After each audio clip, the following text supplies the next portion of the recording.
UN Spacey Wolf Squadron. It's your Wolf Commander Wolf Tent. I am your werewolf, giving you again another stream review of one of my favorite shows of the 90s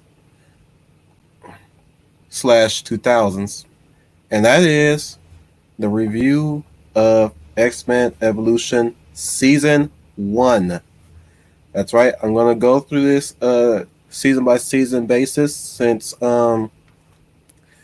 will be a long stream if I ever try to go the whole series like I did with Thundercats and hopefully this soon Tron Uprising. But we're gonna try this. We're gonna try this every Tuesday. I'll be doing each season of this series along with a Wolf Commander topic episode every Thursday. That's how it's gonna be scheduled. That's how I think it's gonna be viable for viewers. You know, um, I do believe that this series was done around. Let me look that up real quick.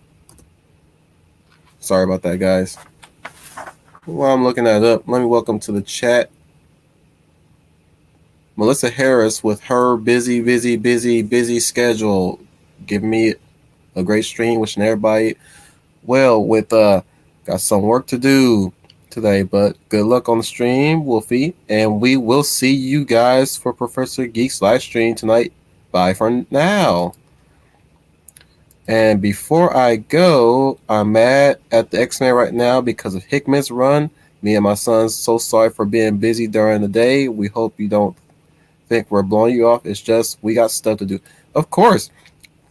Listen, Melissa, if you're still here in the chat, or at least if you watch this on the backwatch, always do your best to watch us on the backwatch. Leave a comment if you like, or you can use this as background noise for your son to hear a very immaculate speaker, so that he can know what like-minded people think.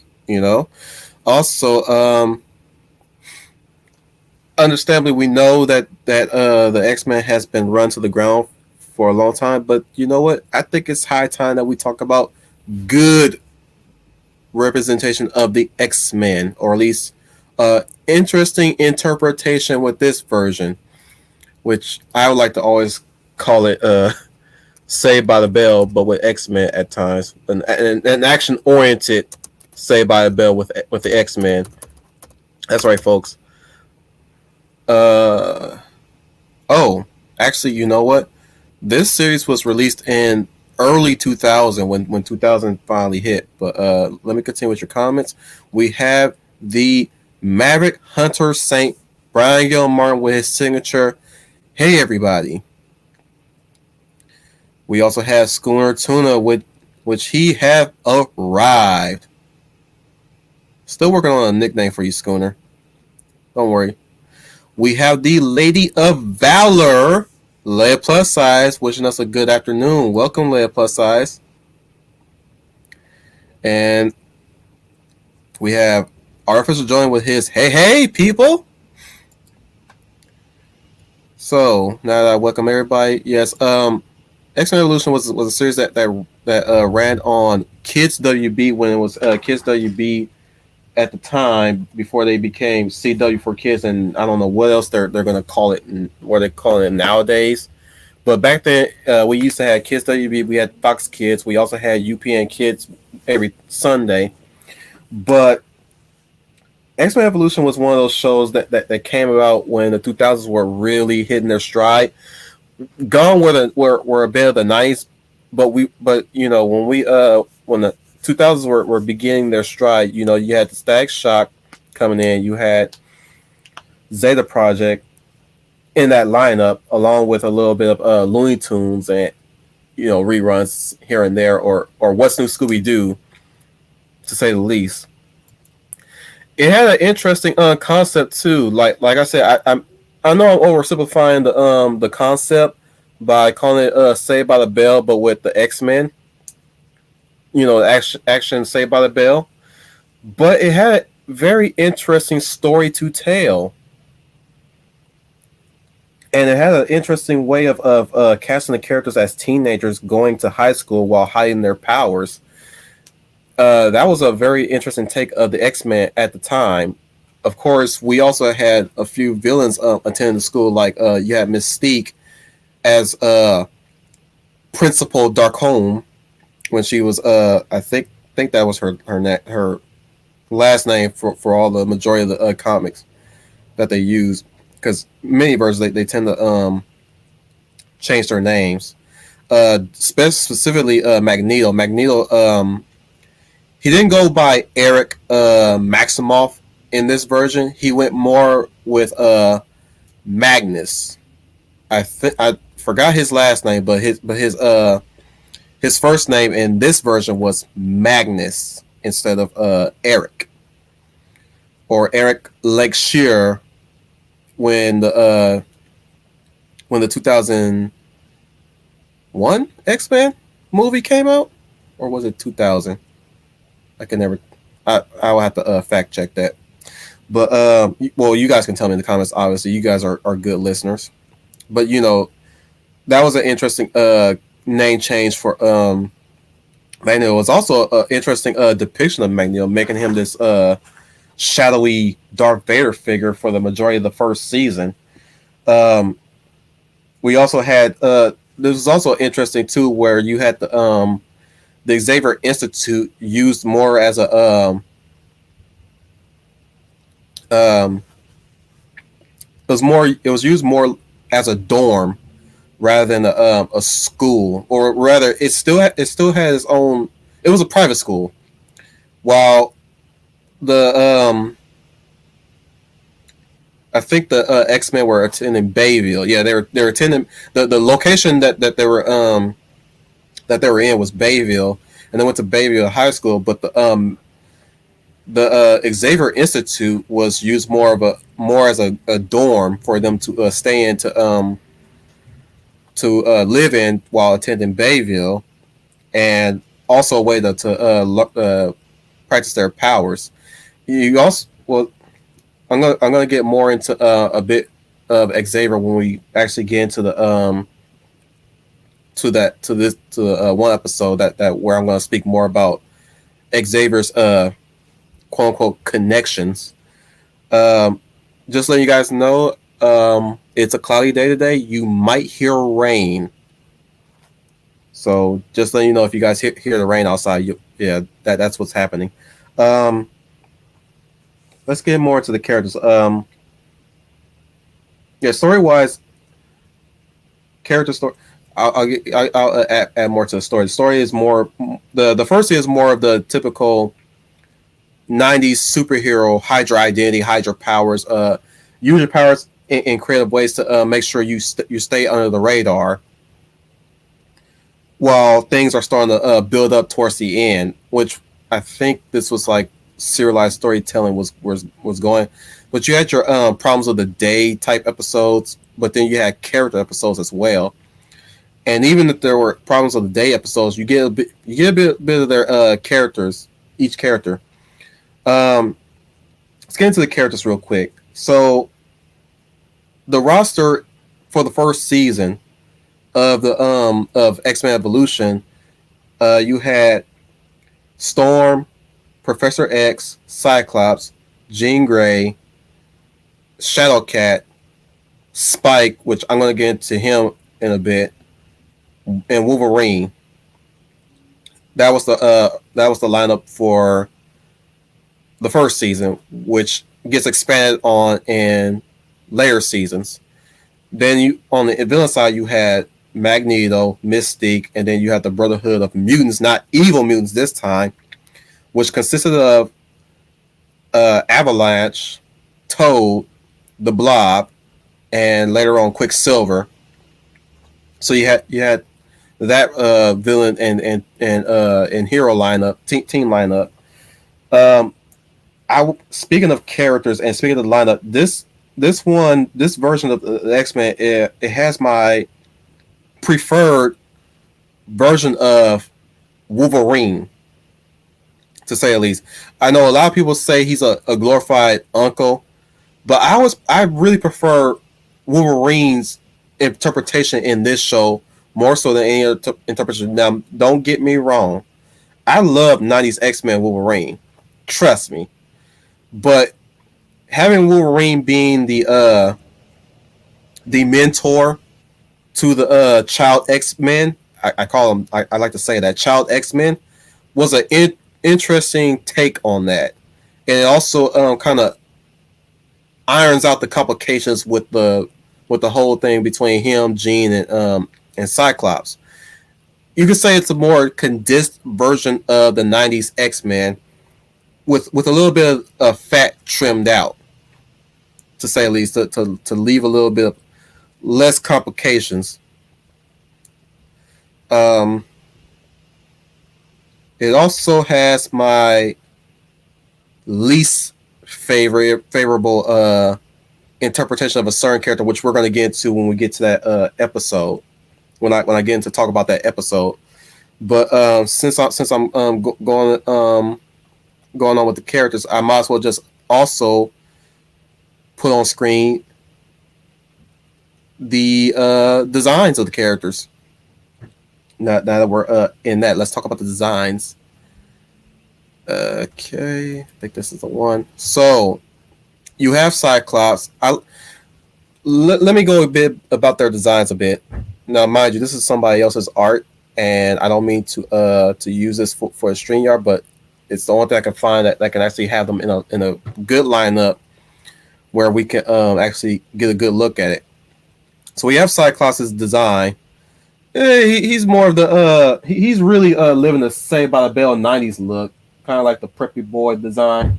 It really fits his character. I actually like this interpretation of Cyclops. He's more of a say reluctant leader, but like I would say not necessarily a reluctant leader, but more of a refined leader that still got a lot to learn. I definitely like Dawson's Creek Jean Grey design, which fun fact, I originally thought she was wearing sandals with this design, but when I revisited the series, I didn't know that there were actually the open toe high heels that a lot of girls used to wear a lot in abundance in 2000, or at least when whatever fun little fact about my high school that I attended to while watching this series. Any new shoes that the girls were wearing, they would wear in abundance. Like you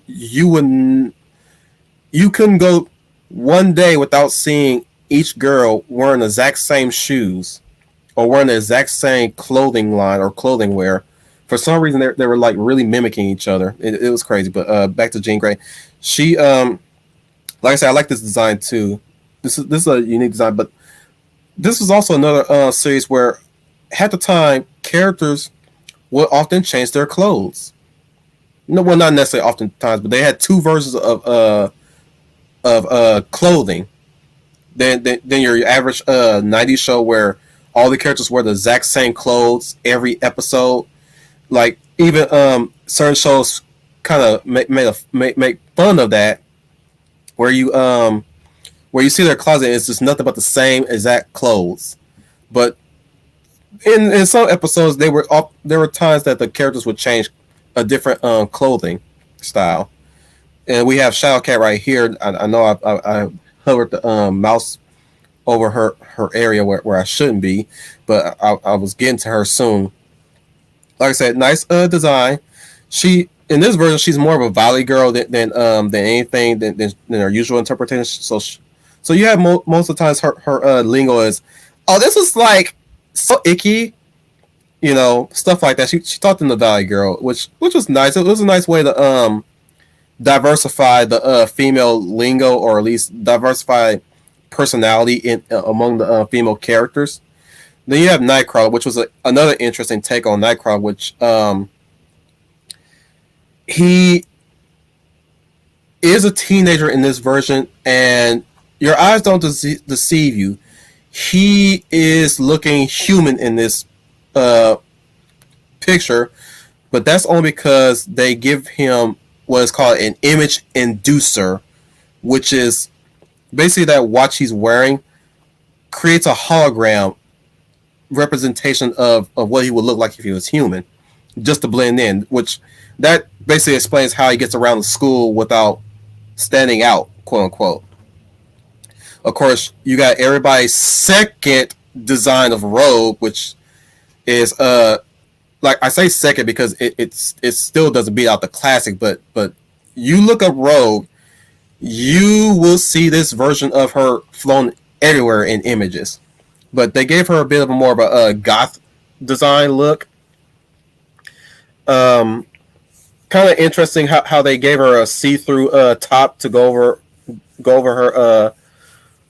her other top with the choker and the leather skirt.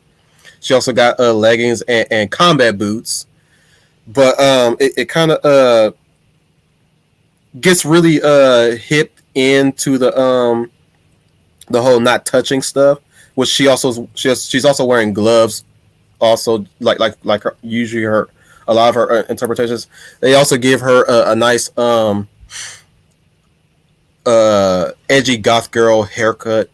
Sorry, I don't mean to say it like that, but there I said it anyways. But this rogue is a different rogue than most rogues that you seen in different interpretations of the X-Men, which I wouldn't say she's my favorite rogue, but I still like her all the same, which we're going to get into a bit more. Now we're going to go into their. Sadly, this artwork doesn't feature Spike, which is kind of a travesty. But we got them in their suits here. If you guys can see, I don't know if you guys could see that. Well, yeah, you guys can see it.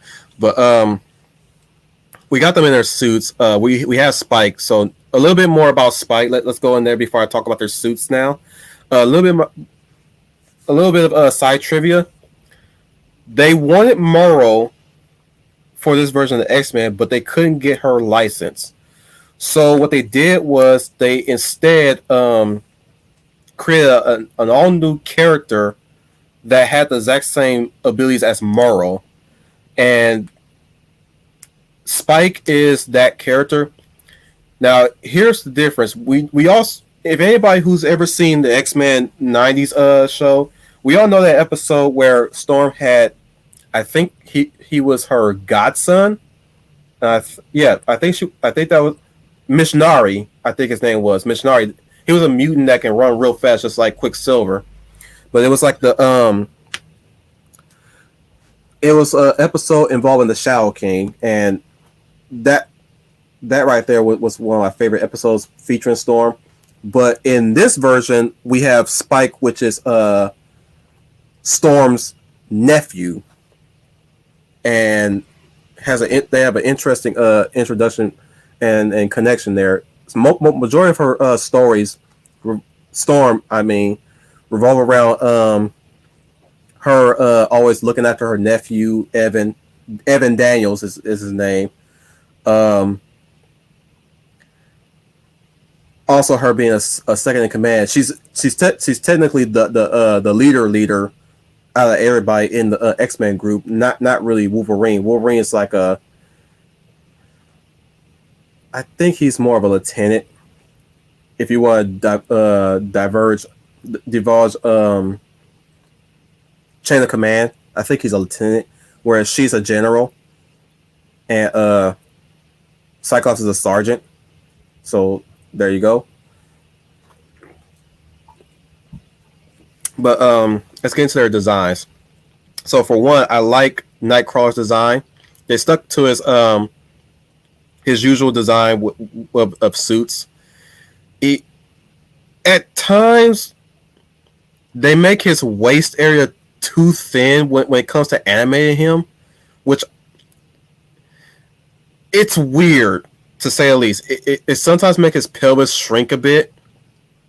There's some crazy anatomy stuff going on in some of the shows sometimes, as you can see. But like I said, there were times that in some areas, like he would have a really thin waist, and I'm like, why? Why does he have a thin waist? I know he's supposed to be lanky and spider monkey ish, but dang, that's going way too far.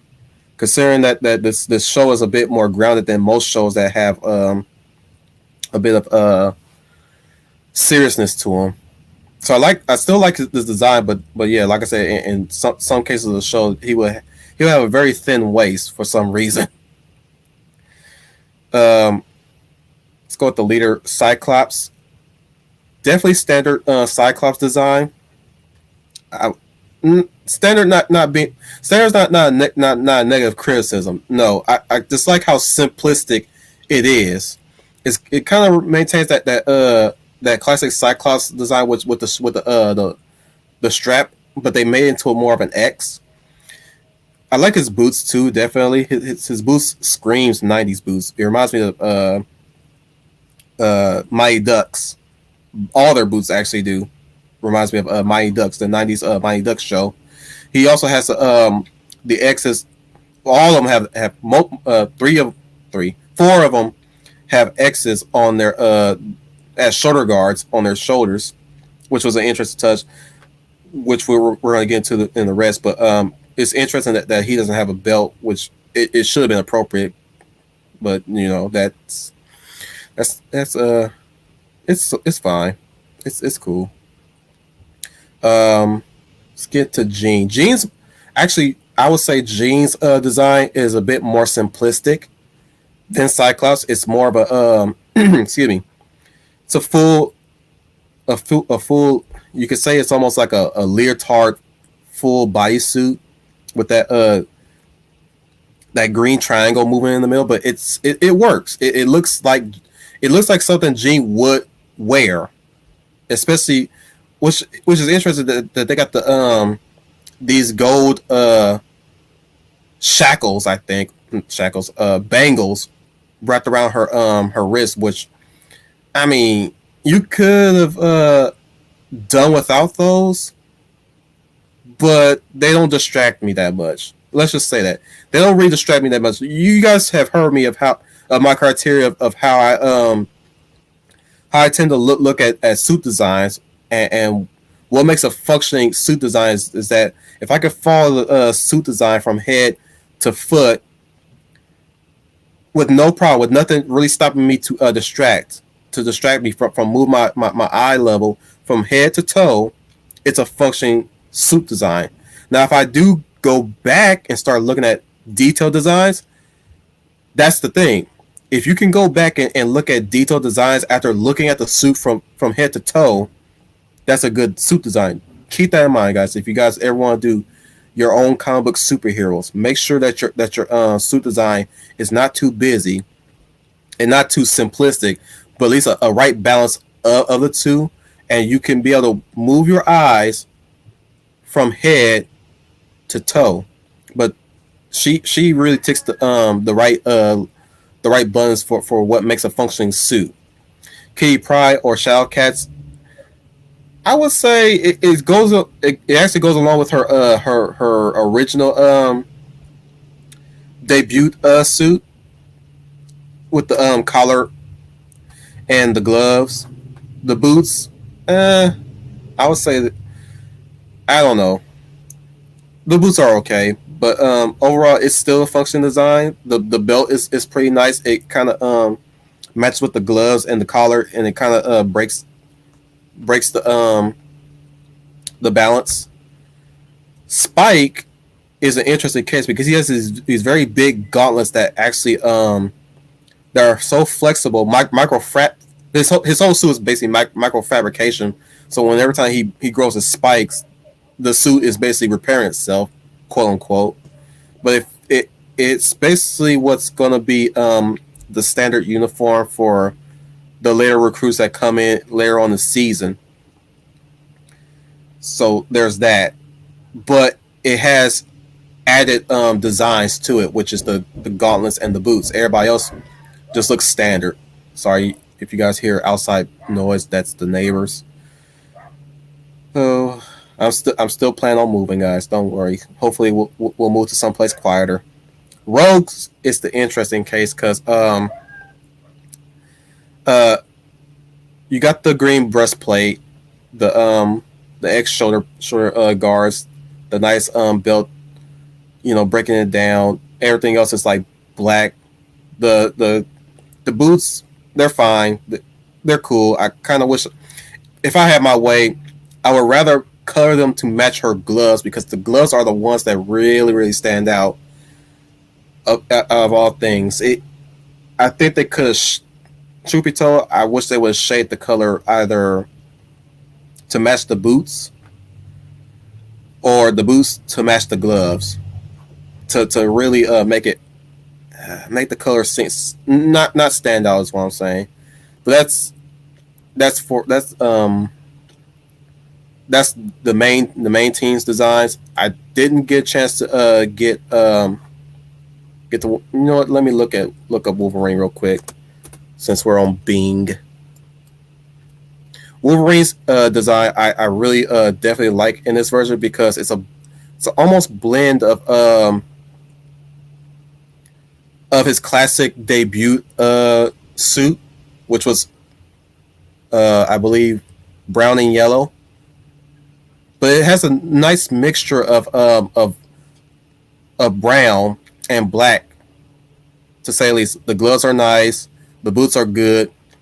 He's got a really cool looking design. Until you guys are seeing his later season design, which we're going to get into in the next season. I'm not going to talk that much about his layer design season. Another fun fact about Wolverine is that he's voiced by Scott McNeil, who was the voice actor of Piccolo in the Ocean dub of Dragon Ball Z. He was also in a lot of Chowder episodes. He's been around. He was also the voice actor of Dinobot and Beast Wars. If you guys know what I mean. Here's a better full picture of Storm. Now Storm, I really definitely liked Storm's design in this version.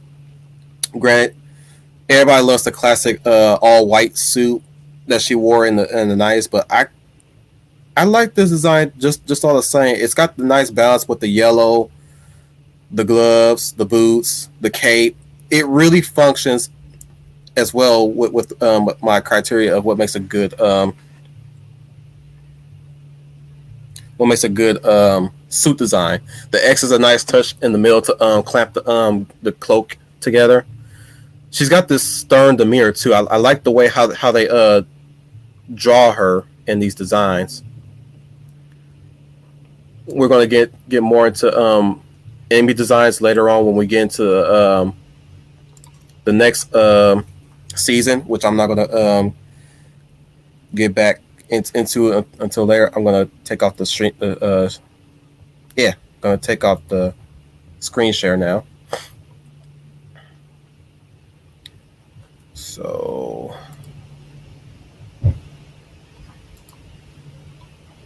all right. So we got some more arrivals here. We have Neostar Productions inside here, which we will go with the. Before I do his introduction, let me address Arthur's joint. No, that's my accent, dude. That's how I pronounce Morrow. Like don't get it twisted. Like it's the other way how you're saying it in the ladder. That's just how I pronounce it. So I don't mean to confuse you right there. Man, you guys are going. So let's go to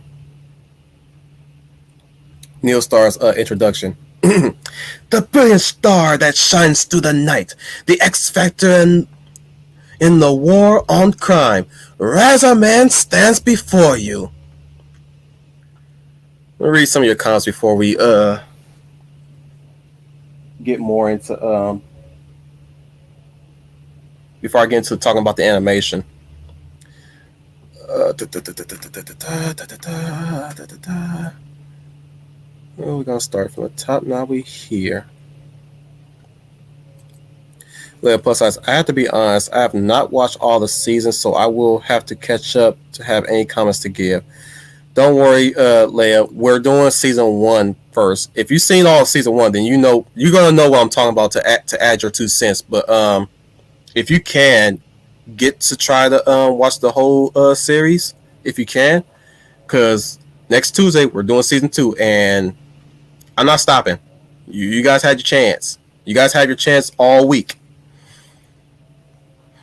I've been building this up since last year, so at this point, guys, no excuses. Just be here and be along for the ride. That's all. Brian Gilmore, sounds like a good format. It should make coming up with topics easier for you. Yeah, that's what I'm saying. Like, might as well just get into series reviews to actually keep content flowing, and you guys can still provide topics in the comments in the backwatch too. Nothing stopping you guys from suggesting comments, and you guys know where to contact me. So feel free to contact me whenever you get the chance to, guys. Feel free. Schooner Tuna. The first season was definitely a dress rehearsal. The first 5 episodes set up both the X-Men and the Brotherhood. The rest of the season sets up the status quo, introduce some story arcs, and so on. Exactly. Yeah, season 2 is where things start shaking up, and we're going to get more into that. I'm going to just talk about season 1 only.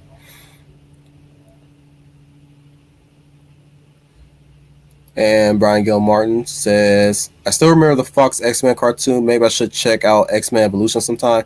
So you haven't seen it yet, then you're going to get spoiled, dude. I'm sorry. I'm not going to sit here and try to tiptoe around anything with this first season. But I hope you're in here for the treat, man. I think Brian Gilmore. I think Mystique's full real name was Raven. Yeah, it was, but I'm saying, like, I don't think there was ever any other interpretations like her changing her last name like they did with like what they keep doing with Magneto. Every single time they introduce Magneto, they kept changing the way how his name's pronounced. They kept changing his name for some reason. And interesting implications. Make of what you will on that one, on that front. But his comic book name was all, last time I checked, was Eric Maximoff, and in the movie versions it's Eric Lancashire.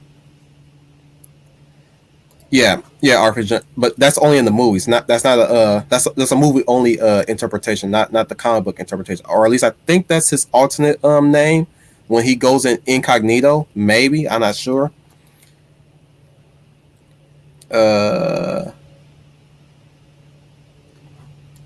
Hey, we all think the '90s one is the best. It has better. I will say this: '90s X-Men has better story arcs and drama than let's just say that Evolution did. Evolution was more of a it's you guys know when y'all hear most people try to do shows to appeal to the newer crowd. This is one of those shows where they did it right, where they actually did it right, where they were sort of remaking the show for newer audience and older audience too, because it's this show is for both sides of the coin. This show is for old audience and for new audience, all the same. That's how you do it, guys. That's how you do it. Look no further to X-Men Evolution when you think of remaking a show for older and newer audiences.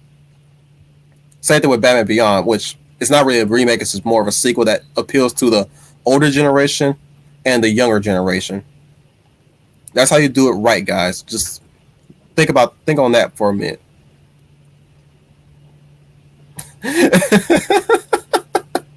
I'm just saying, Leia. I'm just saying that's basically how you sum it up in its simplest form. But it's still a good series. I mean, that's from the outsider's perspective. Don't let that keep you from watching this show. This show is actually pretty good, which I'm going to go into on episode by episode. I'll give you my thoughts, and technically these are my thoughts from revisiting the series. I will also give my thoughts on how I thought when I was younger. So we're going to get into that. Schooner Tuna. Nice X-Men will have a place, and X-Men Evolution is how I would have liked to have seen the Ultimate Universe's X-Men. Yeah, speak nothing. Oh man, Ultimate X-Men was good in the beginning, but it went kaput as later issues keep going. I'm with you on that one, Schooner. I'm with you on that one. Brian Gil Martin. In the comics, Wolverine acted as a surrogate father to many teen girls, Kitty Pryde and Jubilee among them. Now he's a surrogate. He's a surrogate uncle to all the students in this version. Schooner Tuna. X-Men Evolution is my favorite variation of Rogue. So many people love that version of Rogue. So many people. Oh, excuse me. That. Sorry to derail this stream real quick, guys. Let me get rid of that. I'm preparing myself for any future Professor Geek Narnia content. Just letting you guys know that. That's what that was. So then, hope nobody got freaked out by that. I read Neil Star's opening. Leia Plus Size says, so they gave Nightcrawler the gym treatment. Yeah, that's basically what that was. You know what? I'm. If I can't convince you by the end of this stream, Leia Plus Size to watch this series, I don't know what will, but we'll see. Neil Star says, I won't lie. I actually like the evolution versions of Kitty Pryde and Rogue.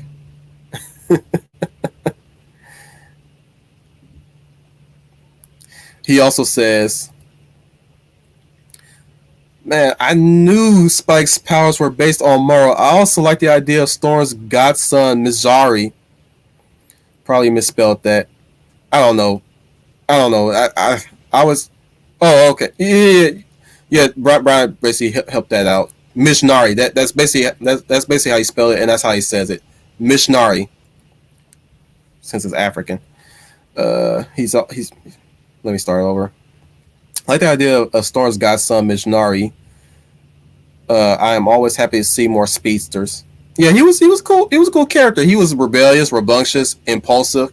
But that goes hand in hand with his abilities as a speedster.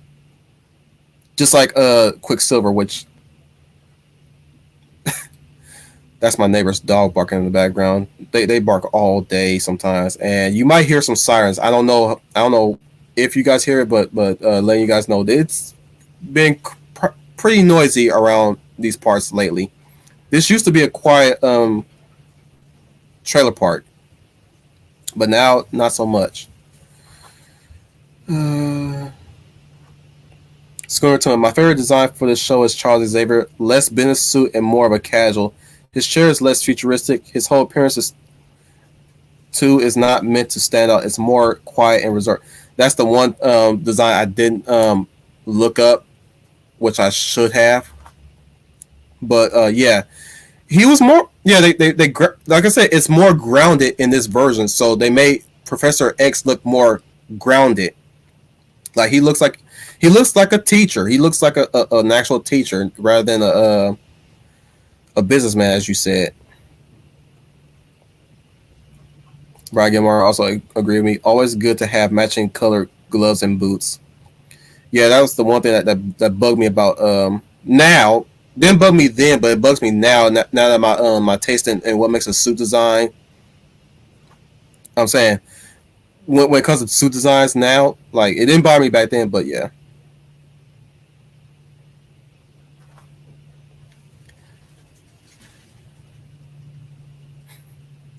Y'all mentioned Scott McNeil. Y'all tempting me to do his voice lines. Y'all tempting me.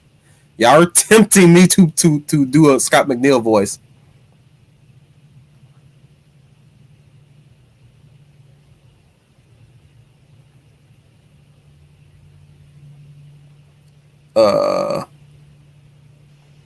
Score tone. I don't know what the context is, but I'm gonna read this. This sounds funny. It makes the fact that he owns a house next to the Wolf Commander all more impressive.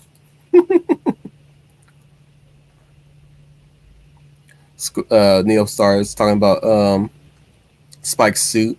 and how it functions around his powers. Brian Gilmore.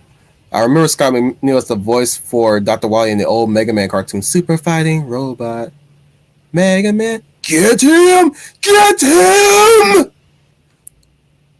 He was also Jimmy Lee in the Double Dragon 90 show.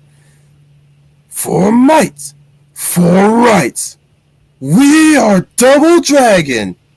Hey there, brother, I'm back.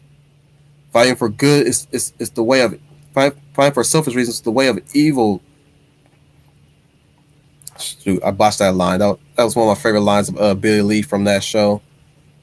In the first episode, or at least second, I think it's second episode of Double Dragon. And Arthur Jones got a question. Scott McNeil's the voice actor with the cowboy look, right? Yep, that's the guy. Look up videos of him. That dude cannot. I swear, that dude cannot turn it off.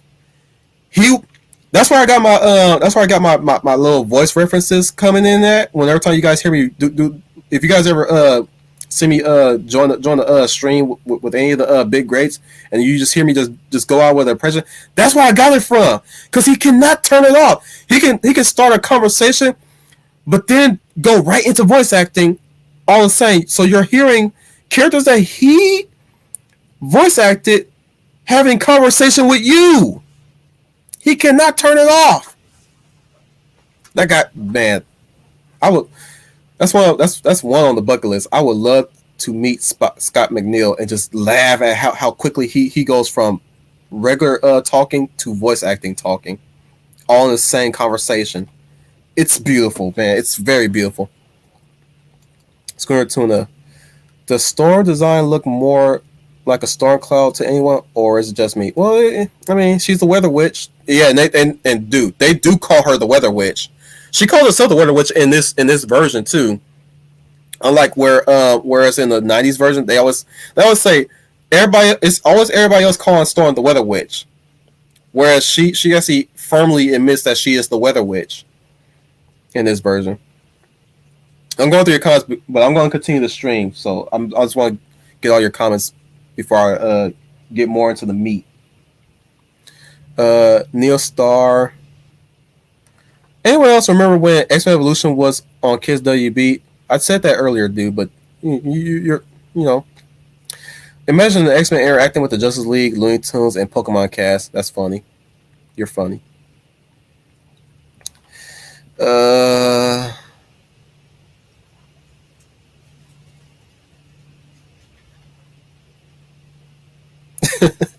You are very perceptive,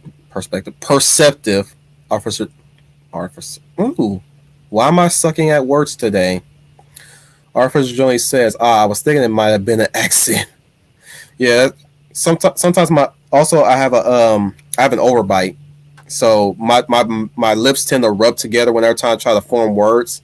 So there are times my projection of my voice tend to pronounce words or pronounce phrases in a different accent. So it's a gift.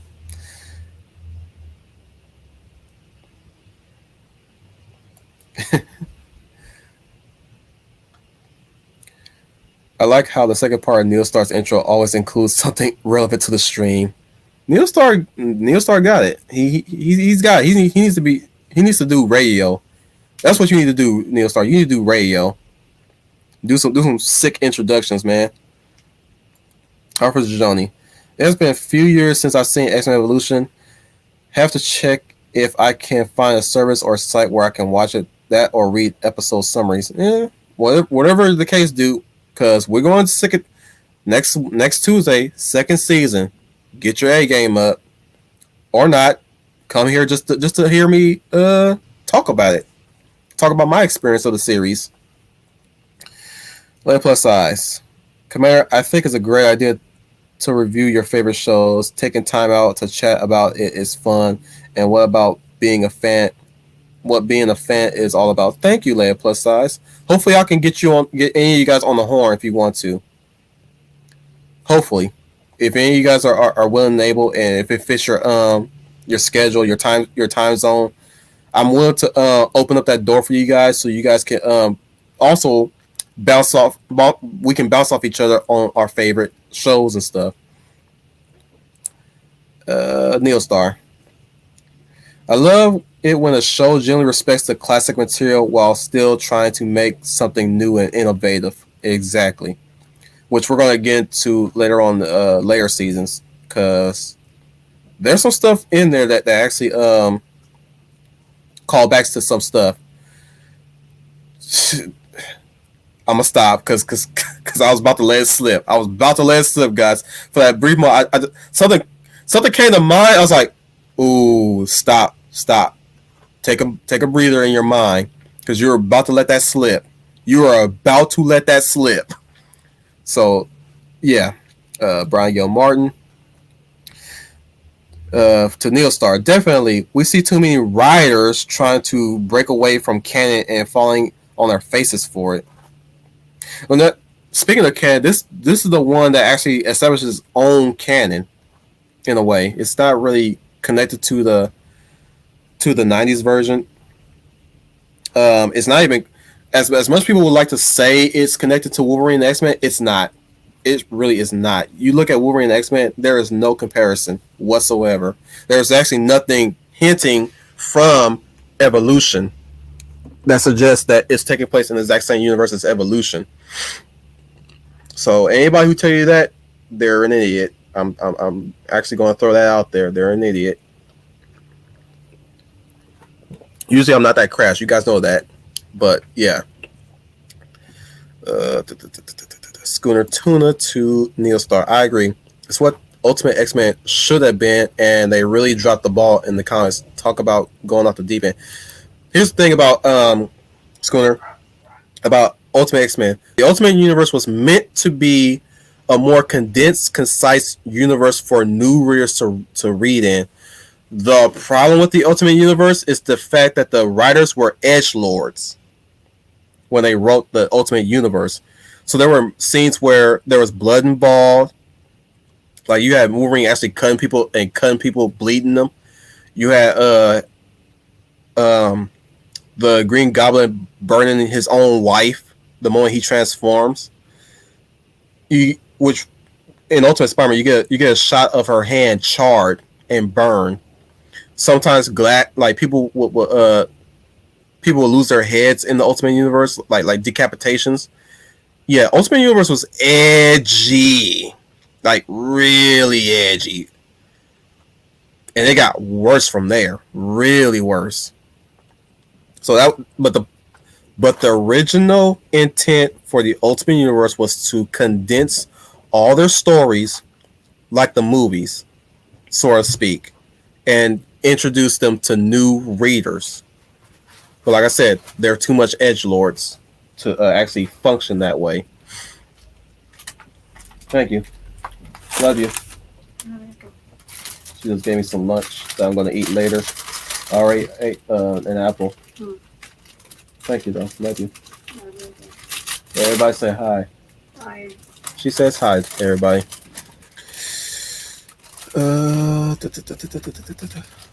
Let's move on. So let's let you guys know what the noise is in the background. My wife is filling with stuff, and she just gave me lunch.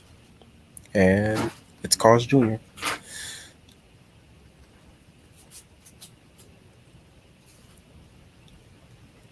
Neostar. That's exactly what I thought. Let me read your comment real quick. Thank you. I try to change up the lines like Darkwing Duck. Sometimes it's general statements, but when I can help it, I try to make it connect to the stream.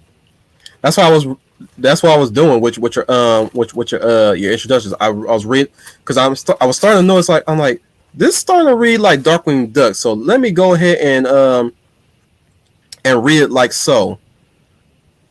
You saying you saying Carl Lumley? Carl Lumley. Was it Carl Lumley? No, it's not Carl. Carl Lumley is Martian Manhunter from Justice League. You saying Kratos voiced Magneto? Huh. Did not know that. Oh my goodness. Inuyasha's Quicksilver. And Piccolo is Wolverine. We all know that. But I did not know Inuyasha was Quicksilver. The voice actor, I mean. And Kratos, all the same. Neostar. Oh, hell yeah. A Double Dragon cartoon fan.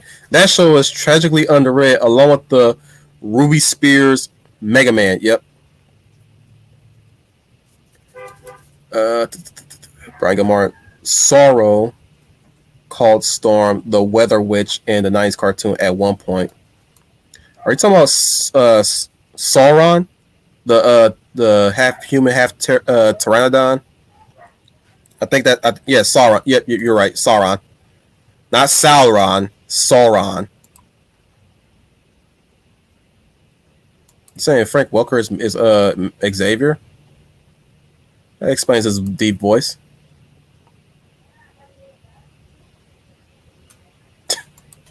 Well, he did voice a mobile suit pilot in Gundam 00. If you want to see any recent work that he's done. Scooter Twin asks, "What is your favorite episode in season 1?" I have the list right here. Let me look at it real quick. For season 1,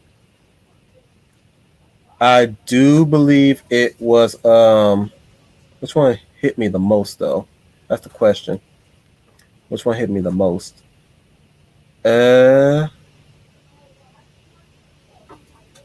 I think it may have been the Cauldron, part 1. It's between that one and maybe Rogue Recruit.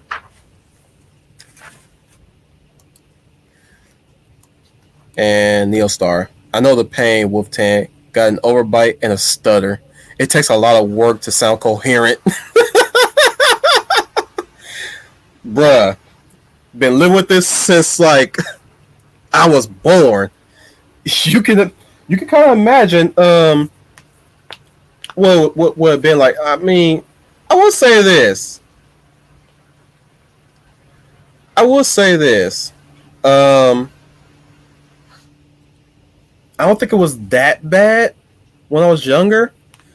It just got sort of bad as I'm getting older, I also know where it comes from. Is that when my brain starts moving fast along with what I'm trying to say, is that my brain is moving faster than my body, so they're moving separately. My body is slow to react to what my brain is communicating to my body.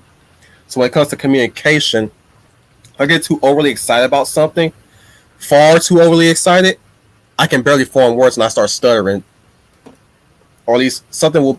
It's like what people say. It's at the tip of my tongue, or it's in the edge of my brain, and it's like you're so excited to get it out, but you don't know why you're excited. But then your brain, your body is like moving slowly against what your brain is moving fastly on.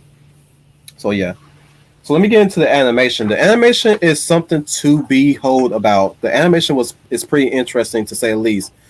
It's a bit more fluent. I will say this. Not throwing shade on 90s X-Men. 90s X-Men was good for its time. I wouldn't say its animation was primitive to say the least, but it was good for its time. When people move fast in 90s X-Men, they move fast. When they move slow, they move slow. Sometimes there's a few janky. Come on, guys, admit it. There were some episodes where the animation was a bit janky in 90s, but I'm not, like I said, that's not to say I'm throwing shade at it for that. It had really good animation for its time, or at least it had really fluid animation where it counted.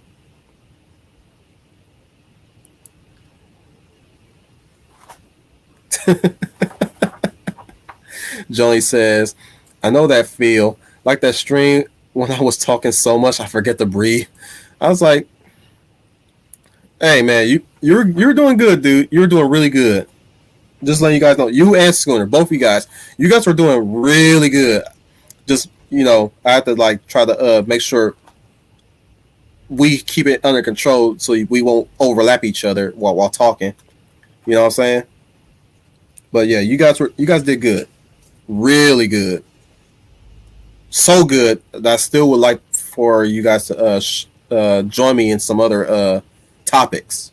You and everybody else, all the wingmen, including Leia Plus Size, who I know is still trying to acquire a microphone. Um, Let me know, Leia, if you're still here. Let me know if you still want to try out the StreamYard. We can pick a day, but that's for another talk. So yeah, animation for Evolution, a bit more fluid than the previous incarnation, the previous series. It had a nice, good lighting about it. When things were dark, it felt dark. When things were bright, it felt bright, really bright. The contrast to the characters' colors really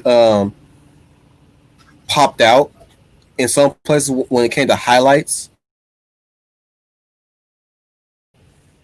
Um, and when things move energetically fast, they moved energetically fast, very fast.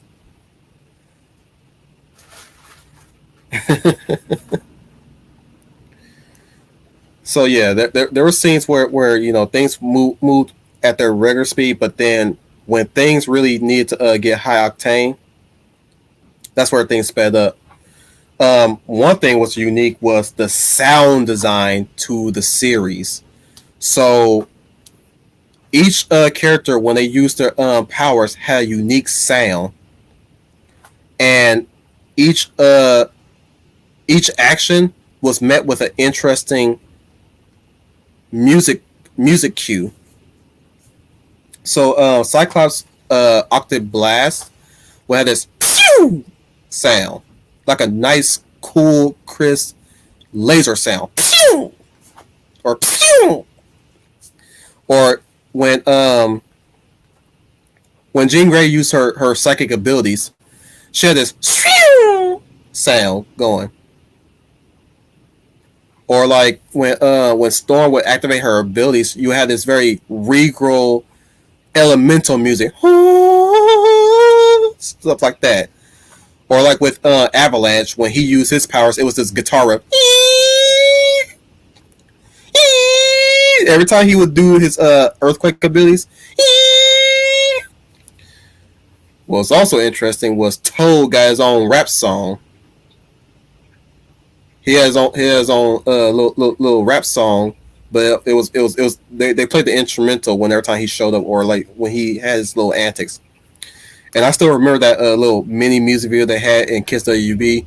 I will I'll probably sing it next stream for season 2, because they actually featured that song a bit more prominently whenever time he showed up.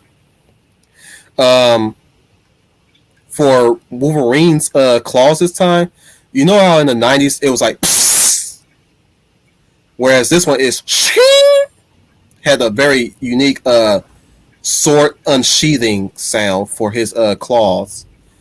I don't think there was ever a soundbite for Professor X when he used telepathy, or at least, yeah, there was, but we're gonna get into that one when we get to that episode. I know I'm lollygagging. We're in the 60.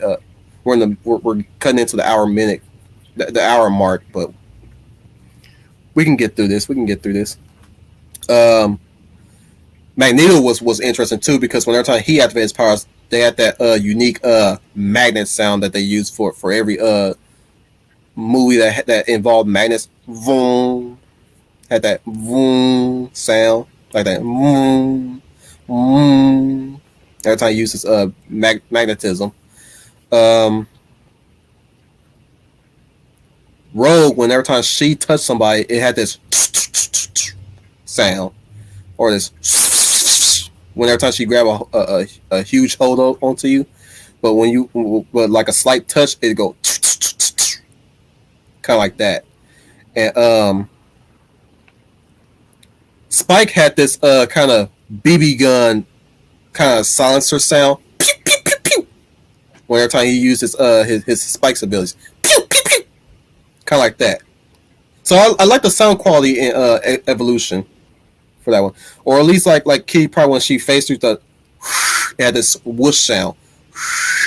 or stuff like that. Interesting sound quality for that. Um, I don't know what sound to make for Mystique's transformation because she does. There was a sound effect for every time she transformed, but I can't for the life of me remember what it sounded like. I think kind of like a shh, kind of like that. My least favorite episode, Schooner Tuna asks. Least favorite? Um, let's see. I'm going to have to say Speed and Spike. Maybe that or actually I'll tell you what was really my least kind of like my kind of least favorite episode when I was younger. Middleverse, which I'm going to get into later into that episode. For well actually you know what? Actually I take that back. Middleverse is actually my least favorite because of what happens in that episode. Which we're going to get into character wise. I mean, and boy, I can't.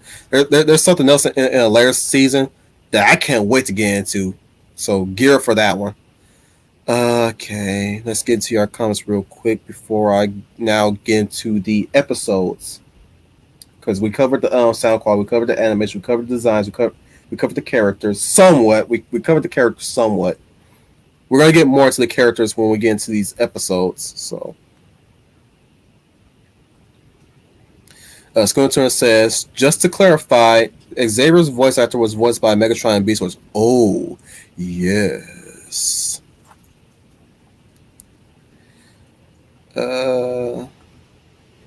Neil Star. Fun fact, the intros are a combination of the Darkwing Duck and Hurricane Polymer introductions. Just like with Riderman, I like to use elements of both Eastern and Western. That's nice that you wear your influences on your sleeve, man, and that's fine. That's good. Schooner agrees with me with the distinct sounds. Yeah, like just a joke. Let's just say that a blind person wouldn't be able to would not have difficulty distinguishing who's using their powers with this show. Let's just say that. No disrespect to the blind. I argue that I'm actually uplifting the blind. If they're kind of I wouldn't say they're super daredevil-y, but I'm pretty sure that they're selling themselves short in that regard. They're not Daredevil, no, but come on, come on. I'm pretty sure your senses are hiding up to some extent. But you know, I follow a YouTuber that actually clarifies that, and boy was boy was that an interesting watch. I like that game, by the way, guys. I played Sunoco versus Capcom with my friend. I like playing Tekken Man Blade in that one, and Kairos from Kairos the Prophecy.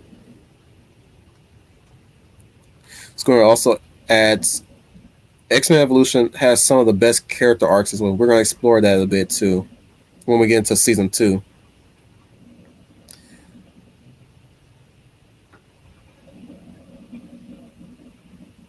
Okay. Whenever evil appears, the wrath of justice summons me forth. Hurricane Polymer stands before you.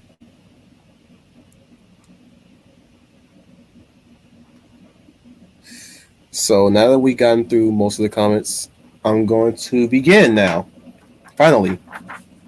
And we're doing it in the first hour. Good. So I'm pacing myself pretty well. So we're going to start with the first episode, Project X, Strategy X, which starts with a whole introduction of Jean, Cyclops, Toad.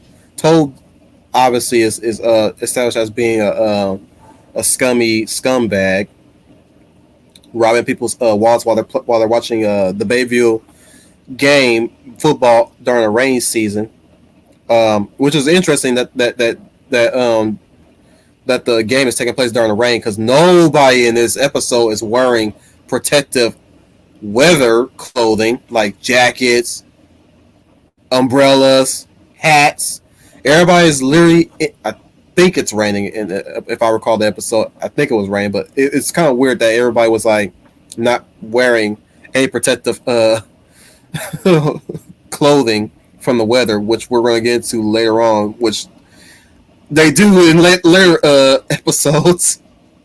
But we're gonna meet pretty much what's gonna be later on the antagonist of mutant hate crimes, which is one of the football jocks.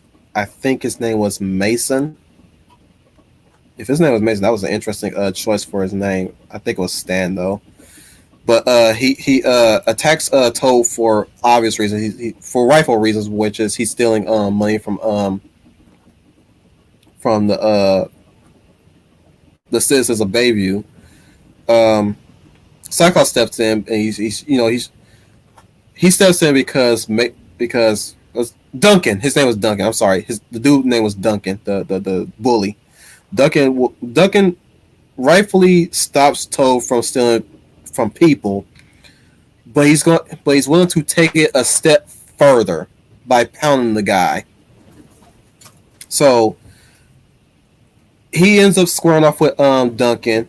Duncan shoves Cyclops to against the bleachers, and his glasses fall off and his powers activate, knocking. Thankfully, Duncan is wearing protective gear, but we all know that his octave blasts are more concussive than burning. So he pretty much knocked Dunk unconscious, and I think it caused an explosion near the game. That's how we begin our introduction to the episode of Strategy X. Of course, you had Jean's introduction, which is already she's sitting next to Cyclops, already talking to him. That's where Cyclops knows that Todd Talansky as oh yeah, that's another name change. Todd Talansky, Toad, instead of I think his name is Tobias Mortimer in the comics proper. Yeah, he's Mortimer and some other last name that I can't remember for the life of me to pronounce. But he's now Todd Talansky in this version. They always say his last name until they start calling him Toad more. They always say Talansky. But so we got that. We also get a little hint that Xavier also does his part to kind of rewrite people's minds of the incident and which make of that what you will of the implications of Professor X's telepathy and his power usage. But yeah, he makes mention. I think he makes mentions that he rewrote people's memories of the incident. So that's how they got. That's basically how they got out of that situation. Of course, which is interesting because they made mention that was weird old power lines that might have caused the explosion. But we get a little which we also get another interesting take on Xavier. He's actually able to reprimand his students when they do wrong. And you kind of get a little bit of a wild card moment with Cyclops where Cyclops he makes his mission. He's like come on. He's like, come on, Professor. I got 2 bazookas in the back of my eyes. What you want me to do? And Professor counteracts with control, Scott. We're teaching you all about controlling your powers.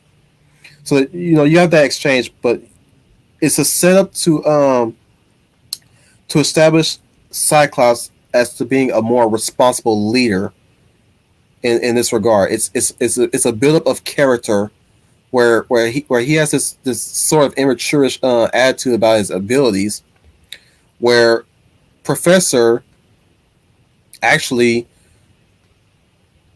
reminds him hey, it's fun that you know that you have power behind your eyes, but you need to learn how to discipline yourself on using them. And I think this came up when he was talking about how to handle Duncan, people like Duncan, and it's not really he's teaching them a lesson of not using his powers to exert power over somebody, I think. But this also sets up that him and Storm are going out to pick up our next member of the group, which this episode's twofold. This introduces the cast so far, which at this point was Storm, Professor, Jean, and Cyclops are already established as already being enrolled into the Xavier Institute. But this also sets up Nightcrawler's introduction, and of course this also sets up Wolverine's late introduction into the episode. So we get another introduction of another character, Mystique, as Principal Darkholm, and she sets up Toad to infiltrate the Xavier Institute to, I think, collect data on Cerebro, which is everybody knows Professor X's machine that he used to locate mutants. Now, I think that's what his mission was for infiltrating the Institute, was to either locate Cerebro or steal it, or get data off of it somehow. Question is, what was her thought process in sending Toad into that situation? Because Toad's ability is nothing but spit, tongue lashing, hop. Hey, Manui, by the way, Manui's in the house. So he's got not really good impressive skill sets, to say the least. But in mid part of the episode, it introduced Wolverine traveling around down the road, and he notices on the news. That's what brings him to the Xavier Institute.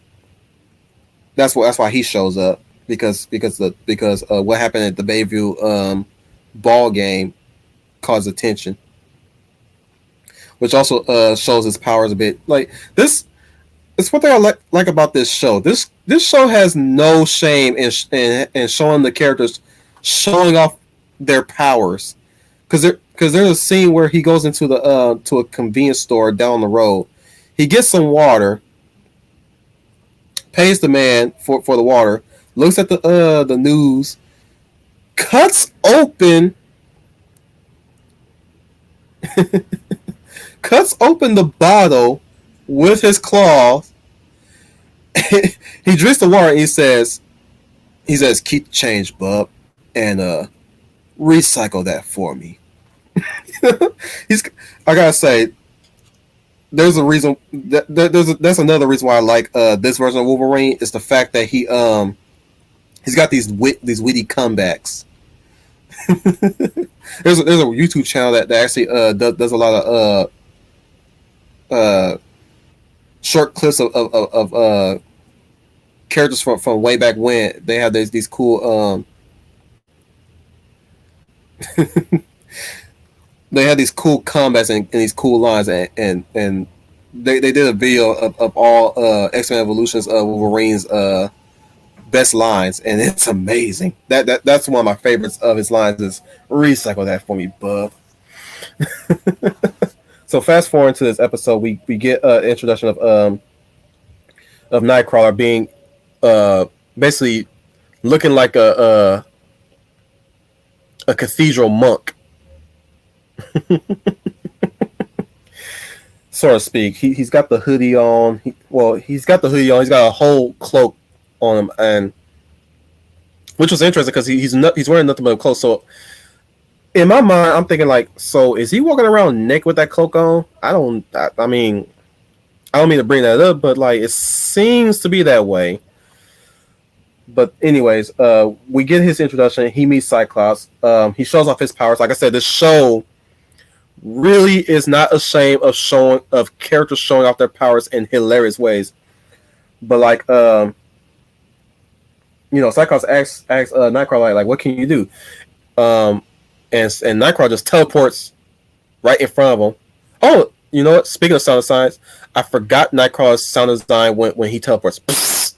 He does that psst, every time he It's like that old school camera shutter sound. It's a camera shutter sound when he teleports. That's what I meant to that's what I forgot to mention, by the way. He uh he has a camera shutter sound when every time he teleports. And it's a cool sound, by the way. Plus his image inducer has a nice sound going when every time he activates his image inducer. So they gave him. That's where they introduced the image inducer for Nightcrawler, which is convenient for him. So Schooner actually let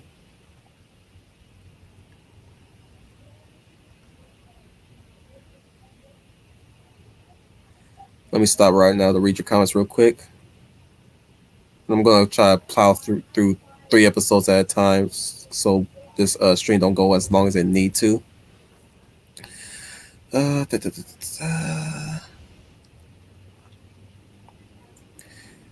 Neostar says, I noticed the X-Men Evolution lineup seems very utility based. Not a lot of physical powerhouses, but definitely a lot of versatile powers. Makes for very cerebral fights, and we're going to get into that soon. Definitely. And he also mentions that Cyclops' eyes are basically a wrecking ball. Schooner Tuna. I love how the first episode starts with a football game, a team confrontation. This sets up the two opposing sides in the X-Men universe. Exactly. That's what Duncan is basically meant to be. He's meant to be the human factor that's opposing the mutant factor in the conflict, which is not really that pronounced, at least until season 2 comes up and season 3 onwards. Not sure what happens. Yeah, it does come up a bit in season 4 as well. We're going to get in there. We're going to get in there. And Brian Gilmar says, as Spider-Man always says, with great power comes great responsibility. Yep. And Schooner Tuna clarifies, Mystique sent Toad as a spy. His powers are a deal for stealth. He jumped high, hang on walls, and so on. If only he knew that as his potential. Unfortunately, he became later on in the series, he's basically the Waspinator of the Brotherhood. Waspinator is tired of being blown to bits. Squirtle also mentions Wolverine getting water. If this wasn't a kids show, that water would have been something else. Exactly. Yeah, you know what? He actually doesn't smoke in this version either. He's actually the most as I would say clean cut Wolverine, and I'm using that pun intendedly. But Brian Gilmore also says that he has a nice sense of humor. Yeah. Oh, I'm gonna bring up his lines. There's gonna be some lines when my mind creeps up on him.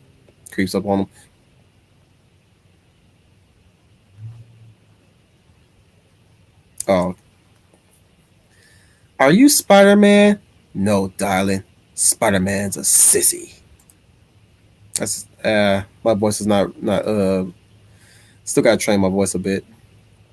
I can still do 90s X-Men Wolverine. And next time it'll be one of these and you psych. Tell Cyclops I made him a convertible. Neil Star says, I don't know. Toad might be disgusting, but I wouldn't mind having enhanced jumping and clinging to walls. Imagine my parkour game. Well, you would want to be Nightcrawler then, because then you have the teleportation to add to it too, along with the agility. But I mean, I don't know if you're going to go with the blue fur. Speaking of Nightcrawler, this is an interesting take on Nightcrawler because they don't make him. I would say he's not a Christian in this one, or at least a Catholic. I'm pretty sure he is. I just don't think they featured it prominently. But I'm going to infer that he does practice his faith on the low. But then again, no. Actually, you know what? No, I don't think they ever brings up his Catholic faith when we get to the episode. I'm gonna bring. Bring it up. Why does the universe hate walls, Banana? Oh, yes. So speeding through Strategy X, you get little shenanigans with when Toad infiltrates the mansion, and Storm goes out to chase him inside the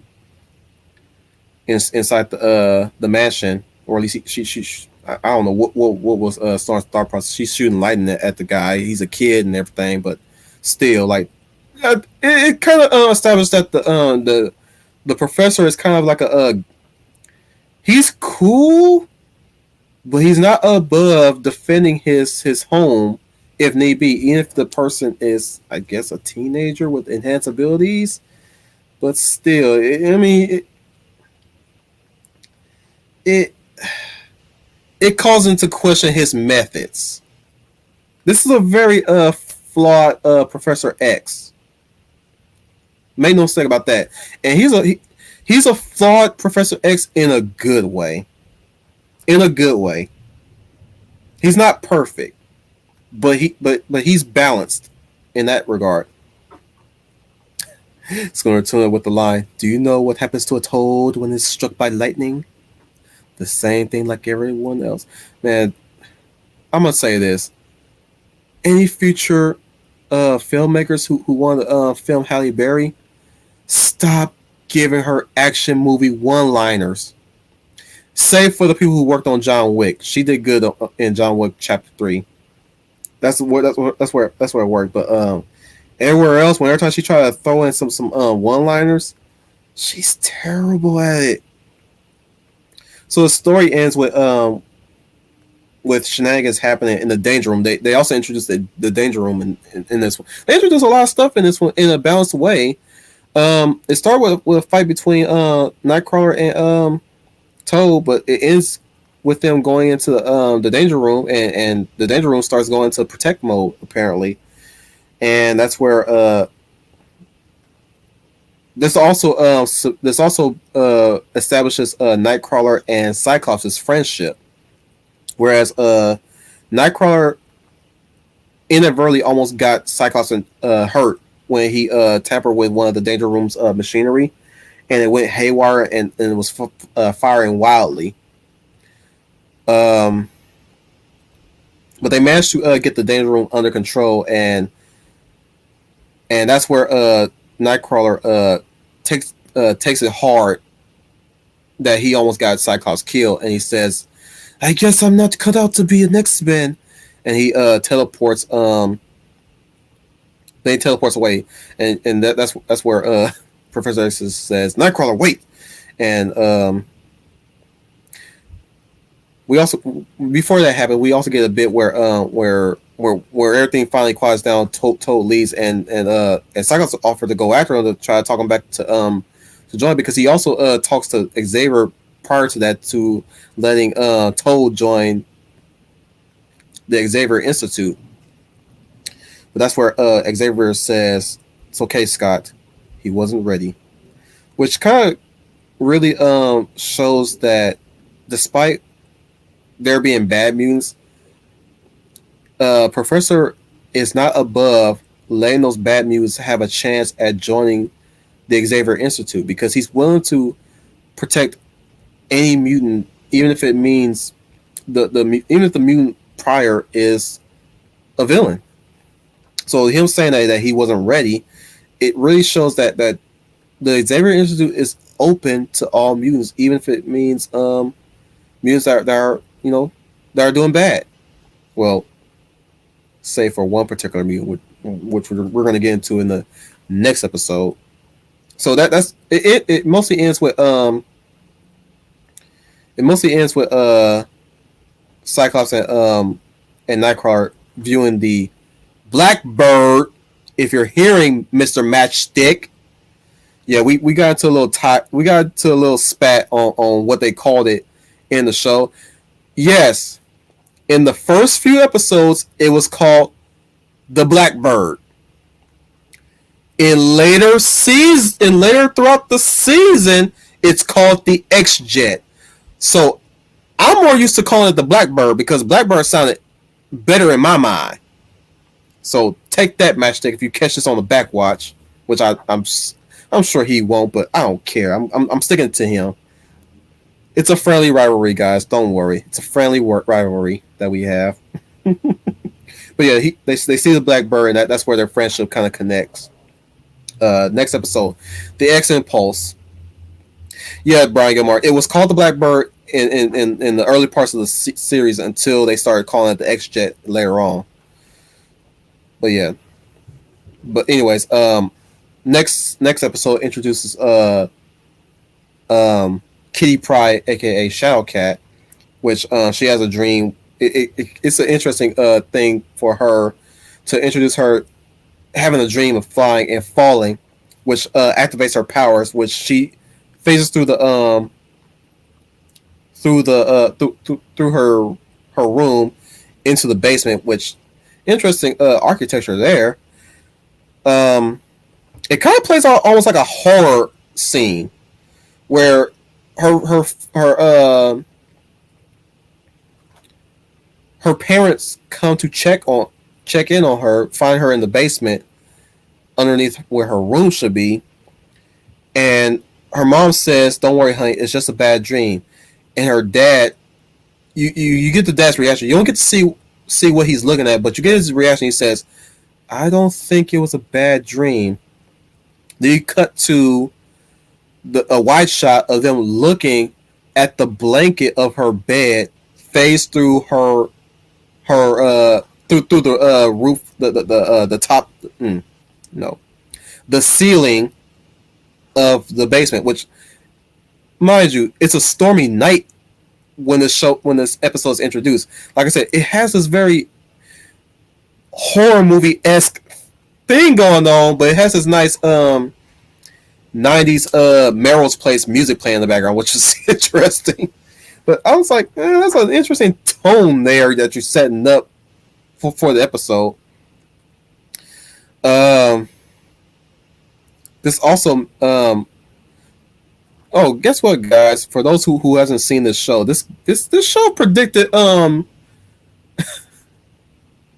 it sort of predicted the rise of groomers on the internet for its time, or at least bad boys that will take your daughter and they'll run away and do whatever with your daughter. So it is funny. I say that because of what Professor X says later on in this episode, but it also introduces the next Brotherhood member, Avalanche. So we get a little staple of 90s, early 2000s, which is bullying. So you got Mean Girls bullying Kitty here and there. Kitty is also established to be part of the track team, which never comes up later on in the series. I don't know why, but it's kind of established that I guess you know what, I think she flunked out. I think she dropped out. But it does establish Jean Grey as athletic. She runs the track team. Actually, yeah, she runs track in this one, whereas no, we're gonna get into that later. Yeah, it kind of established that the characters do things on their free time, not like in early '90s shows where they're mostly in the base of operations and talking to each other before they get into big battles, which is nice. Which is like which is a nice touch to it. Is what I'm saying. A nice touch. Sometimes you'll get characters that have daily activities. I don't. Okay, that's somebody calling out to somebody. That really distracted me right there. But yeah, it's nice to see that characters have daily activities outside of things. Now, granted, '90s show does show them having daily activities. Like there were times Wolverine would go out to the bar and play pool, or maybe Gambit is playing cards with somebody, or Beast is reading But what I'm saying is that they show characters having interests in activities. So Jean Grey running track was a nice touch. I forgot what Cyclops liked to do at Bayview other than attend class. I'm sure he did some things, but I may have to rewatch the episodes and then get back to you guys in the next season stream. Um, which what's interesting about Nightcrawler is the fact that he's a big eater. They basically turned him into Jughead from Archie in this series. They don't really establish it that just yet, but it's going to come up sometime in later episodes. But he's almost the Jughead of the group, whereas Cyclops is the Archie, which I'm going to bring up in another episode that I'm going to cover in this stream. But yeah. So the whole issue, or at least the problem of the day for this episode, is the fact that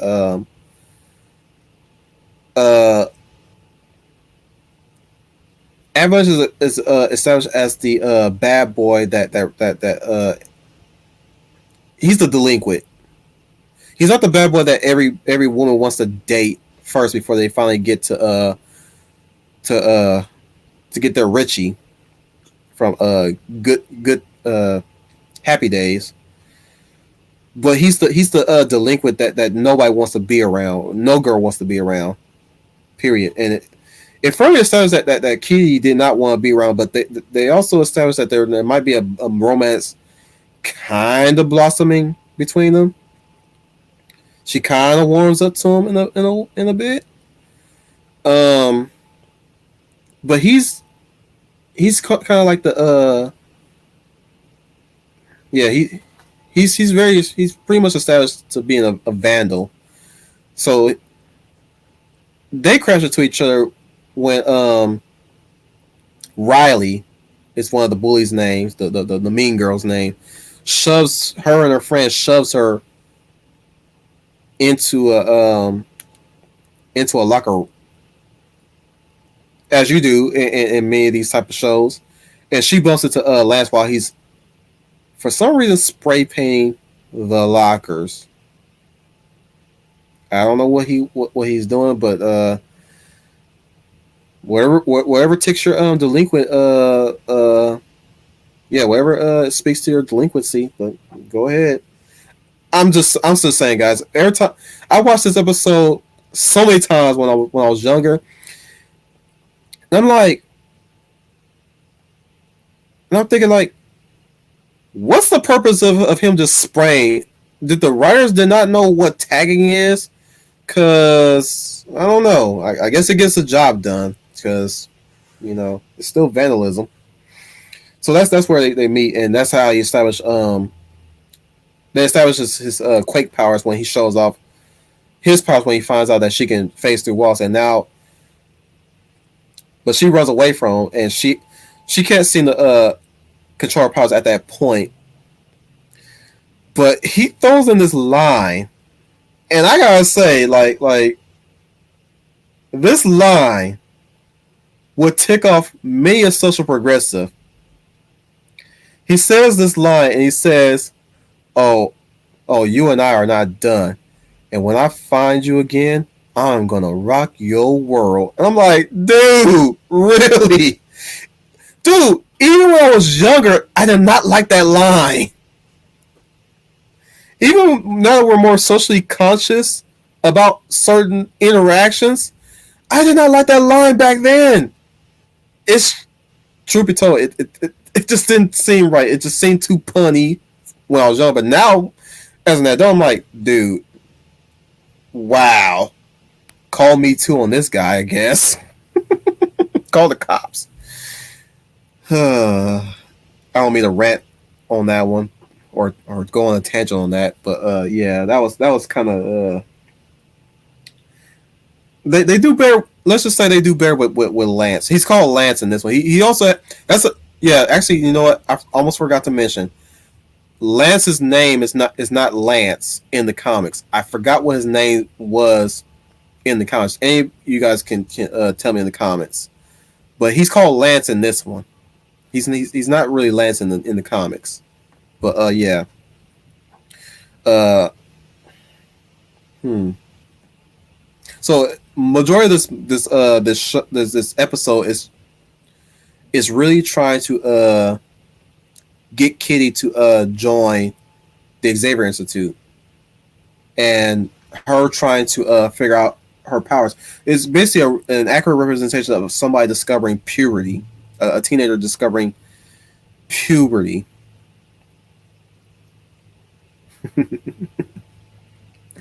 So yeah, that's basically the big issue of, or at least the main plot of the episode, which is recruitment. But also, it is this also establishes a future friendship between Kitty and Jean. Actually,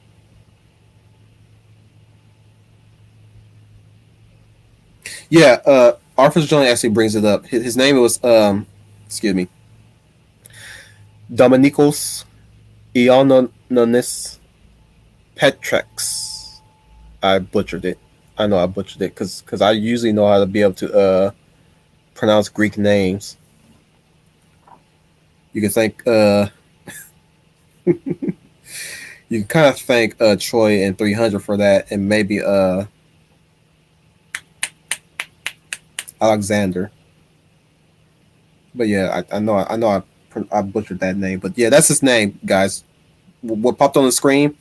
That's Avalanche's full name, whereas they made it Lance in this version. Uh, Normally I would not be okay with that, but given the circumstances, yeah, I'm okay with. I overlooked that. Like I'm willing to overlook that one. That it's fine that they went for that.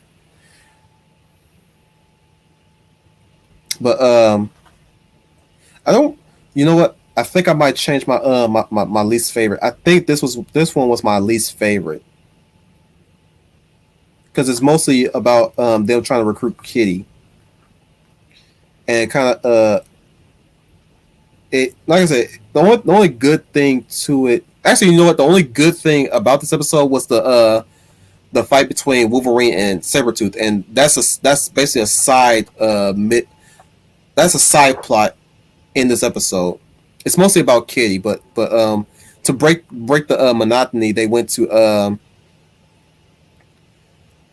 they to break the monotony, they established Sabretooth is tracking down Wolverine, and that's where we get the Wolverine Sabretooth fight later on in the episode, which also is joined by Nightcrawler and Cyclops.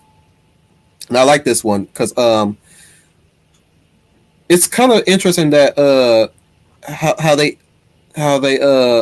use Wolverine's animalistic senses.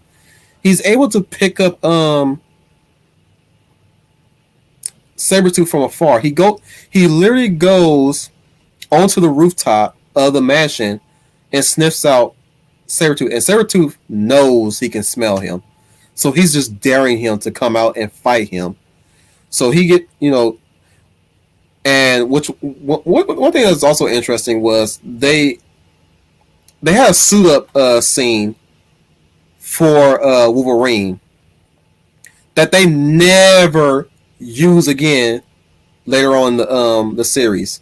It's just one scene of Wolverine suiting up where he's putting on his boots, he's putting on his gloves, he slips on his mask, and it's blatantly obvious that it's supposed to be a suit up scene like they did back in the '90s and early '80s of cartoon shows where characters before they go off into battle they have a suit montage, much in the same kin as anime shows of Sentai and Magical Girl series. like Sailor Moon and of course other Super Sentai or Tatsunoko shows that involve Sentai warriors. So that would that make if any of you guys watch this episode who hasn't seen X Men Evolution, that will be the only time you ever see somebody suit up like that. Nobody suits up like that ever again in this series. So it was one time. But yeah, so you get him in his motorcycle. He runs off.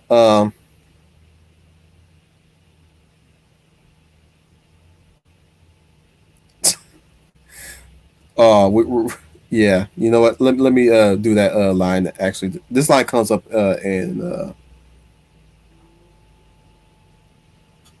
I don't know. Let me do this impression. If the run hadn't trashed the place, I could have had 10 plated bones too. That's my Sabretooth evolution impression. Let me take a small break to read your comments. Because I know you guys been wanting me to read them for a while. Neil Star says, nothing wrong with having hobbies and interests. I incorporate Riser Man's interests, hobbies into his character. Nice. Let's go to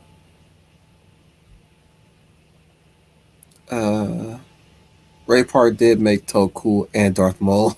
That is true. That is true. But y'all, let me go back to Neil.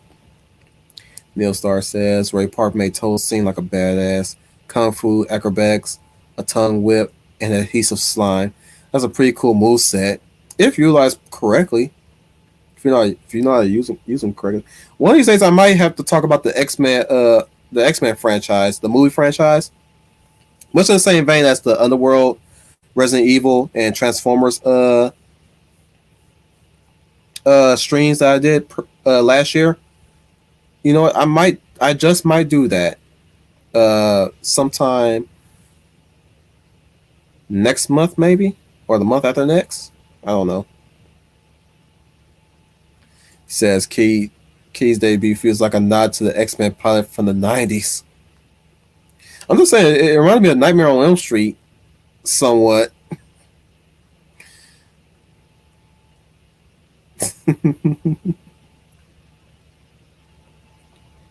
Also from Neil Star, I know. Don't get it wrong. Don't get the wrong impression. I'm not playing favorites here. Psycho's had a car, yeah. Perhaps he enjoys cruising or joyriding. I mean, yeah, he was the typical dude of the 90s, like cool car, kind of hot tempered at times. But if he's a leadership role, he's like, well reserved, kind of stiff, sort of. Tell Cyclops I made him a convertible. You guys get an encore for that one.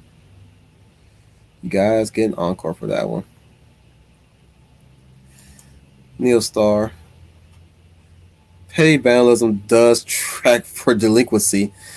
He's just causing trouble for trouble's sake with no regard to consequences. At least that's my take on it anyways. Yeah, that's pretty much what it was. We'll get into his motivation later on in the episode. Scortuna Lance avalanche mutation matches his personality. Earthquakes happen at random events, and Lance does vandalism, delinquency, and so on. Yeah, I will say this. Here's an interesting take on his powers. He does this little eye roll thing whenever time he makes it shake. So whenever time he pushes himself to use the powers, his eyes will roll up. He's always doing his grunt like. He's always doing his grunting sound, and he always lifts his head up too. Sometimes when he does it, or sometimes he'll just have his hands out and just like cause the area to shake and whatnot. It also kind of gave him a bit of a rocky temper. Oh, dang it. I messed up, guys. I forgot to mention that McNeil shows up at the end of Strategy X. And dude was the best introduction I've ever seen because they made him seem like he's like this omniscient and not omniscient, omnipresent kind of god figure with the mask over his head and just white eyes peeking through the slits like he's Sauron. You know, that was a nice take, and it also kind of made Mystique kind of draw pause whenever time he heard his voice. So it kind of established that Mystique is kind of a bit fearful of Magneto to some extent. Until we get to next season, we'll get into that in the next season. Continue on with the X Impulse. Lance's main motivation now you know that Kitty can phase through walls. He wants to get into the where they're keeping all the test scores. He's trying to go under the guise of rebellion, kind of like how they're trying to keep us down. All activism. I'm just rolling out there like that, to where like he wants to like finals. I guess finals is coming up for that year, I think, or at least that month until summer vacate comes up. But where am I going with this? Yeah, he wants to change. He wants to cheat. Basically, he wants to cheat on the test.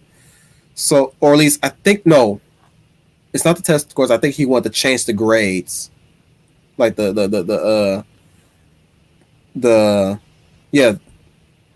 grades. Basically school grades. That's what he wanted to use Kitty for, which obviously she made her choice, which is screw that, man. I'm not gonna cheat or help you cheat or stuff like that. I'm getting out of here, and that's where we're. Actually, before that, we get the like I said, they established Kitty and Jean's relationship as good friends. Where after a little scuffle at the track and field, where Avalanche basically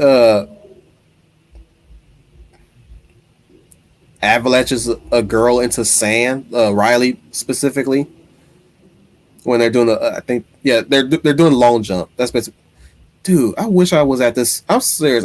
I wish I was at this school. I'm sorry. I was a kid from the hood. Every time I saw a school that looked better than the school that I attended to, I wish I was at that school. Every single time, I swear, guys. Like Bayville has a track and field. They can practice long jumping. You can do the pole vaulting. Basically, train you to be getting ready for the Olympics. Is what I'm saying. Oh, you know what? Speaking of which, yes, Cyclops took in Olympic wrestling. That's what his hobby was. I finally remember. Cyclops was into the wrestling thing. He, that high school wrestling. You guys know what I'm talking about, right? That was his hobby. I finally figured out that was his little activity that he did. I just remembered. I'm all over the place with this episode. I need to move on. Yeah, but like that's where they got connected. Where she shows her telekinesis in front of Kitty and all that stuff, and she says, you hear that line where you don't know what it's like to be different, or you don't like no, and I'm like,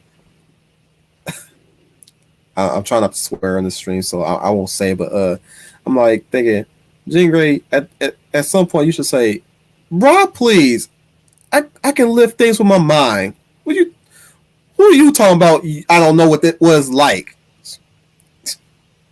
But it's kind of it's crazy that exchange was going on. But I like it. Greco-Roman wrestling, yeah, but kind of like that. That's basically what that was. Arthur Joni, where dudes are wearing these skin tight clothing, and those practice helmets that you see boxers practice with. Those cushion helmets that they wear. Kind of like that, and basically the object of the I think the object of the match is that you're supposed to get your opponent out of the circle, if I recall correctly. I think that's the object of that of the wrestling in high school, and they don't wear protective.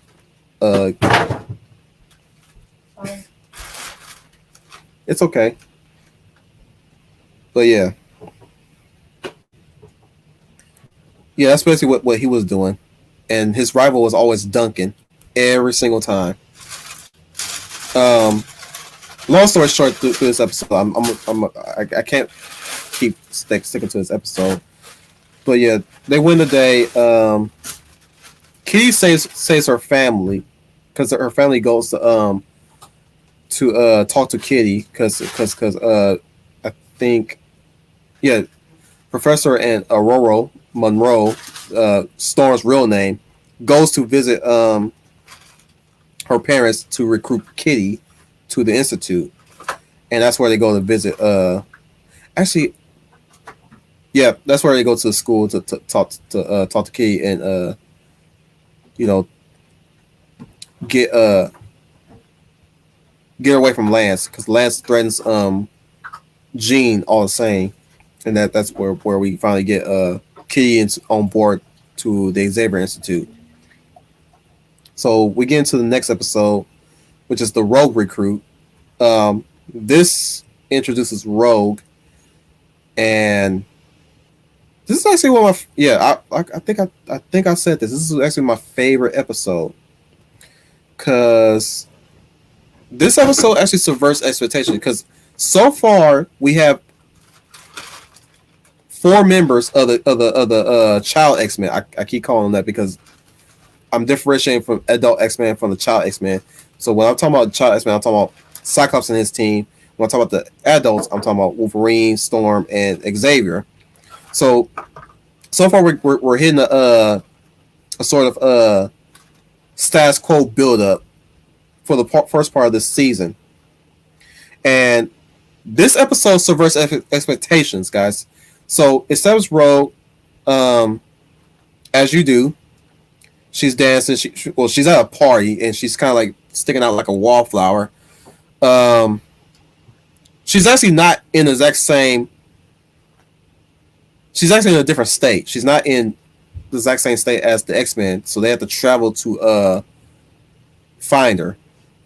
This also establishes Mystique's lover, Destiny, the clairvoyant mutant. Is it clairvoyance? It's clairvoyance because she or at least she foresees future outcomes. Yeah, it's clairvoyance. She's a clairvoyant mutant. It also established. It also infers that Raven adopted Rogue, and they adopted Rogue because of Mystique's Destiny's clairvoyance. That's the reason why she adopted Rogue. It really establishes that she has a strain. She's gonna have a strained relationship with Rogue in the series to come. So why I say this episode subverts expectation is the fact that you're already led to believe that this is what they're going to set things up at this point, where we're going to still build the team. But at the end of the episode, Rogue does not join the X-Men at the end of the episode, and I'm going to get into why that happens. Spoilers: interference from Mystique. Duh. And it really shows how crafty Mystique is with her abilities, and especially when she impersonates other people. But like I said, her powers activate the moment an article of her clothing gets ripped off, and the person who she's dancing with touches her, and he ends up going into a coma. I think no, actually no. X-Men is where Xavier says prep the Blackbird, but yeah. So yeah, they go to recruit Rogue. Like at this point, I think they're training in the danger room, or at least, yeah, they're training. I think they're training in the danger room. Training in the danger room, and we also get a little bit of hiccups with the team where Nightcrawler is being very he's crushed. let's just say he's crushing on Kitty at the moment, but he's very immature. That's another character aspect of Nightcrawler. He can be very immature and kind of like the class clown. So he's doing everything in his power. He's doing everything he can in this episode to woo Kitty to date her, or at least try to date her. So there's a bit, I think, in the Danger Room, I think, or at least I think they set up where Kitty is moving into the to this institute. I vaguely remember. I'm sorry, guys, but Nightcrawler teleports in front of her, and that's where she gets freaked out by him.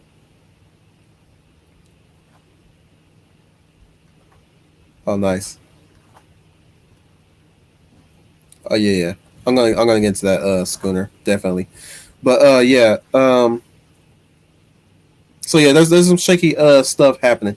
Also, Kitty is not privy to Nightcrawler's appearance. It scares her. So she's like the only mutant character that actually finds his appearance kind of scary. You know, us the audience kind of sees it otherwise because of his design. But yeah, it also says that they're going to be, like I said, there's a lot of stuff, and there's going to be a lot of payoff coming into the series as we go along with it. But it shows that they're going to be good friends as the episodes keep going. Just like how friendships are established between Jean and Cyclops and Nightcrawler. They're not really. That's that interesting dynamic that's building up as the series go on. So we all know now that we have those four established, it's a very rocky team up. So we get to where Rogue has now chose to hide.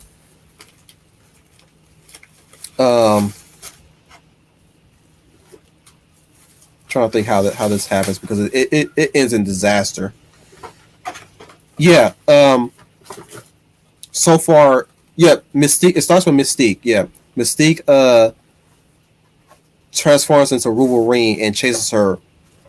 And it's funny because this is all Scott McNeil, by the way, and you have Rogue already flabbergasted at this big guy with claws coming after her, and she's like, "What do you want?"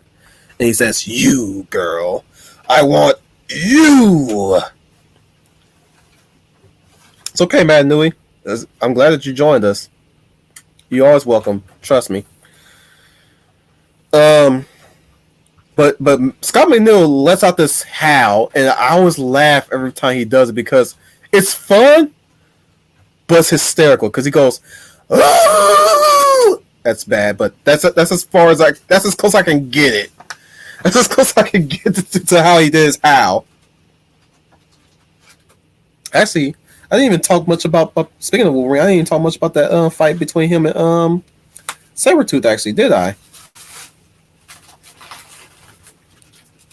I'll talk about it more in later seasons when we get more into actually, you know, I'll get more into that when we go down the line because there's still some more fights in the future of this season. But yeah, you got Mystique always transforming into the X-Men to misdirect Rogue, and each X-Men she comes across, she for starters, she accidentally touches Nightcrawler when he removes her glove by accident, and this is also another unique thing happens in this episode. Kitty learns how to communicate with Professor telepathically.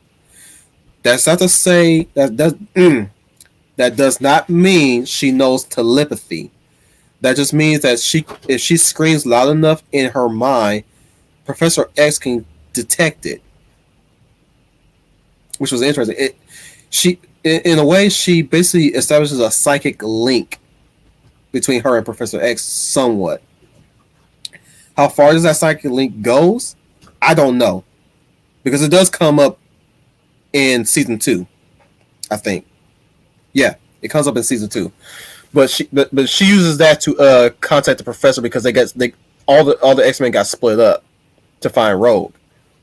So that was a unique thing that happened with Kitty, and it shows her assertiveness too in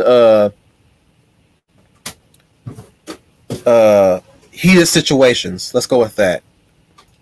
So that was a nice thing that happened with Kitty. So we get a little bit of scenes of Rogue playing with Nightcrawler's powers, but she's still like kind of like confused as to what's happening to her. We have Jean trying to connect with Rogue later on in the episode, but Mystique screwed that one up as well by turning to Jean, and it's kind of funny how she says it too. She's like, I really tried, but someone cannot be helped. Then we have a moment where I think Rogue touches Storm by accident because Storm has exposed forearms in her suit.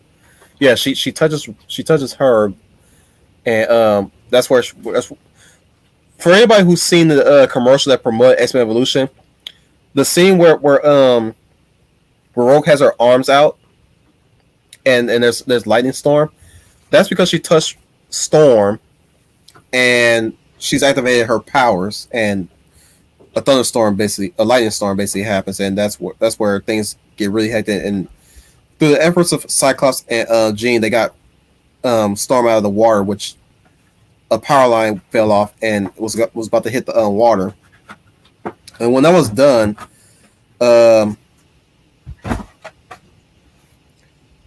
she finally ran back to Destiny, and that's basically establishing that Mystique has her hook, line, and sinker, basically. And yeah, that was, you could say that was basically a defeat for the X-Men for that one episode. And then but we get to turn it around in the next 2 episodes coming up, which is this one. The next episode for that one, after that one, is Mutant Crush, which establishes the next villain in the Brotherhood, which is the Blob. And he's established as an entertainer.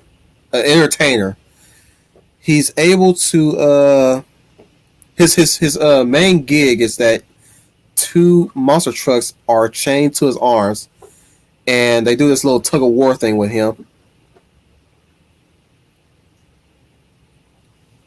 So yeah, and that's his whole shtick, that he cannot be moved. His basically, we all know Blood's power is basically being he manipulates gravity to a point where he's immovable. The problem with the Blob is that he's easily angered. He has a bad temper, so there are times he gets pissed off. He turns red with rage, and he unleashes. He's basically the Hulk, in a way.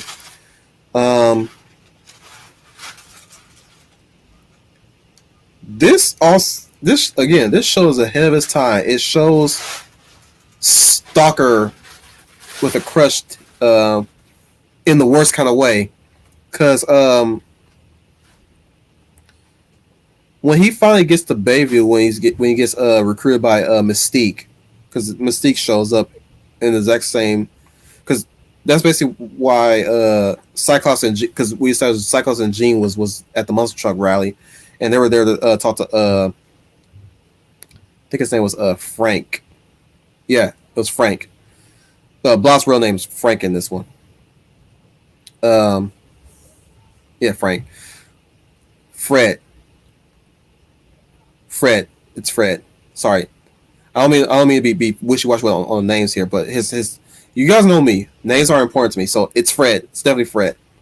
They were going to meet Fred, but Mystique got to him already, and I think they tell that to the professor later on that episode.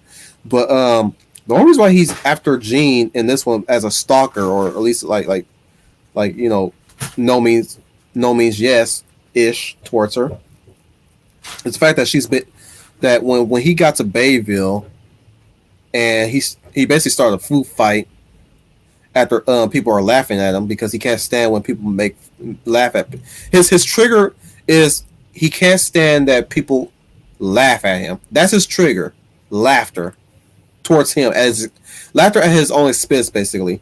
And it kind of established that when Duncan makes a fun at him when all Fred does, the Blob, I mean, is asking where's the first period class that he's supposed to go to. When Duncan could have been nice to tell him what room it is and where to go, and all he did was make fun of his size, basically. And that's where he literally takes part of the lockers and try to smash Duncan with it, basically trying to murder the guy in school, mind you, in broad daylight, mind you, until Jean jumps in and just said, "Hey man, hey, you can't do that." I know Duncan's kind of a lughead, but come on, man, really? That's where he warms up to Jean, and that's where he kind of got the hots for her. He's catching feelings in a way.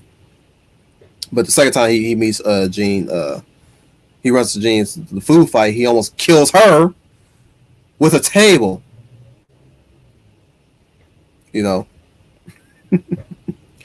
But yeah, that's where he kind of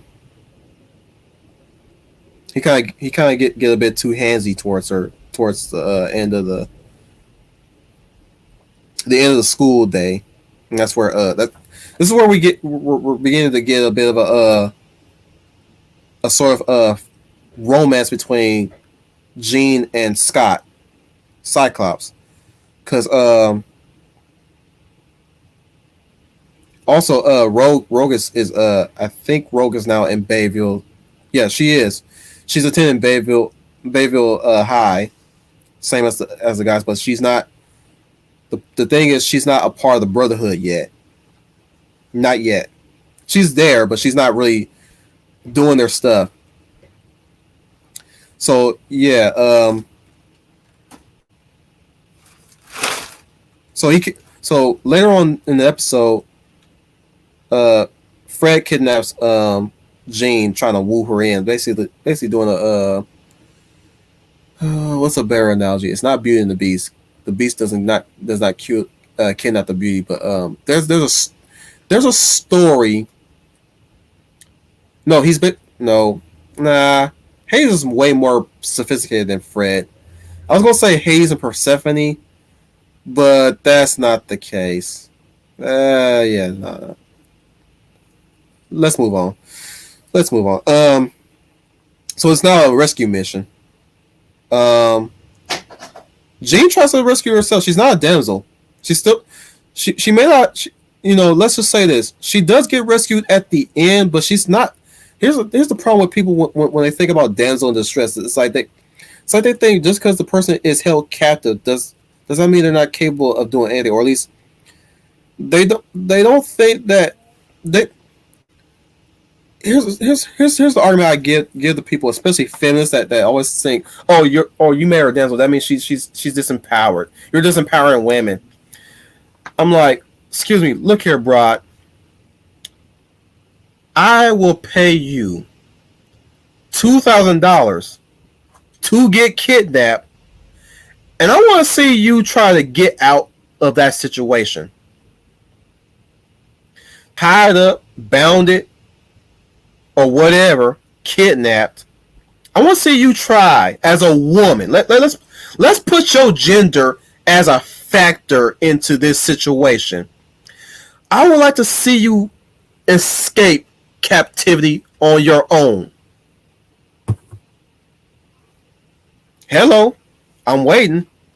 That's the argument I like to throw at people when they try to talk about raise a stick about damsels in distress. I'm like, bro, did you not see that she tried to get out? She tried. And then she did. What's she gonna do? What's she gonna do? What's she gonna do if she get caught? I always hate that argument. Remember back when Age of Ultron? This is a tangent, guys. I'm gonna get back into. I'm gonna get back into it, but I need to throw this tangent out there. Remember back when they were clowning Age of Ultron for depowering Black Widow? Back when they used to mock Black Widow for not having superpowers, and she was held captive by Ultron. I'm sorry. Did you guys forget that she sent out a Morse code to the heroes? Without her, they would not have found Ultron and what's that place called again? Sokovia would have turned Earth into a wasteland. So it was thanks to Black Widow why they saved the day. Had she not signaled her Avenger pals. And she waited there because she ain't about to run out there and try to fight a robot army on her own. She needs her team. Black Widow knows what she's capable of and what she's incapable of. That's a character that's responsible for their well-being. Okay? That's a tangent, guys. That's what I'm going to say. And let's move on. So, in a way, another bit about this episode, about the Mutant Crush, Rogue saves the day instead of Cyclops and Nightcrawler, because Nightcrawler and Cyclops went there to rescue Jean.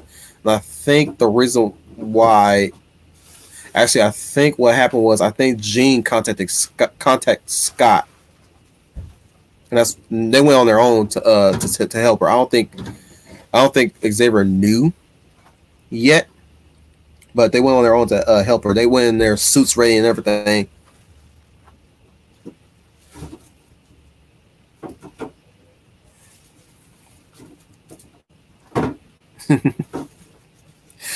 Oh, you guys are beaming now. But yeah, let me finish this episode. That's 4 episodes in. I can stop to do your comments real quick. Yeah, let's go with that. Yeah, Rogue saves the day in the end. She absorbs Cyclops' abilities when he gets knocked out, along with Nightcrawler.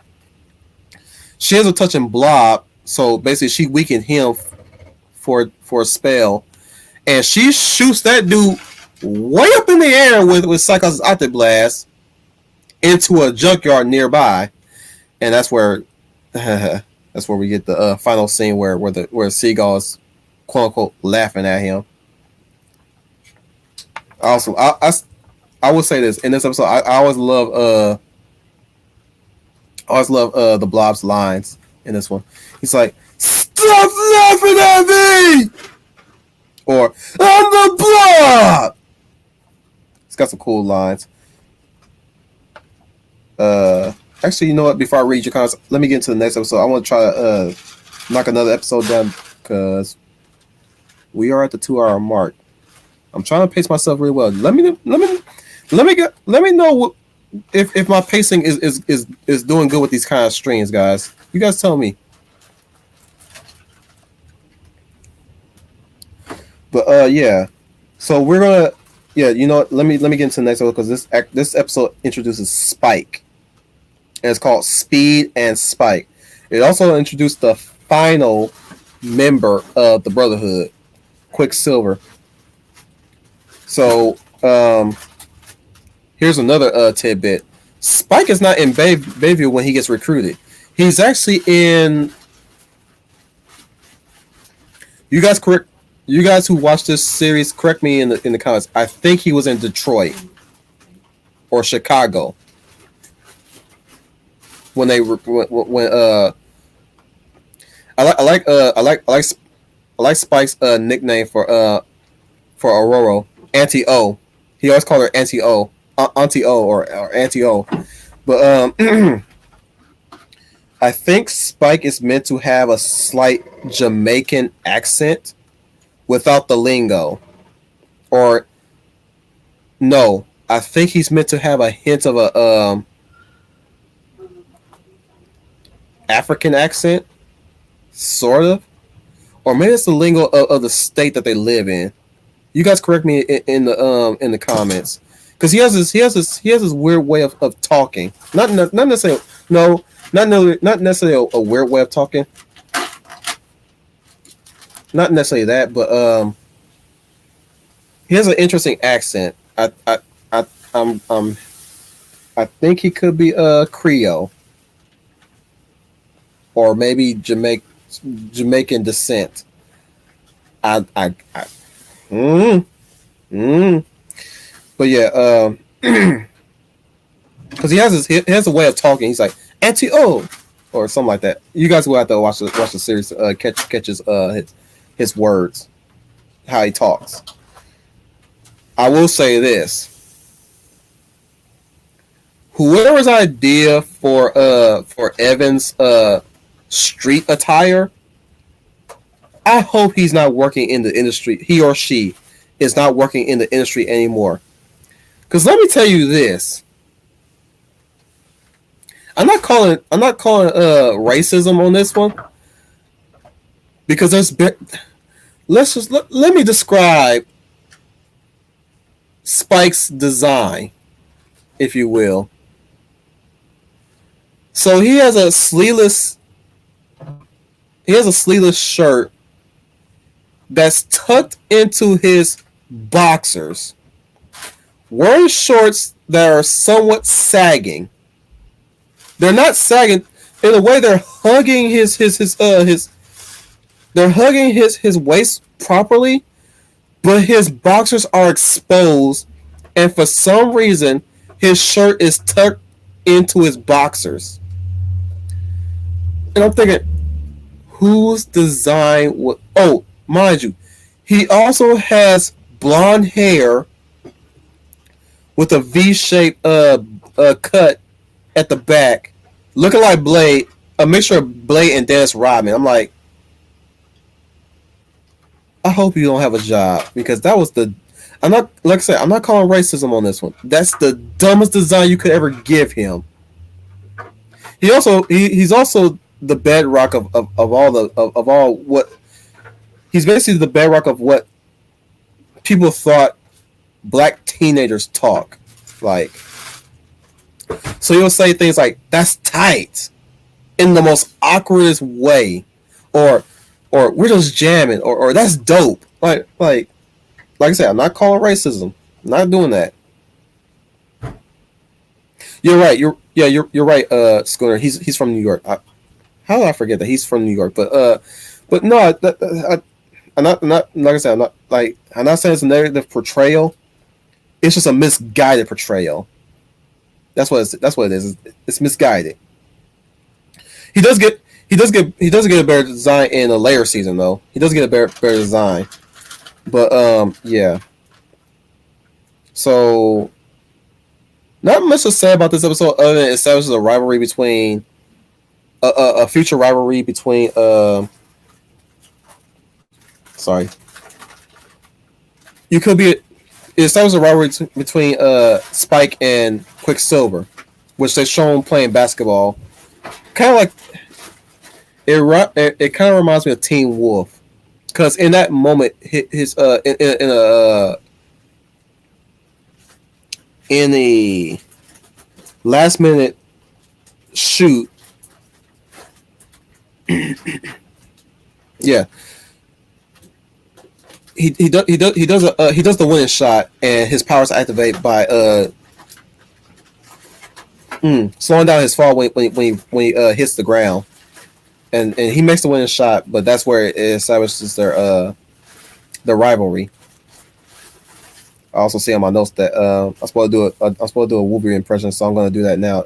He's got one of the funniest lines in this episode, because they get they of all the let's just say this, of all the X-Men recruits,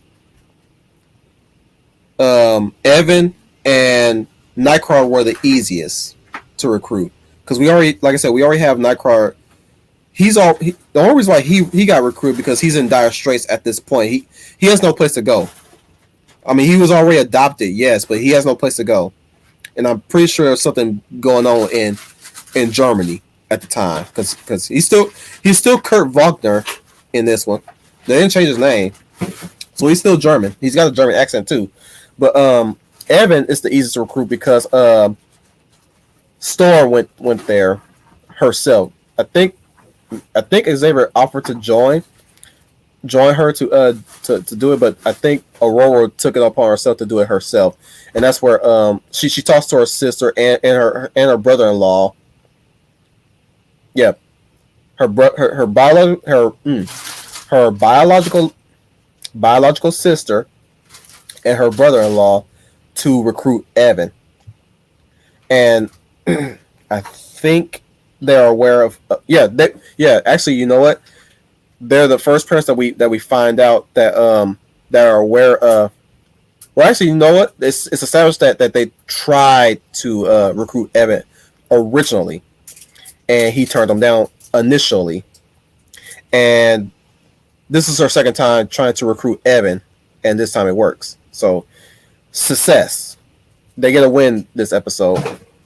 But going to what I was saying about Wolverine, which they're actually discussing Evan's abilities here and there, and him acclimating himself into the Institute. They're having what looks to be lunch, and Wolverine voices his opinions about Evan. And you get Nightcrawler's hands trying to get some sausages, and Wolverine says, "Elf, how many times I have to tell you? Ask first, and they'll get passed to you. I'm sorry, but you're in the middle of talking." And he teleports back, and Wolverine says, "That's more like it." I love that's one of the scenes. That's one of my favorite Wolverine lines. He's really big on table manners here. Wolverine, everybody, is big into making sure you have table manners, and I love it. I love it. Also, Wolverine has some really good nicknames for the for all the cast members. So Cyclops, he calls him Psych. Jean, he calls her Red. Kitty, he calls her Half Pint because obviously. Nightcrawler, he calls him Elf from what I just impressioned. And guess what he calls Spike? Porcupine.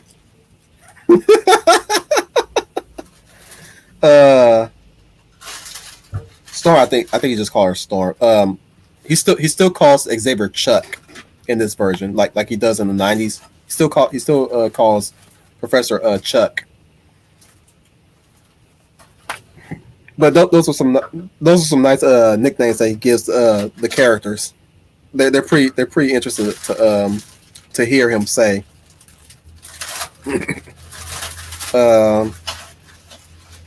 Moving on. So we also this sort of brings up some memories, doesn't it? We get a scene where I think Quicksilver goads Evan to challenge him at the Bayville High School after dark. Yeah. Yeah. Yeah, he goes to challenge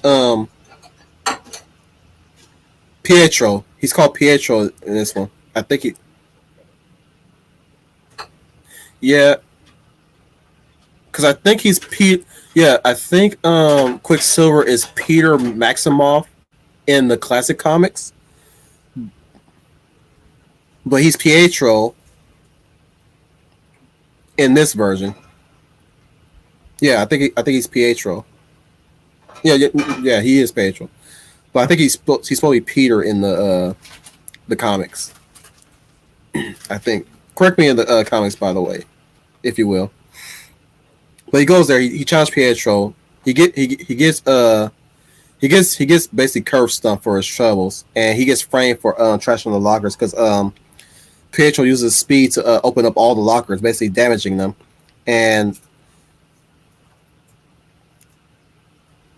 basically Spike is now behind bars, being framed for a crime he didn't commit, basically property damage to the school, and that's why they have to bail him out.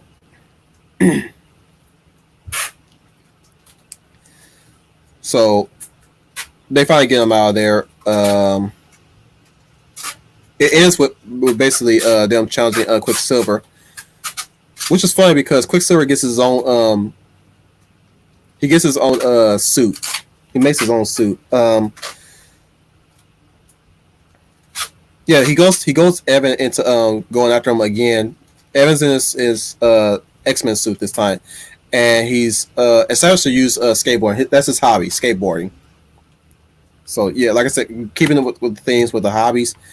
Evan is a skateboarder, so he skateboards. So he's going after Quicksilver on skateboard. I don't know how he's keeping up with him on that skateboard, but other than that, it basically ends with them winning by actually getting a confession via recording, thanks to Evan's smart thinking. It's established that Evan's more of the hot blooded, impulsive member of the group.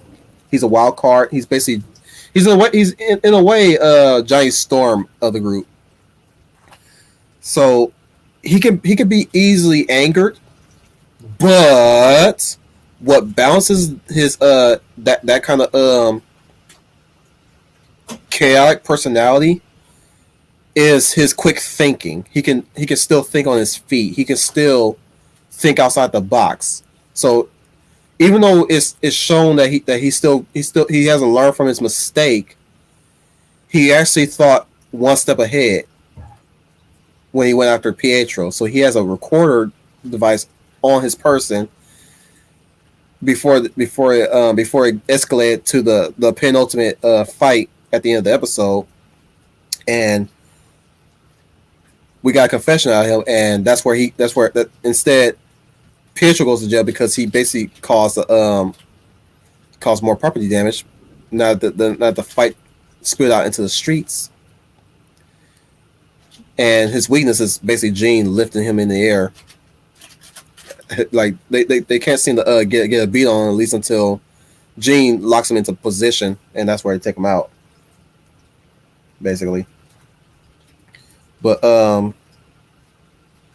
it also hints that Pietro in this version of X-Men knows that Magneto is his father, or at least it's established that they're in cahoots with each other, father and son, and now they have recruited Quicksilver, and now the Brotherhood's completed. We have now established that we have Avalanche, the Blob, Toad, and Quicksilver as the establishing members of the Brotherhood, along with Mystique and Magneto.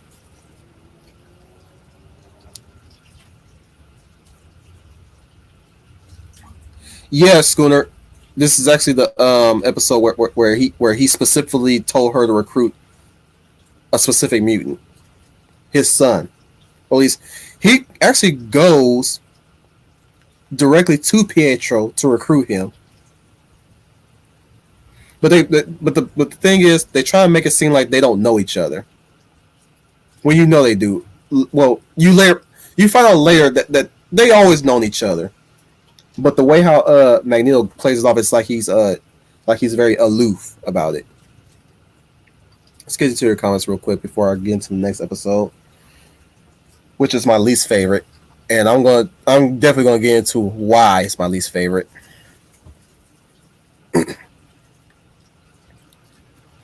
Excuse me.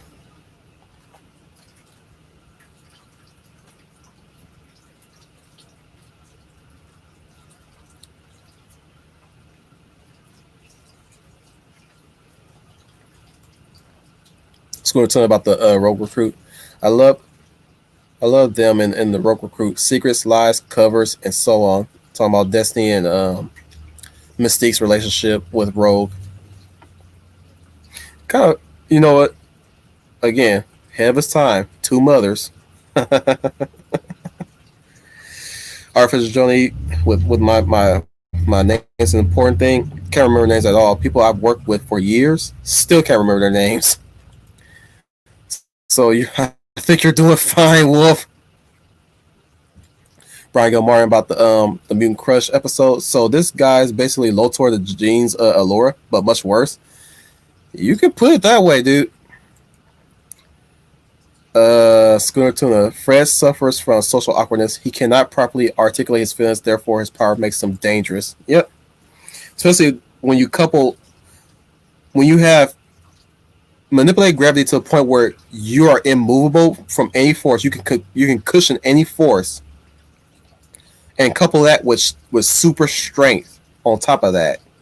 That's dangerous. Or for joint Eric, the Phantom of the Opera, maybe he connects Christine. Yeah, that's, you know what? That's basically what that was. Phantom of the Opera. I was thinking about that too, and I don't know why I couldn't even bring it out of my mind. It's going to turn. Precisely. Black Widow perfectly sets up the third act of Age of Ultron. Exactly. There's no such thing as the Avenger. It's the Avengers. She's going to need the Avengers to get her out of the situation. That is her team. Where's she going to go next if she did get out of there? I mean, Grant, she has connections. She knows how to travel and stuff like that. But where was she going to go? They had no food in the cell. She's going to starve. She's going to get dehydrated. I don't know, guys. Maybe I'm selling Black Widow short, but still, like, she's not going to risk her. She's not going to snuff her life out so recklessly like that. She's going to wait for her friends, her co-workers, to get in there, and even then, if they literally start fighting the Ultron bots, who's to say she wouldn't have done it herself to get out of there? She's still gonna wait anyways, and still, like, come on now, come on, idiots. I call them freaking idiots. They have I'm sorry. Unless you've been in a real life a real life in depth situation, don't come to me what you think you're gonna do in a certain situation because you're looking at it from afar. Let plus size. Sorry, I don't mean to go into that tangent. With an episode you're talking about where Block captured Jean, Jean was not helpless. She did use her powers to keep herself alive until the others could help her. Exactly. I mean, that's the thing. She made an effort to try to get out of there too. She also made an effort. She distracted the Block too until Cyclops and Nightcrawler got there, and even then, like Rogue followed them.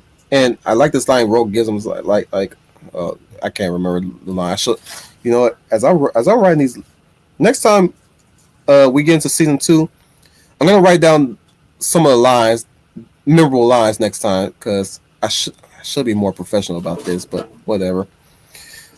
We can improve. We got 4 seasons of this. We can do this, guys. Sorry, my phone's ringing.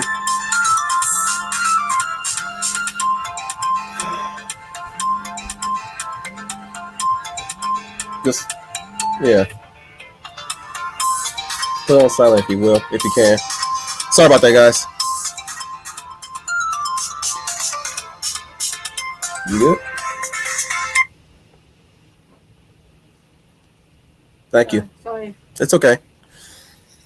Sorry about that, guys. I didn't mean for you guys to hear all that. We're both sorry, actually. We're both sorry. Also from Leia, plus I said Schooner Tuna. I agree, that made me red with anger because Willow was not helpless. You're not weak if you need help. You're stupid if you don't ask for it.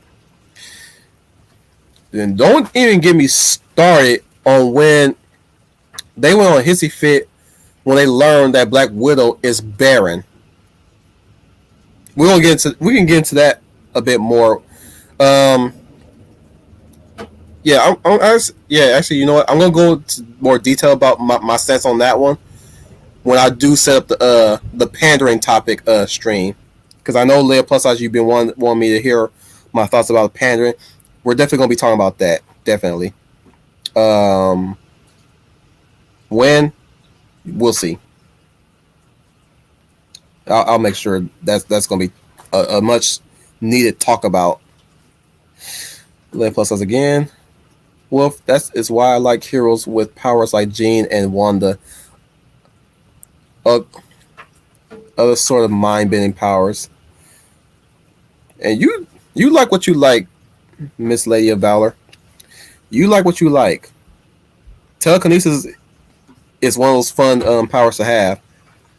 I would suggest you watch Chronicle if you like telekinesis based powers in movies. Chronicle is one good movie you can check out. Schooner Tuna to Leia plus size. I know. I also hate the fact that people mock Black Widow for having a backstory in Age of Ultron. If I remember right, Age of Ultron is the only time we ever get her backstory. Bruh, chef's kiss on that one. It's going to also mention Quicksilver is Magneto without the trauma. I don't know what you mean by that.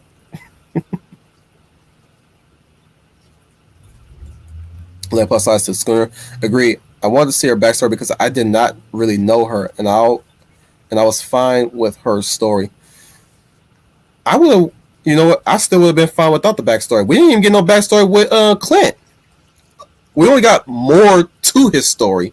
The fact that he has a family that has a shelter to protect them when he goes on Dan's Ridge to keep him from being targeted by any officials that want any enemies that want to get revenge on him.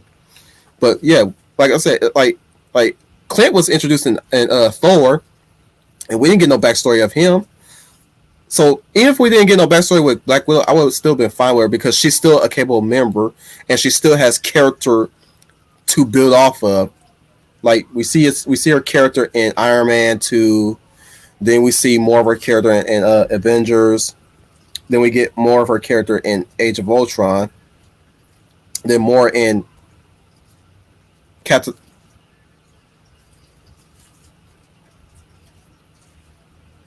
Was it Captain? Did Captain America Winter Soldier come before Age of Ultron? I get them mixed up. But we got more of a character in Winter Soldier 2 and Civil War. So even if we didn't get that backstory in Age of Ultron, she still would have been a good character because what she's doing going forward is adding to her character. So, like I said, it's good that we got it, but we still would have been we would have functioned well enough without it too. All the same, that's what I'm saying. Artificial Johnny. Wolverine is into proper table manners. Now that's subverting expectations done right. I know. I'm serious. I love that's the biggest highlight I love about Spike and Speed and Spike. It's the fact that he reprimanded Nightcrawler for not having good table manners. Let plus size to Brian's comment above. Thanks, Brian. Is it me or do these SJW fanboys just want female heroes to kill all men? I think they hate themselves. We can go another stream about that stuff. There are some women are like that they just want every man dead, and they want all women to date women, knowing full well that will kill the species. Or at least they don't. They're too ignorant that the fact that if they kill all the dudes, they won't be able to procreate. Most of these females would burn every sperm bank just to get rid of men, because for every sperm that they receive could possibly be a man. So yeah, that's why I say the feminist movement should have been done, like completely done. That movement is. I'm surprised that movement has not died within, like, imploded on itself. Somehow it's surviving. Schooner says, one must wonder. Oh, I just gave you that answer right there. They do. Most of them do. Most of them do. Some of the crazy ones that really like this, that flip flop on everything that they choose to be supportive of. They just want to see dudes dead, like dead. Like that turned me off on the idea of the feminist movement. It's like you soon want me dead anyways. Waving that BLM flag too. It's going to true. It seems that they have all this hate in their hearts. I mean, that's how hate starts. Yep.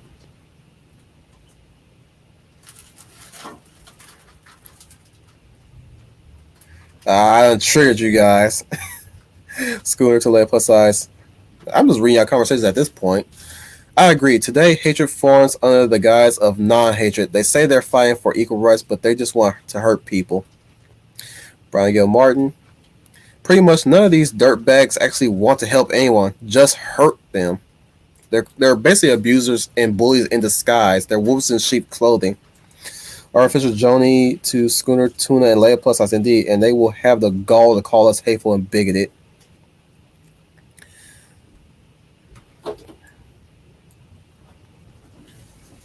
Brian Gill Martin.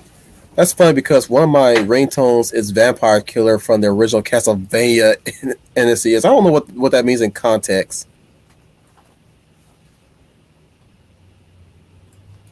Artificial Joni and to Brian Gill Martin. Indeed, and when someone actually tries helping people, the SJWs are the first to attack. Yep. Why are you helping them? Why are you helping him? He's the evil person. Why are you helping him? Why are you help? You should not be helping him. You should be joining us. You should be joining us. Why are you helping? Because I'm a model citizen. I help who I want. Because it's the right thing to do. Even the person is a killer. Even the person is a rapist. They're still a human being. If they're in a car accident without that knowledge of knowing that they're possibly a murderer or a rapist, I'm still going to help them. They're still a human life.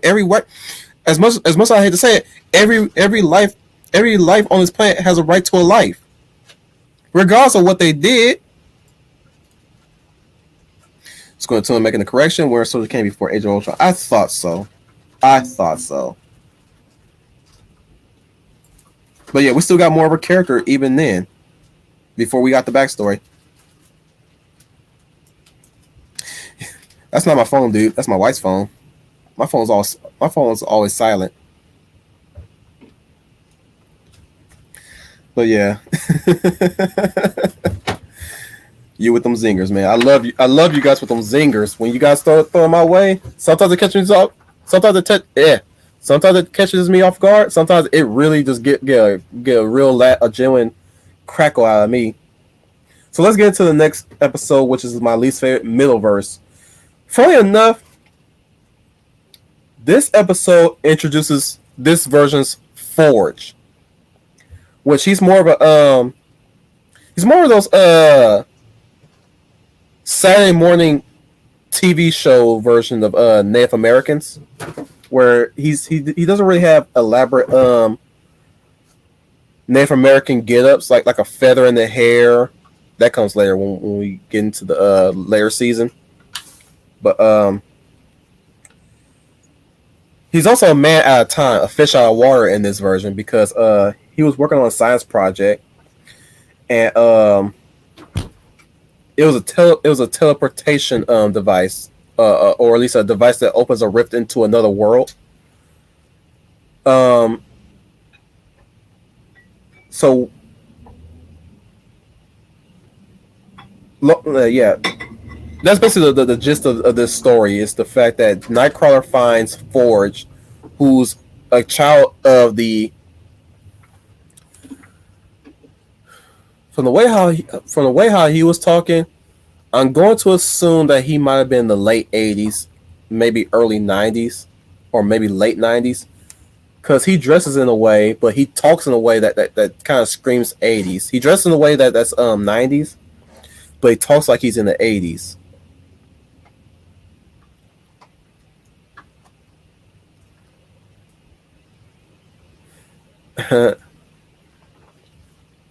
But yeah, I say it's my least favorite episode. The the slight. I hate to say it like this. I hate to say that's uncharacteristic. It came off as out of character for Nightcrawler and Cyclops to be fighting each other, because there seemed to be an issue between Kurt's class clownishness clashing with Cyclops' straight man ish, and that's never been the case prior to this episode. But I hate to call it forced conflict, because it came off as forced conflict to start the plot to get Nightcrawler from point A to point B. I think this episode could survive without that. I don't know, but that's the reason why it's my least favorite, because I dig their friendship as genuine, and for them to have that fight with each other, because it basically started off with Nightcrawler jumping on the lunch table and doing the the white boy dance, the party dance and stuff, and his tail popped in, and Cyclops grabbed him by the tail and snatches him back down to the seat, and that's where it started getting into an argument, and they get into a heated argument. I'm like, I'm sorry, but this doesn't work. I think it would work. I think it would have worked a lot better if it was Cyclops versus Evan, because Evan's the more impulsive one. I think it would have been better if Cyclops was the one that had the problem with Evan, and they have a heated argument, not him and Kirk, because him and Kirk bounce off each other really well, and I'm like, this is the episode you choose for them to have a friendship breakup. Really? And that's where Nightcrawler teleports, and he somehow teleports coincidentally into a unused basement area of the school, and he activates the machine that gets him in the basically the Middleverse world where Forge is, and that's where he meets Forge. I hazard to say that Middleverse is also a filler episode, because we don't really get to see what the enemies are doing at this point.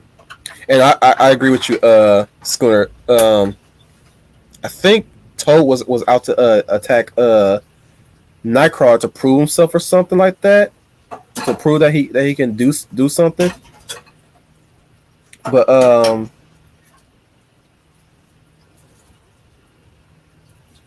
yeah, and that's where you get the machine after it swallows up Nightcrawler.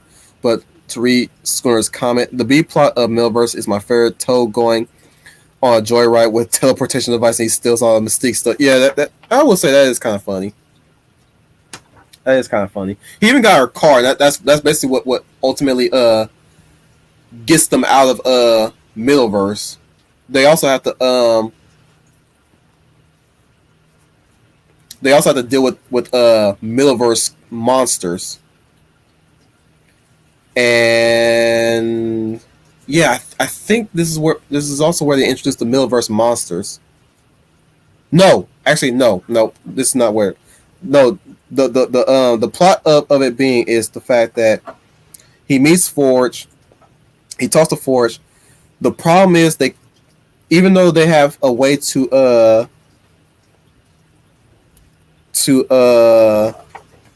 get out of that world, they have a one-way ticket, and not necessarily a one-way ticket, but they have a limited amount of time to do it to be able to open up that door and get them out of there. So he had enough juice for Nightcrawler to project himself long enough to warn. Oh, here's another thing that I hated about this episode too. Both Cyclops, both the rest of the team act very uncharacteristic. Yeah, they act out of character too, because they went through the trouble of chasing Toad with the gun and whatnot. He thinks it's a phaser gun, because Nightcrawler disappears when he gets hit by the beam, so he's like fighting the X-Men at this point. But they think it's a weapon, and and they think to destroy it. I get that.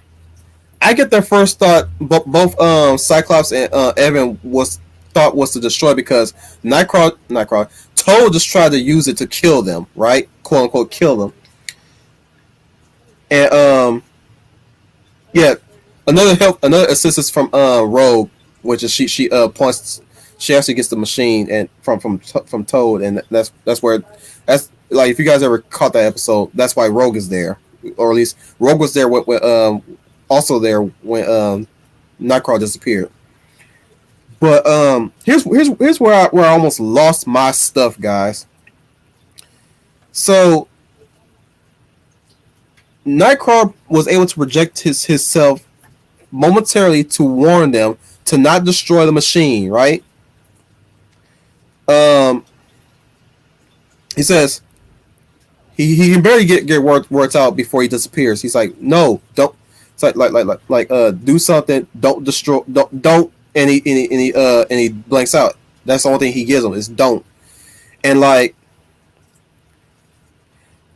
Cyclops asks, what do you mean by don't? Aaron Flower says don't I think he means don't let it fall into other hands, so let's destroy it. And then Cyclops is all for it. I'm like, boy, you're the most reasonable member of the group next to Jean. You should be taking what Evan is saying with a grain of salt. Bruh, you're usually the overthinker of the group. Come on now. So I was like Cyclops, that's so out of character of you to really go with Evan like that. Like I can get that from Evan always want to destroy things. I don't get that with Cyclops. That's what I'm saying. So yeah, it's nitpicky stuff that I have with this episode, mainly because it's like there's this whole shtick about Cyclops being too strict. He's always talking about drills and training and all that stuff. He's all being serious. I'm like, what?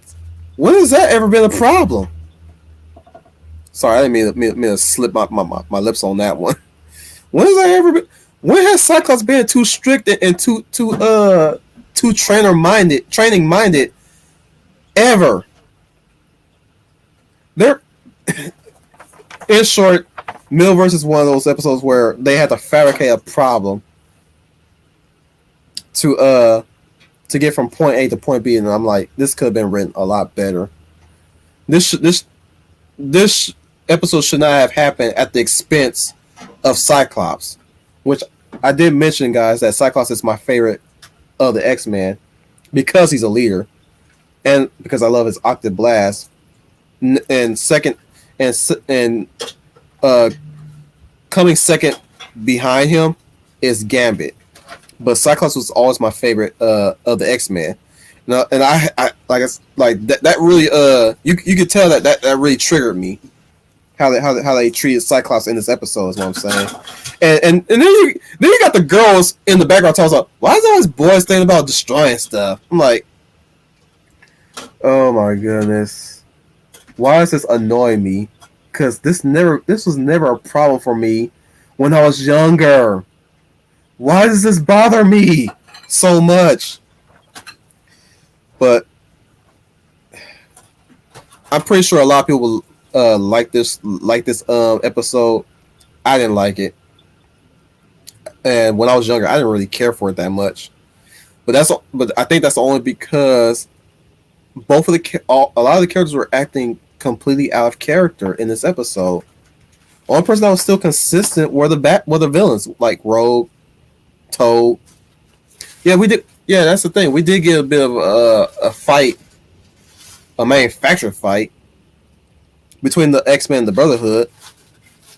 Manufactured? No, it wasn't manufactured. They actually want the device too. Just that. Anyways, they didn't care. that much for the device. They just didn't want the X-Men to acquire it because of funsies. But yeah, it's like nobody had nothing to do. It should.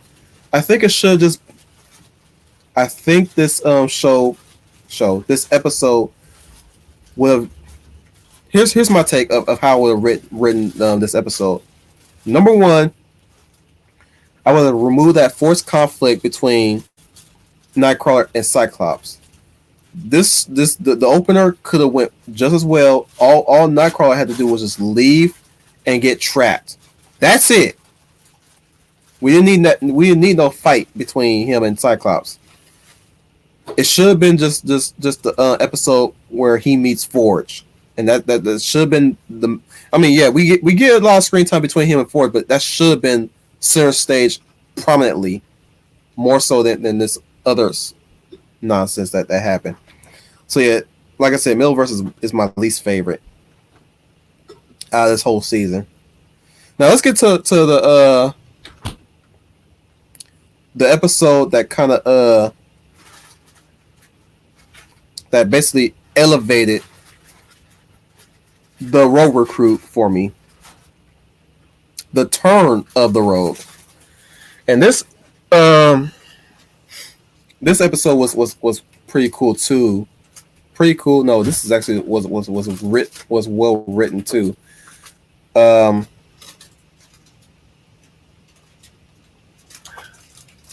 Let me recall what happens in this episode real quick.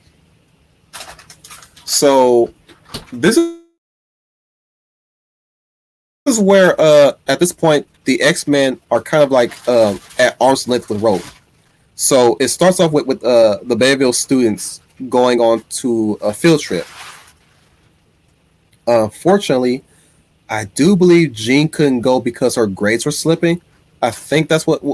There's a reason why Jean was not allowed to go, but instead we had Cyclops and Rogue go.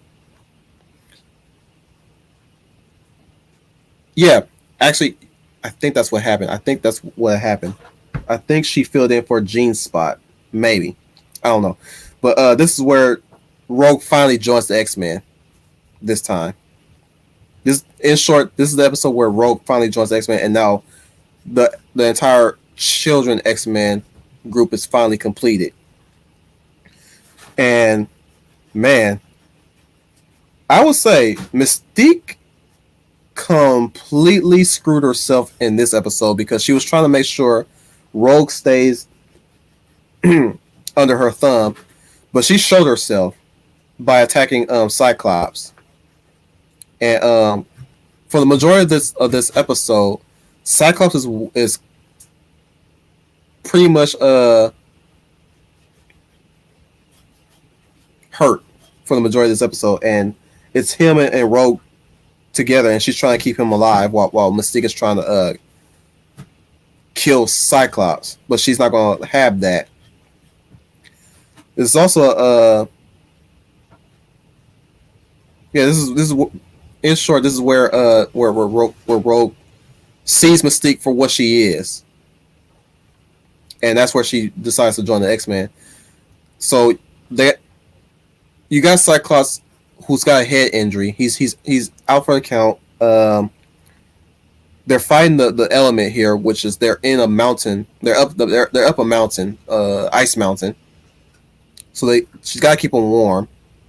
She's got to keep them out. There's a moment where they fall into the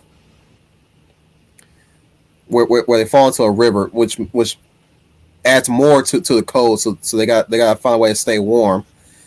I forgot how Mystique outed herself. I really forgot how she outed herself, but that's where Rogue really got pissed off and started to fight her. And she samples Cyclops' abilities, and Mystique was in wolf form at this point. So you get that one perspective, that wide shot perspective of Rogue using the Cyclops' Octave Blast on her, knocking off the bridge, and she turns into an eagle, trying to continue to attack him. And that's where that's where Wolverine and Storm jump in, and that's where we finally got them on board the Blackbird. And this is where Wolverine makes this ultimatum to Rogue. So what's it gonna be, kid? You either you either join us or stick with Mystique. Make your choice. And she asks, "Does one of those choices? So if I choose, does it involve me getting? If I say no, does it involve me getting thrown off this jet?" And he says, "No, that's not what we do around here. We'll just let you go, safe and sound, and we won't bother you ever again."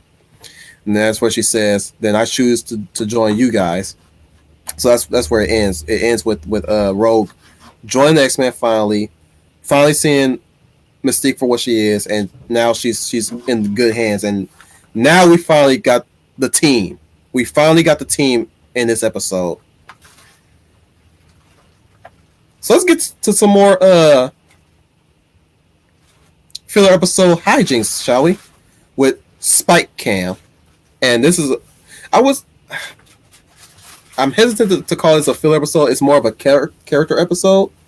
And this involves Spike trying to make up for a grade that he's behind on. He's been given a camera. So he has to do a little bit of a recording of the I hate to call it a book report, but he's supposed to record. He's basically supposed to make a video, and he's supposed to make up for the grade with that video because he's behind on his grade for that class course. This is where we also get another Wolverine and Sabretooth action in this episode. The side plot. The second side plot to this is Kitty and Rogue trying to woo a guy so they can be part of a play, a Dracula play that he's putting together. So you got that going on.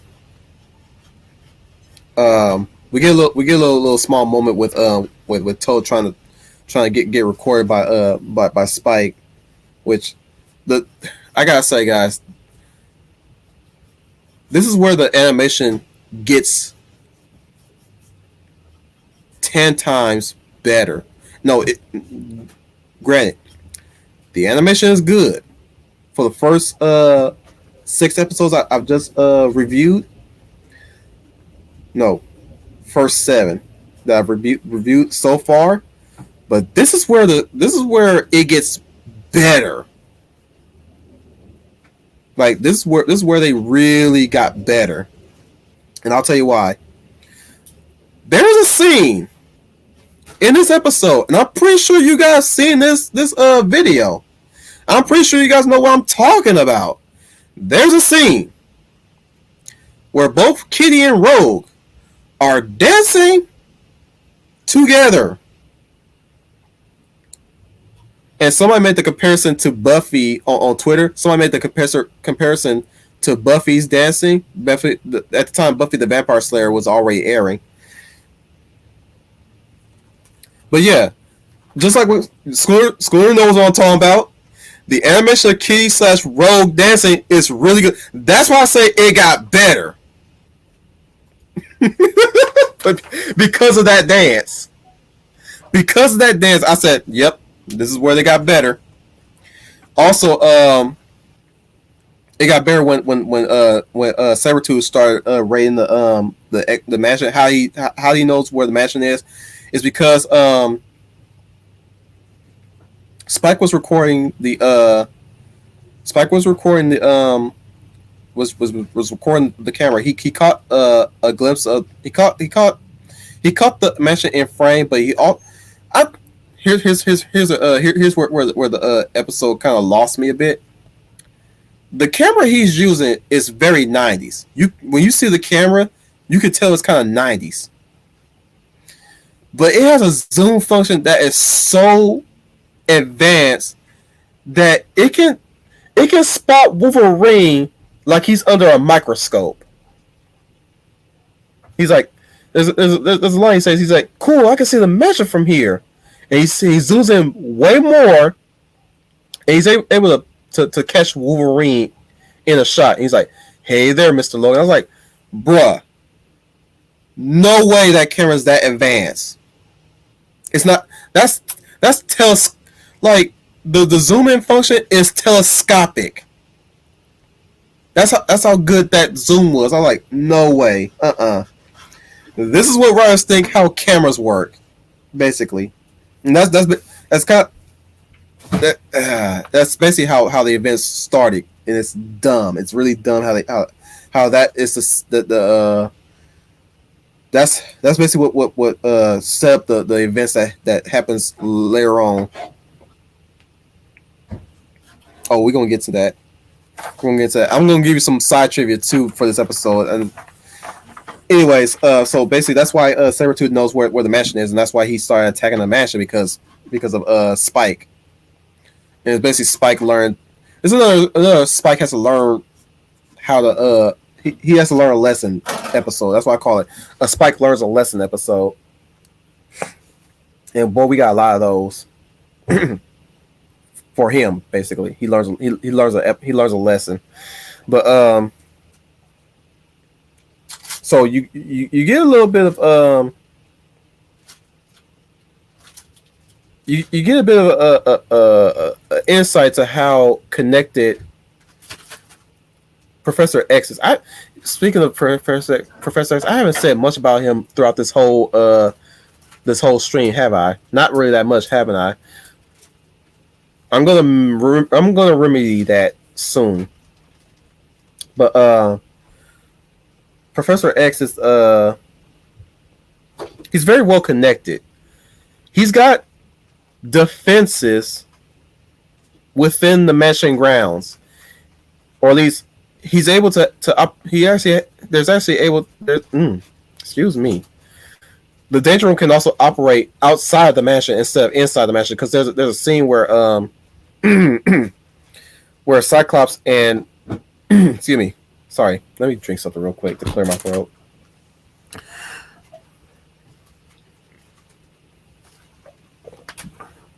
Means my throat is getting dry. I'm trying, guys. I'm soldiering through this. We can get through this, guys. You guys are still with me? Raise a hand. Say aye. There's a scene where Wolverine and Cyclops are training in the yard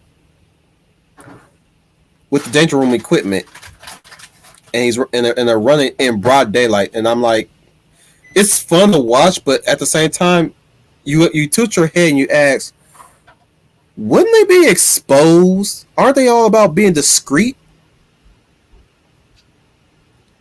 They're so brazen with it too. They're running an obstacle course where they're running through. You got buzzsaws flying at them. You got whip wires that wrap around your legs to trip you, which Cyclops get that. Also, Spike is trying to record, but oh my goodness, this also aged well too. So before that scene came up, there's a scene where Spike is recording Jean Grey in the midst of choosing an outfit. She's in her sleepwear, mind you. I gotta be very descriptive of what sleepwear she's wearing. She's basically wearing a gown. That's basically not necessarily a long gown, but you know what kind of gown I'm talking about. The kinds that allows you to show a little leg. She's wearing that kind of gown, and he's spying. He's spying on her with a camera. She shoves him out, slamming the door, and his response is, "Touchy." It was boring anyways. I'm gonna find some real action. I'm like, bruh, I get that you're young and all, but come on, like seriously, come on. I'm surprised he was able to fit that into the final product of his recording, which I'm going to get into later on at the end of near the end of this episode, because he does get Make no mistake, he does get the footage done. He gets the he made use of the camera. Is what I'm saying. But he was still able to fit that in there without there being any implications, if you will. That's funny how they crap past get crap past the radar. Thank you. Oh, but that was funny though. That was kind of. I was young. I didn't know no better. But now that I'm looking at it, I'm like, bruh, not cool.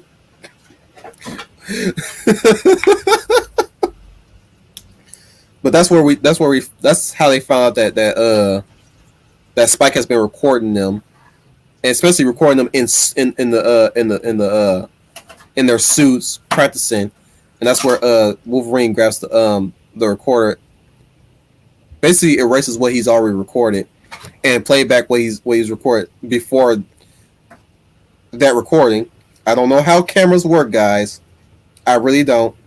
I'm still working on a camera that I use for my videos, but apparently you can do that. He says, "Now let's see what else you've been recording earlier." It's kind of funny because we also established that that Storm checks in on her nephew every once in a while because the nephew. But he almost wrecks his own room because it's established that sometimes Evan has no control over his spike abilities, so he has to be very careful on how he moves his body. So even when he wakes up and stretches, can also trigger spikes to shoot out. Oh, I forgot to mention his ability that he can grow spikes, but he can also shoot them. So he has to be very, very careful on how he move his body, and oftentimes he has to find new clothes because oftentimes he doesn't have molecular restrictive clothing. So he always had to have a change of clothes whenever time he attacks, or sometimes he'll wake up and maybe spikes have come out in places that he didn't want, or at least they come out when he didn't want them to. So he has to be very, very, very careful on how he uses his spikes, or how to control his powers, basically, which will be I think it happens in season 3 where his powers being an issue come up, which we're going to talk about 2 weeks from now. Yeah. So yeah, he gets some cool character development here and there, and I'll point it out whenever I can. But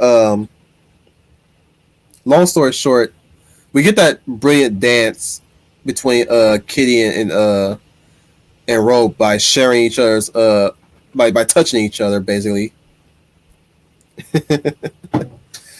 And okay, sorry, I'm jumping ahead.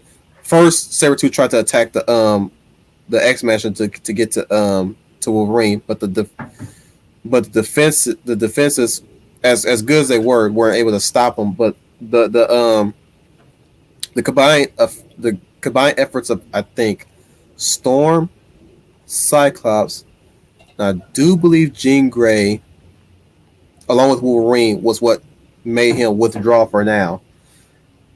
So they basically on lockdown until Wolverine can deal with Sabretooth. So even when Cyclops was trying to go somewhere, it's like, no, Professor says we're on lockdown. That means nope. That means no joy rides for you, buddy. Now where is Half Pint and Porcupine? he basically asking about Kitty Pryde and Spike, and that's where we set up for the next action sequence for when they're out in the woods, or at least the backyard area of the mansion. And that's where they're rehearsing for the play, and that's where we get the fight between all three of them versus Sabretooth and Wolverine. No, no, Wolverine didn't stop him. Actually, did he? Yeah, he was there to fight him, but yeah. But ultimately, it's always Rogue that saves the day. It's usually Rogue that saves the day. Again, guys, Rogue. I will say this: Rogue has been a very assertive, active member of the group that's basically been getting them out of tough situations for the longest time of this first season. She hit number one. She helped them with Blob. Number two, that she helped them with Mystique. She helped them with Forge and Kirk's situation. She's helped them now against Sabretooth. So this is where we get the part where she touches him, puts him out, and this is where I can now finally highlight Schooner's comment here. Took me long enough to do, but I finally got there. Also, Rogue's transformation into Wolf Rogue is hilarious. Ow! And I just shaved his legs last night. There's also this line from Wolverine. He's like until then, you're all grounded. Since when? I don't know. I guess until She-Wolf gets a haircut right here. And she just and Rogue gives Wolverine this look, like this pouty look. I'm like it was beautiful. It was beautiful. So that's basically how that ended. It's a solid filler episode. It's cool. Like I said, this show kind of suffers from how certain setups happen that should not happen. Period. Realistically speaking, especially when this show is supposed to be as grounded as it can be before all the crazy stuff start happening later seasons. But like, it's cool. Now, time for a rant. So, if anybody remember this episode, this series got ported to Disney XD. So apparently, this episode got edited. They changed the song that they were going to use for the play of Dracula. And my goodness, their alternative for the change was downright stupid and corny. It is an ear sore to hear. So let me give you a playback. I'll try to do my best impression of the playback, because I don't know if I can be able to play the music properly or find a video clip to play the music so you guys can hear it. But I'm going to try to voice it as best I can. And I'm going to voice the alternative. But yeah, Disney XD changed the music. And I don't know how far into the music that they changed in later episodes, because there's another episode that also has music in it, or at least a singer, a song in it. And I don't know if they changed that one too. But here's the original music. And thankfully, when I acquired X-Men Evolution through unsavory means, it had the original. Or at least this is basically the Kids WB rip version of it. So I was spared that song, the other song I mean. Now the original song goes like this. I don't know the lyrics. It's so garbly, I can barely make out what the guy is saying. But it's like, it's very Halloween-esque, and it's meant for the play, right? Guess what the alternative is? Hey, shake it, ooh, shake it, ooh. I'm like, The hell is this Beach Boy music playing in the background of my X-Men Evolution favorite episode? What is this? Dude, bruh, me and my homeboy watched this on Netflix. They had the alternate version. I was like, oh no, Netflix, you could have kept the original version in. You are not bounded by anything. At least originally I thought they were. Not so much now. But dude, I had to stop I literally stopped the episode for my friend.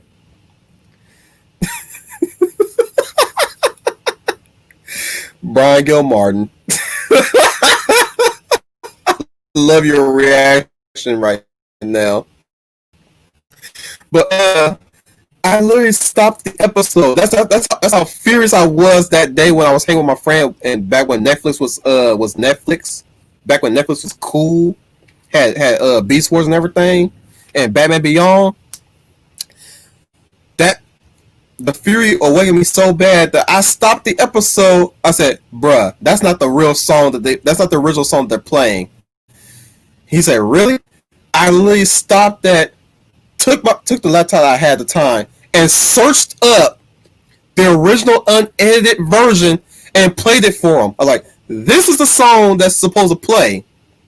I did not think Netflix would have kept this version, but here we are. That's how pissed off I was. And he was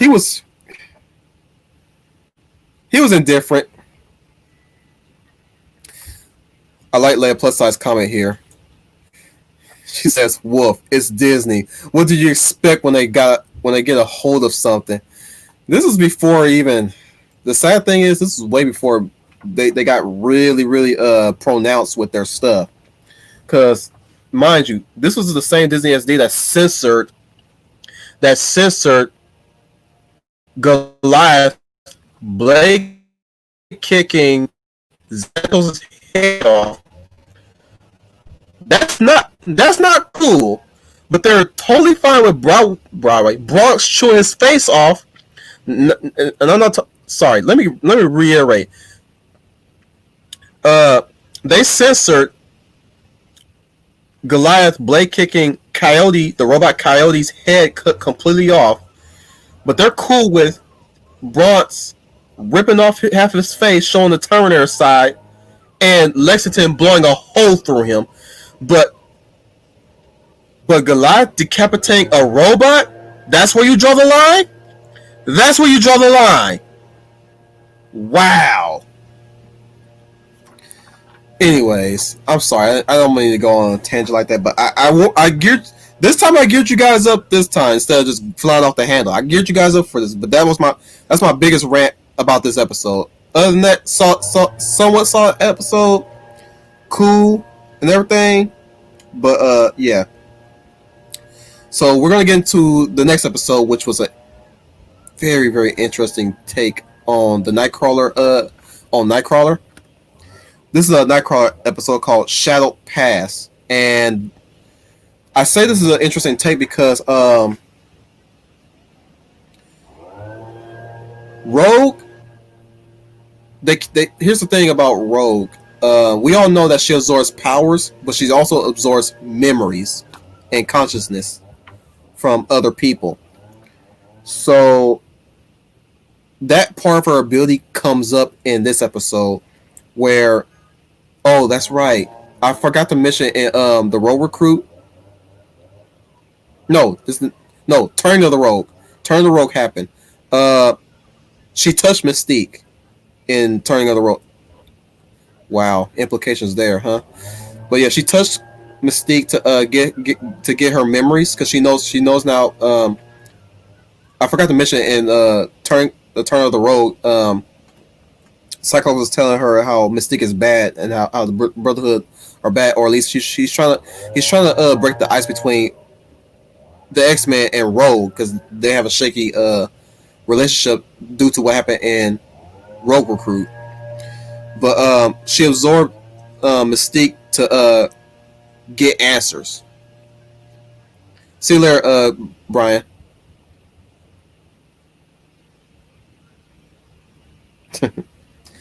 Sorry you couldn't stick around. But take care. You can catch it on the backwatch though, guys. Please do keep. If you guys want to leave, take care. But if you guys want to continue this, keep it on the backwatch. If you want to catch the rest of this, because I'm not stopping. I'm not stopping. I'm still going. We got 2 more episodes after this. We can do this, guys. We can do this. We got this. And we're at 3 hours too. We're at the 3 hour mark, and I've covered what?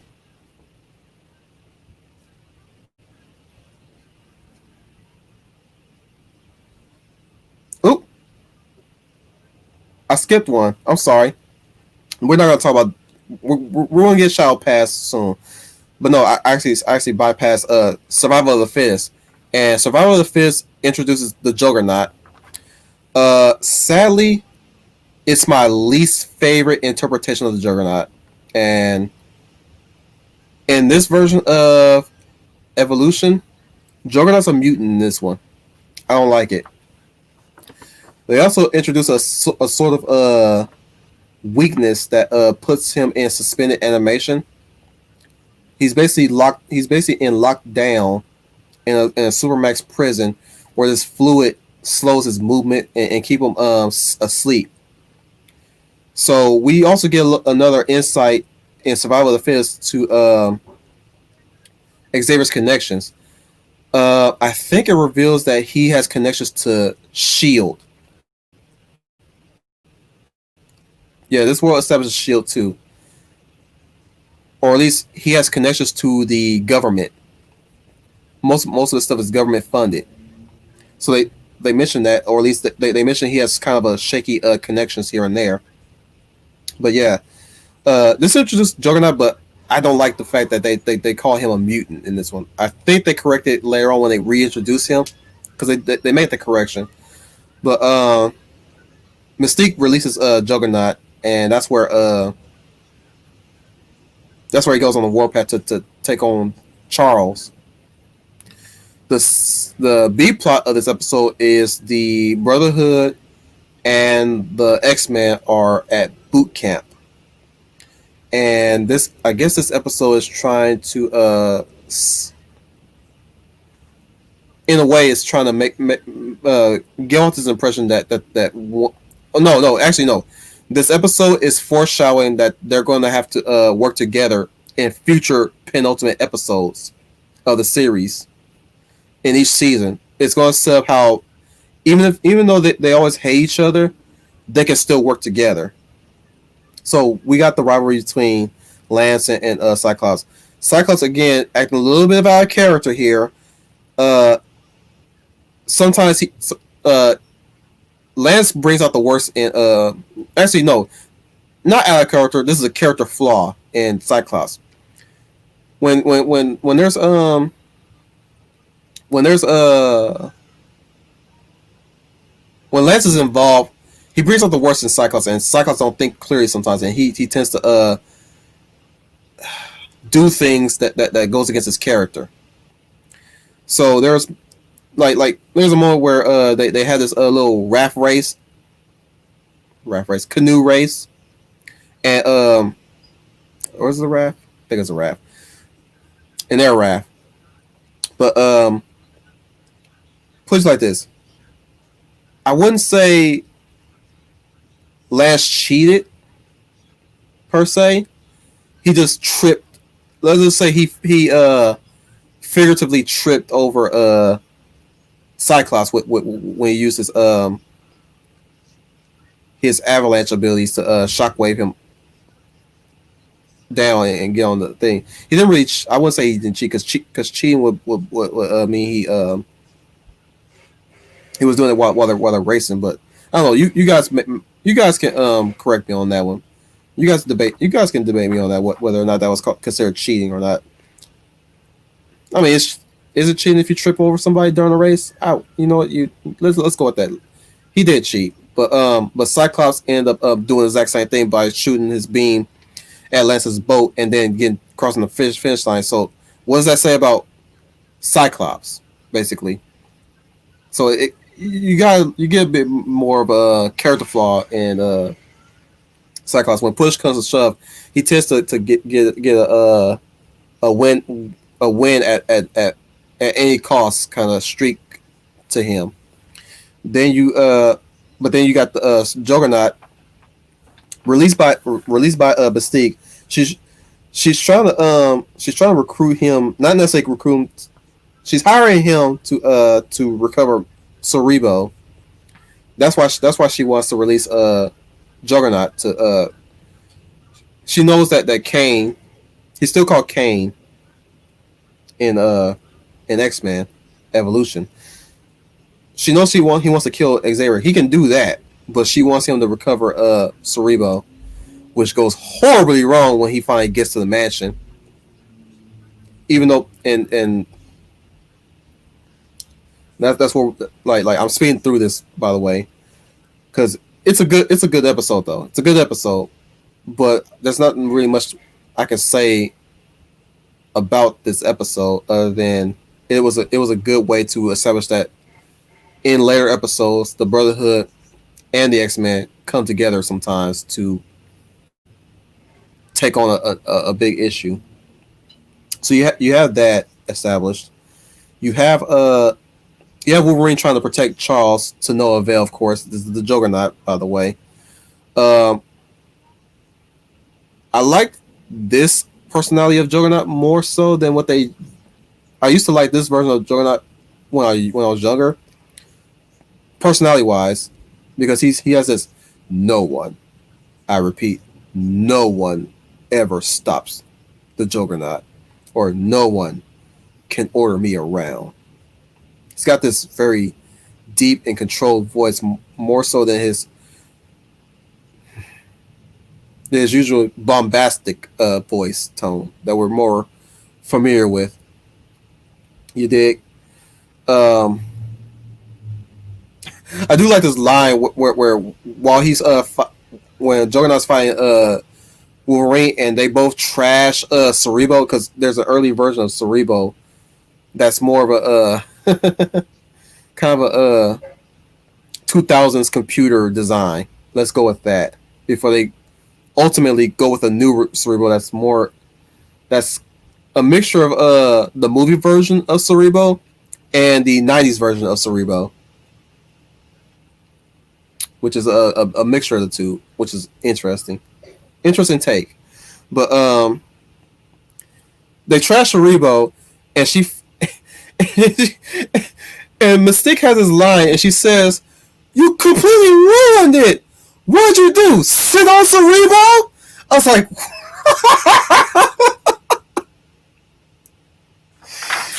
"Oh man, this show, man, this show has some good lines."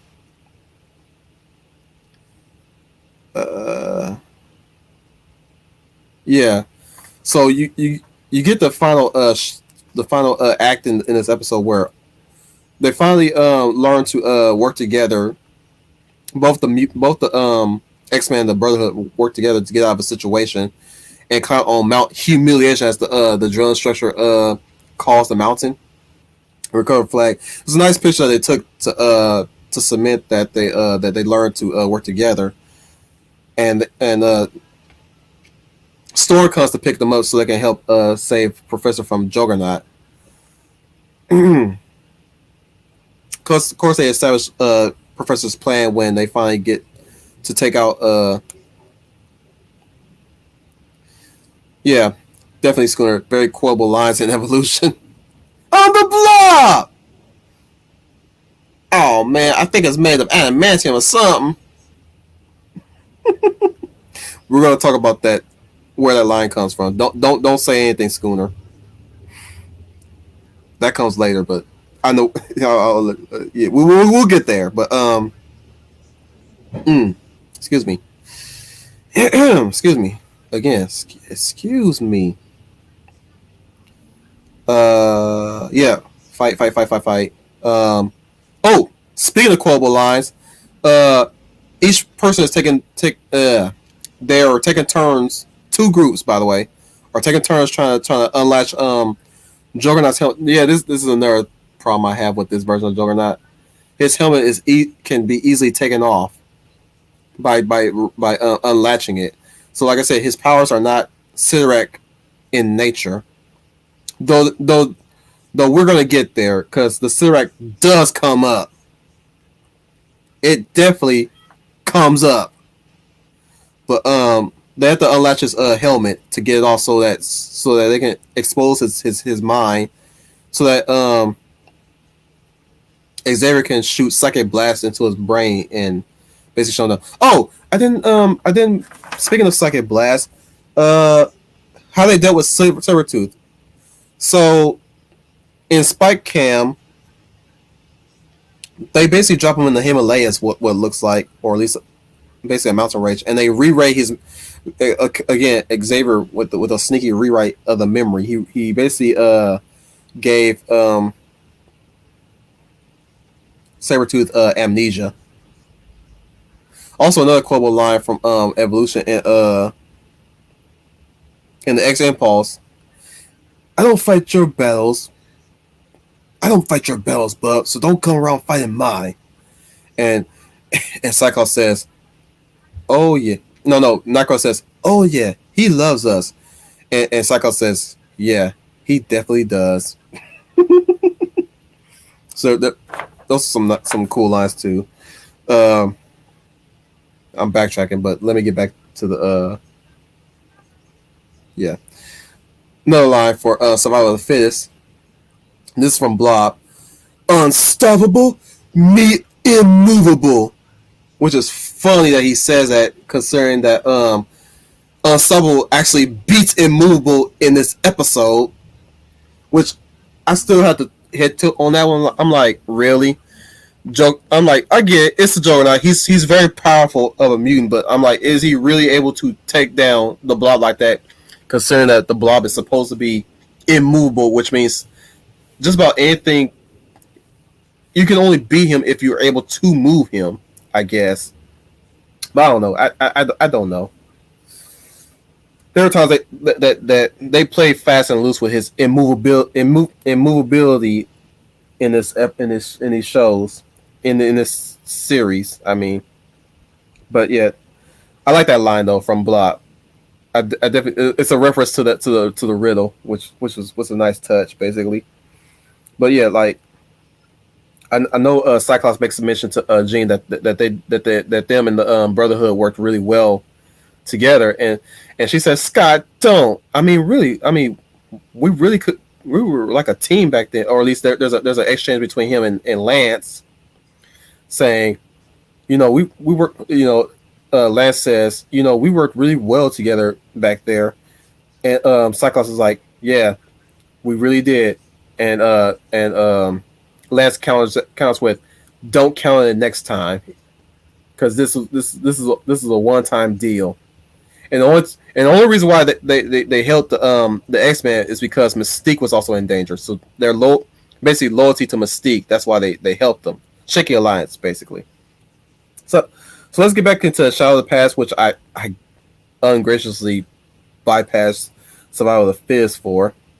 But Shadow of the Past, like I said, it's the Nightcrawler episode, and it establishes that Mystique. It establishes an interesting implication that Mystique is not really as loyal to Magneto that much. She's more their what's that word? There's a phrase for that. It's a shaky alliance.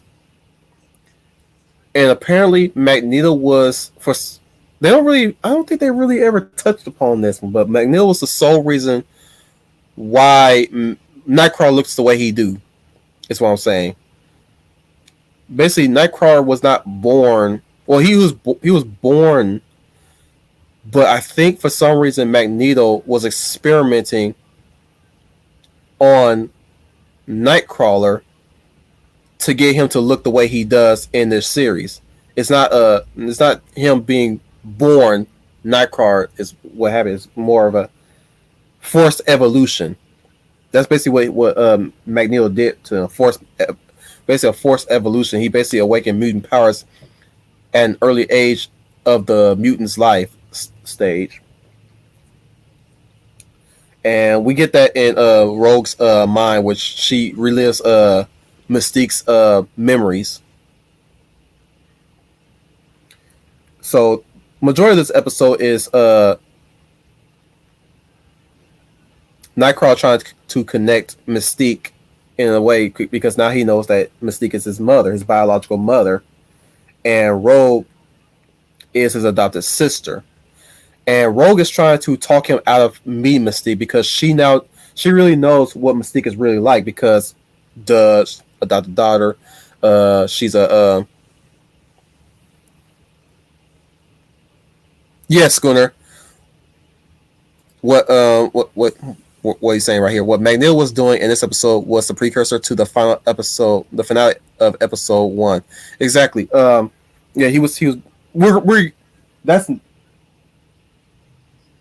We got one more episode to get to before we get to that. I'm definitely building up to that one.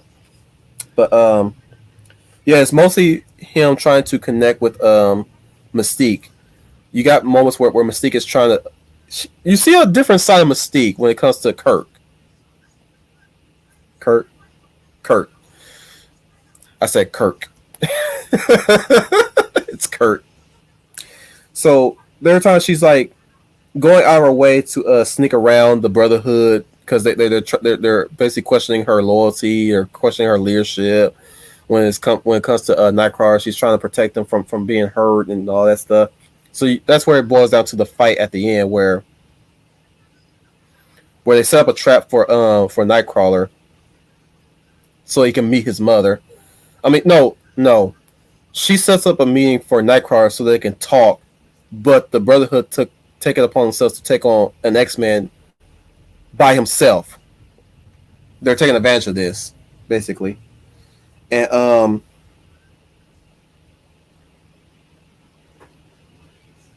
the X-Men come to his defense. And like I said, the animation is pretty good again in this episode. So hats off to the guys for improving their craft as the series kept going. But they win, obviously. The X-Men win in the end. But Rogue chases Mystique off because even though Mystique was trying to one more time to talk to Kurt, Rogue was not having it, basically. And Nightcrawler accepted it. He accepted that potential that Mystique is not a good person. He's okay with that now. But this is where him and Rogue finally makes that connection together. Now they're I don't think that they acknowledge that they're half brother and sister yet. But this is where their connection starts building. Also, I left a note on the side of the Turn of the Rogue, and I completely missed it because it's located elsewhere on the sheet of the paper. But I forgot to mention that Turn of the Rogue is a setup for the Rogue and Jean and Cyclops love triangle that's building up. So more on that in the second season. But Rogue has a crush on Cyclops. Just letting you guys know that after that episode, it's established that Rogue kind of has a crush, or at least several episodes before that, Rogue slightly has a crush, or at least a big crush on Cyclops. But Cyclops is always near Jean, so that's an interesting take for the love triangle instead of Jean, Wolverine, and Cyclops. Instead, it's Jean, Cyclops, and Rogue in this version. I don't know what y'all think about that. If you guys are cool with that, I was like, okay, I'll roll with that. I'll roll with that. But yeah, so that's the end of Shadow Pass. But we're gonna get into another great episode, Grim Reminder, and this is a Wolverine episode. This episode establishes Weapon X. So there's a moment where Wolverine is losing his mind. He's going berserk here and there, he asks Xavier to look into his mind and see probe his mind a bit, and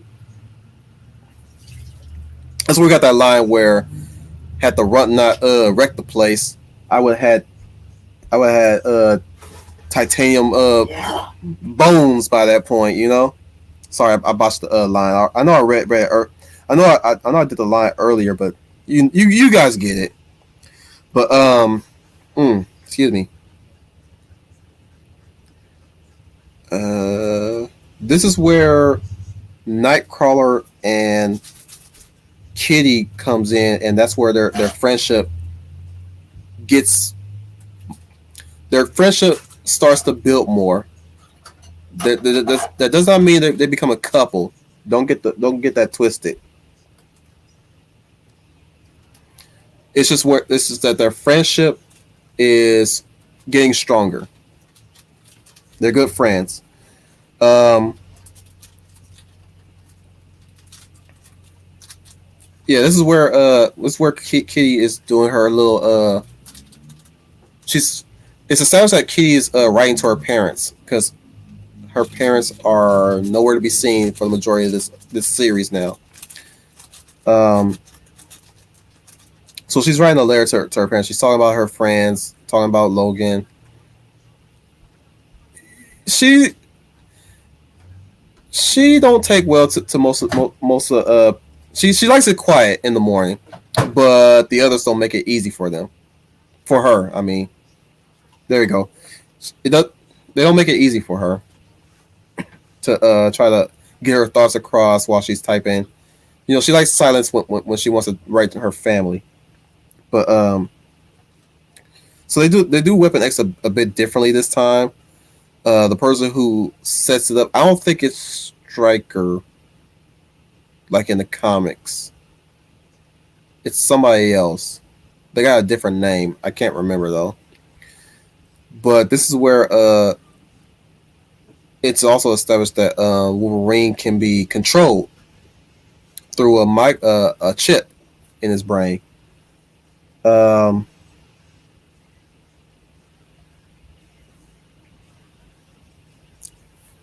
there's a line that Kurt says, but I'm not gonna say it because I don't want to butcher it. But it's funny how they say it though. It get a little chuckle out of me though whenever time I hear it. I'm pretty sure Brian would have known or Schooner might know. You know what line I'm talking about? It's the one where they're in the Blackbird and that's where Wolverine kind of shoves them in the compartment to keep them safe from him basically. Uh, Also, get a little good action between Nightcrawler and a fight between Nightcrawler and Sabretooth, where Nightcrawler is basically using his wits and his agility and teleportation to avoid Sabretooth, you know. But it also I think it also established that Key can disrupt or damage or destroy technology just by virtue of phasing through it, basically. So she saves a day. She basically saves Wolverine's life this time by phasing through the machine that controls Wolverine. After talking him into fighting the control because he was close to killing her because the guy ordered him to. But we have this one line: "You do not know how much you are worth," from the villain, and I'm like, "Oh, he knows. He knows. Trust me. You, on the other hand, you're not worth much." But I don't remember whether or not he survived the explosion because the laboratory does explode. We all know Wolverine survived it, but I don't know if the scientist survived it though, because we don't see. I don't think we see him in future episodes. But that's all I'm gonna say on that episode. Really good. Again, really good episode. Enhances some more characters. gives it gives Wolverine an episode to himself, um, somewhat, but it was nice. Nice. It was great. Now, finally, we're getting to the penultimate episode, The Cauldron. And funny enough, this episode is actually a Cyclops episode. Okay, Square got a line from me from Grim Reminder. Safe? There's a crazy person flying the plane. There we go. Thank you for that, Schooner. But the Cauldron is the penultimate episode, but it also doubles as a Cyclops episode because this episode introduces Alex Summers, aka Havoc. What do I say about Alex? Okay, I know I ragged on Evan about his character design, but now I got really rag on Havoc. They gave him the stereotypical surfer dude voice. You know, the radical dude, that kind of voice, and it's cool in parts. I'm just glad they don't have him doing the lingo. But yeah. So they establish his powers, which is plasma beams from his fists when he's being attacked by a shark. And that's where the episode begins. And I gotta say, their reunion always gets a tear in my eye. Or at least the way how they connect, they like the moment they see each other, they start immediately connecting. The brotherly love is there, guys, even though they haven't seen each other in years, or let alone know each other that much in years. Because we do get a distant memory between Scott and Alex at um of the plane accident that they were involved in that took their parents. But like I said, the way how they the lines that they wrote for these two was chef's kiss. Just like you generally believe that they were brothers that were spirited away from each other, but once they found each other, they were so glad to be there for each other. They were so glad and happy to see each other alive and well. You know, but it also establishes that Magneto is trying to recruit acolytes to his cause for mutant supremacy, and this establishes the asteroid M, which is his we he's been let's just say um Magneto has been in the background for the longest time throughout this first season, and it continues to be like that going forward, at least until the last two seasons. So he's the way how they wrote Magneto in this series. He's more of a presence and a force to fear, but working in the background majority of the time. So you got that going for him, which really makes his character work in a way. It really does. It really makes his character work. So he's kind of like a presence in this series for the first season, and now he's finally revealing himself. And boys, it's scary because how powerful Magnus is the fact that he's able to grab the Blackbird from outer space, and he's with that he kidnaps the professor um while he's flying the Blackbird. He basically, it really establishes how powerful he really is in this universe's X-Men. So he's got that going for him too. I'm like, dang, I'm impressed. He's a threat.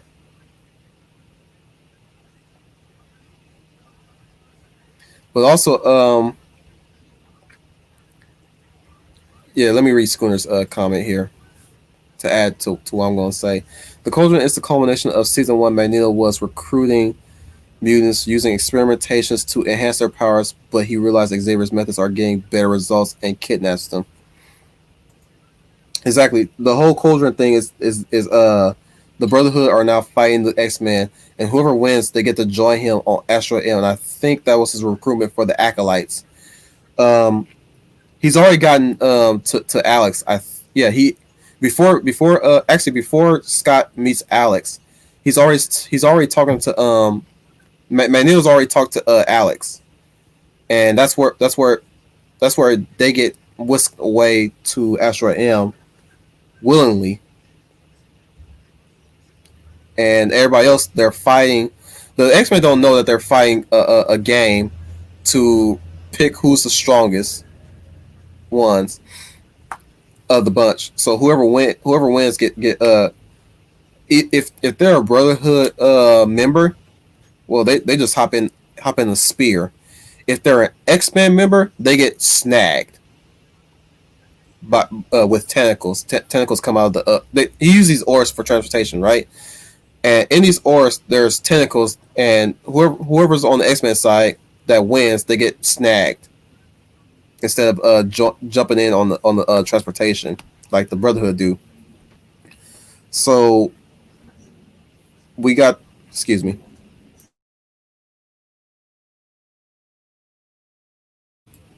So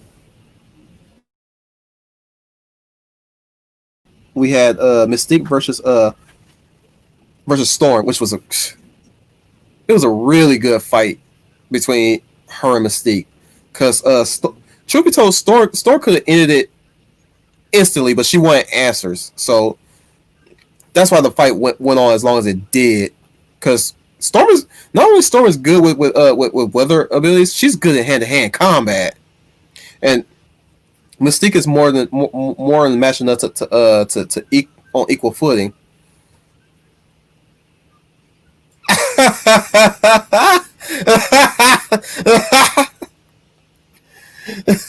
I'm surprised Leah Plus Size hasn't add anything to that either, or whoever is still around.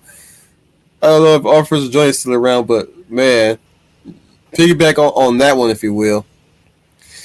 Anyways, so Storm ends up winning that fight, so she gets snagged. She's the first to get snagged. Um, so you got the Brotherhood members against the X-Men that are having a beach vacation. So the winners in this fight are Blob, Quicksilver,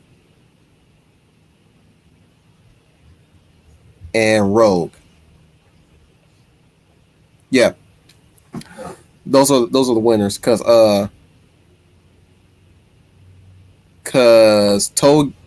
Toad loses by getting his face slammed into getting his tongue tied into a door that Rogue closed on, and he face planted into it. Um, Kitty loses by nausea because Blob tried to belly flop her, and this is Blob we're talking about. Spike loses because he gets buried up to his neck by in sand by Quicksilver. I forgot how Kirk lost. Oh, it's because Avalanche buried him in rubble. That's right. That's right. Or did he win?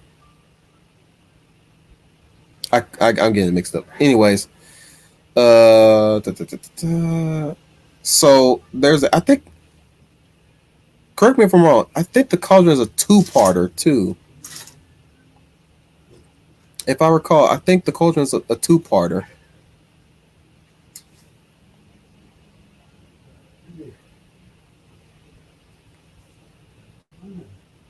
it might have been a single parter. So you got that going for them.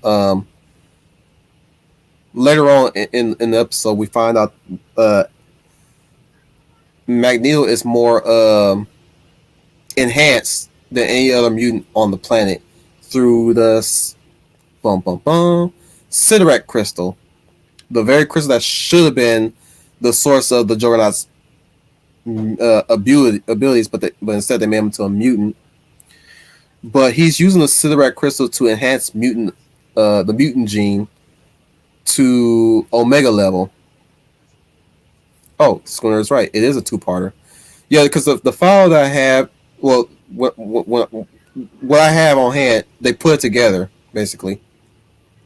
So the first part stops when the X-Men loses, I believe, and that's where they all had to get together. Actually, Sabretooth also win by default because Xavier sends a telepathic message to Wolverine to lose the fight. That's how he wins. So we have Rogue, Sabretooth, Blob, Quicksilver, Avalanche, and Storm.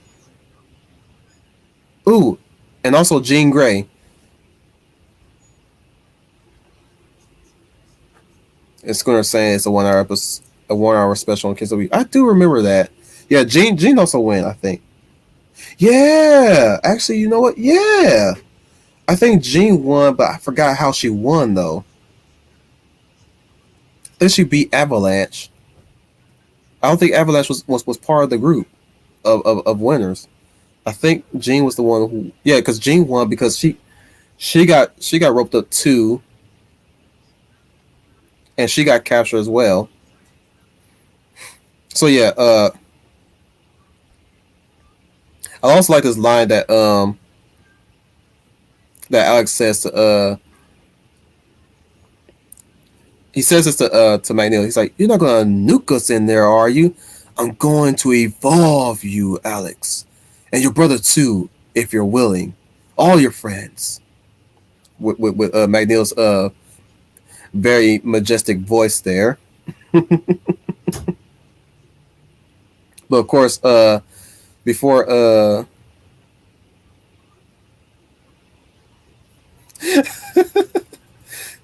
also Scooter says she won by throwing Toad down a well and got kidnapped by tentacles. I think Rogue was also. I'll have to rewatch that episode because I'm pretty sure Rogue also won too. Or was it Rogue that lost? And I don't know. I'm confused. I should know this by now. I've watched these episodes so many times. I should remember, but we're gonna move on because this is the last episode, and I want to wrap this up, and I need to eat. So, sorry, I don't mean to pause. So yeah, we get Alex and he gets Magneto gets Alex and Scott into the machine that enhances their mutant abilities. It basically explains the white hair on Magneto. So first Sabretooth went in, and he came back much bigger and more animalistic. He basically became a were tiger at this point. Excuse me. Then Scott and Alex went in, and they came back more muscular with white hair and now full control of their powers. So like Magneto has said, excuse me, Magneto says, Scott, show them what your eyes really look like. And I was like, oh, that's something that people has been wondering. To answer your guys' questions, his eyes are brown in this version. I don't know what color they are in any other versions where he's actually able to look without having to concuss somebody into a wall. But his eyes are brown in this version when they when he got enhanced. So you got the big fight going on when Magneto basically upholds his end of the bargain by releasing everybody once they go into the machine. Fight breaks out once the fight breaks out once no, actually, this is what happened. The fighting starts when they introduce a new vehicle to the X-Men's roster, the X-Copter, I think it's called, or the X-Interceptor, which is a helicopter that's apparently not made of metal. Oh man, what? Oh man, how are we gonna deal with Magneto? He can control metal? Not, not this baby. I'm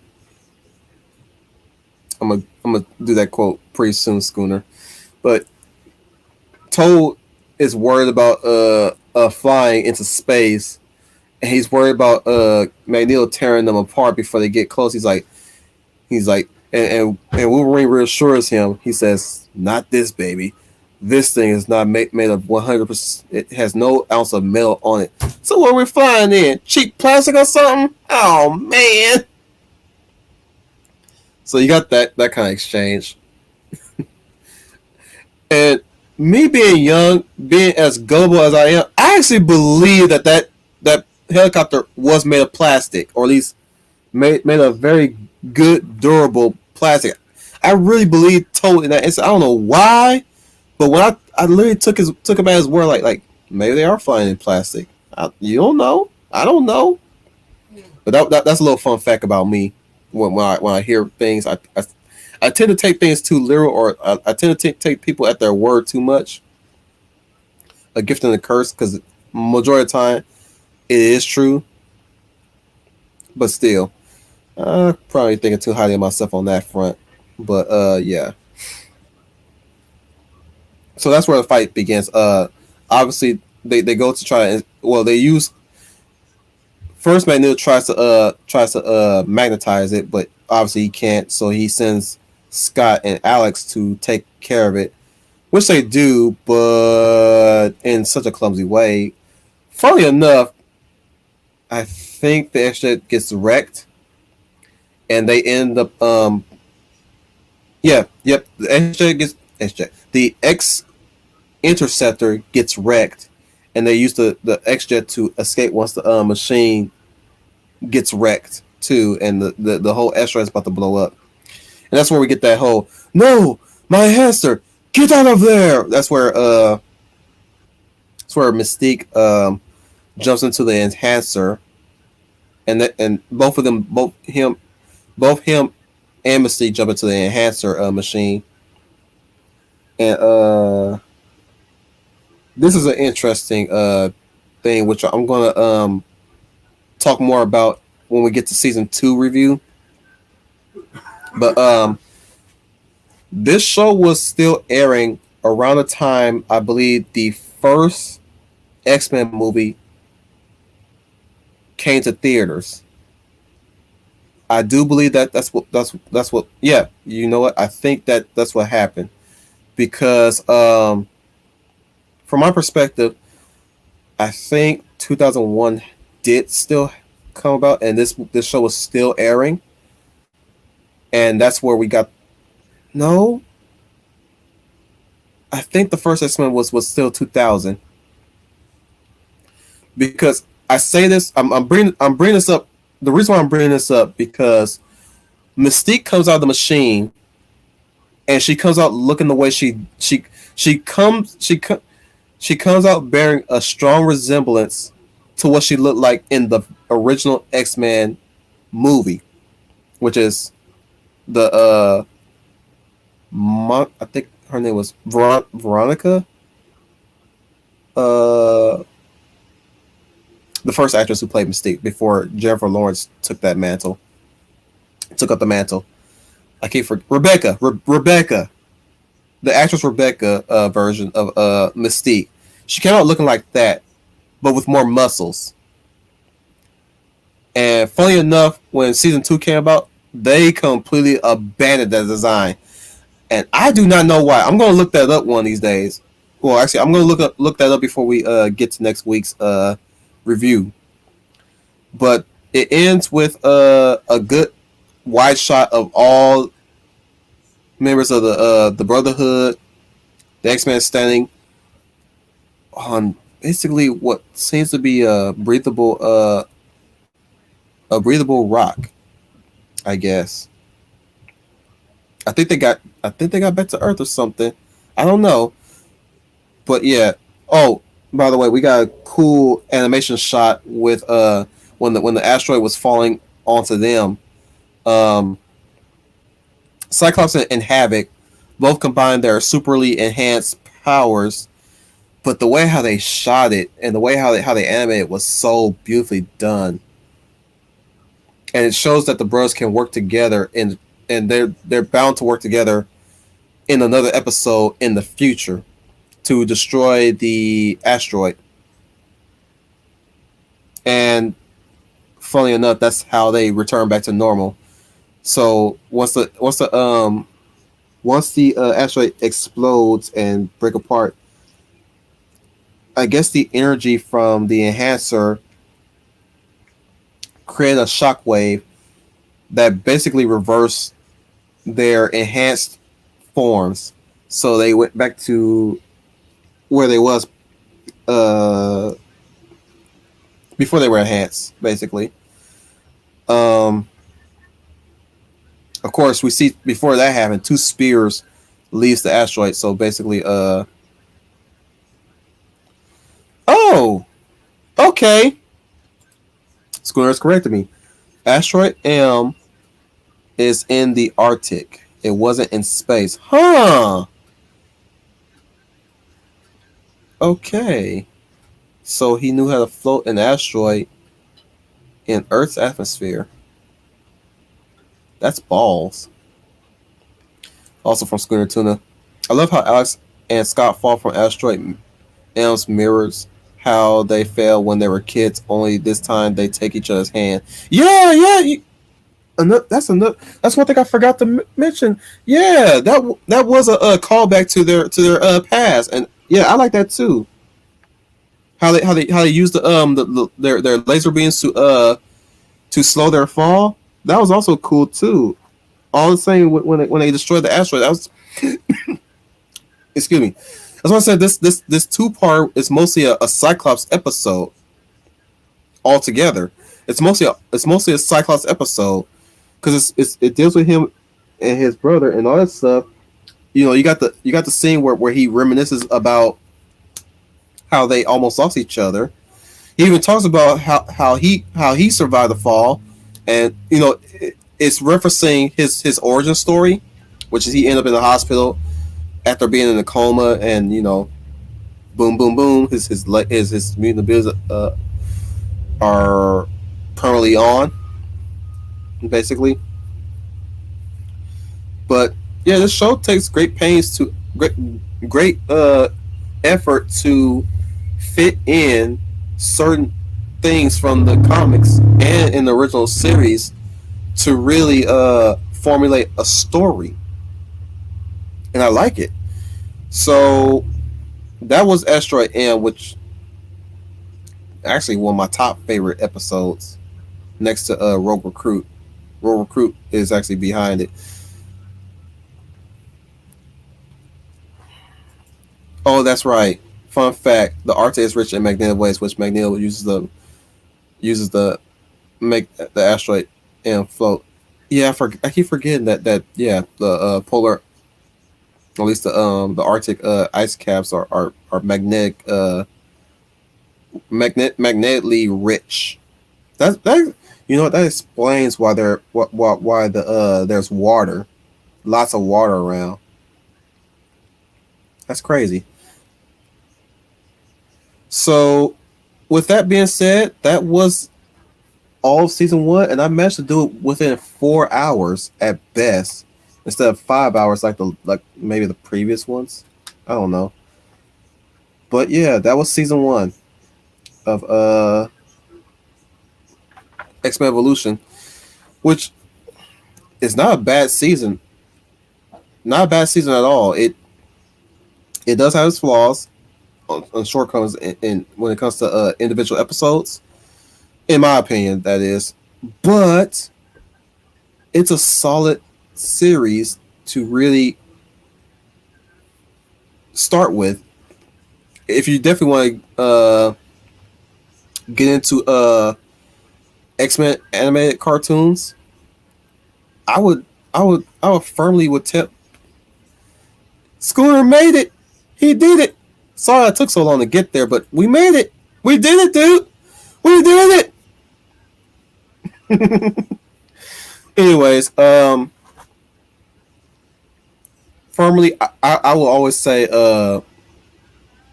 I still love the '90s version of X-Men, but for anybody who ever wanted a gateway to X-Men, I'll always recommend Evolution. Mostly for the reasons, it's because they tell their own story, they stick to their own story, they keep it condensed, and once we get to the next seasons, that's where they start expanding outside of the X-Men and incorporating a few of the Marvel universe into it, which we're going to get into next week in season 2. So I'd like to thank everyone who stuck around, who really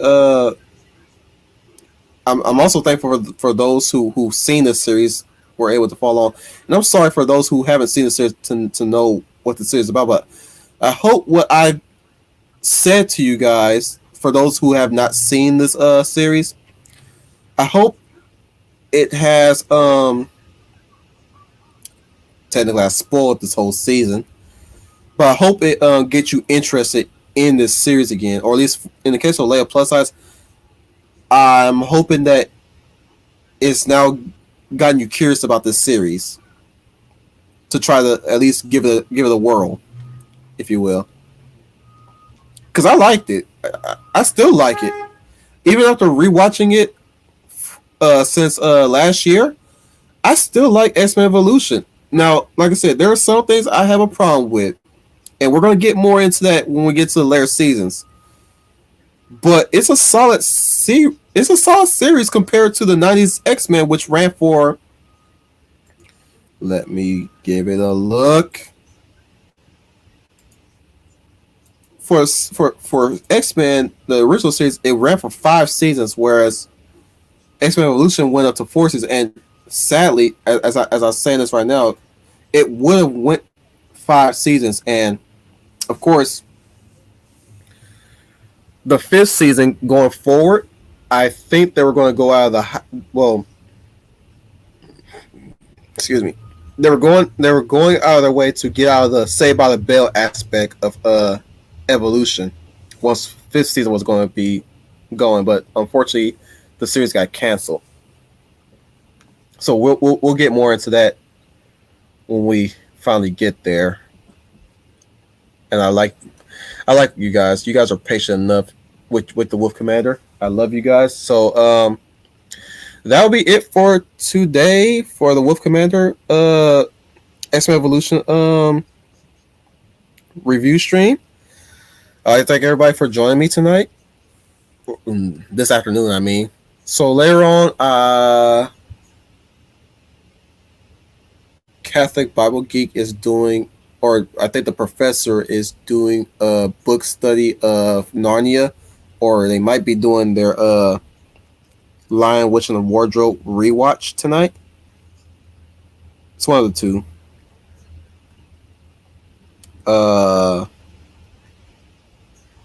Tomorrow is Green Lion Girls Hitman stream and Songs of Berman with Daniel Herron and H. Boomer.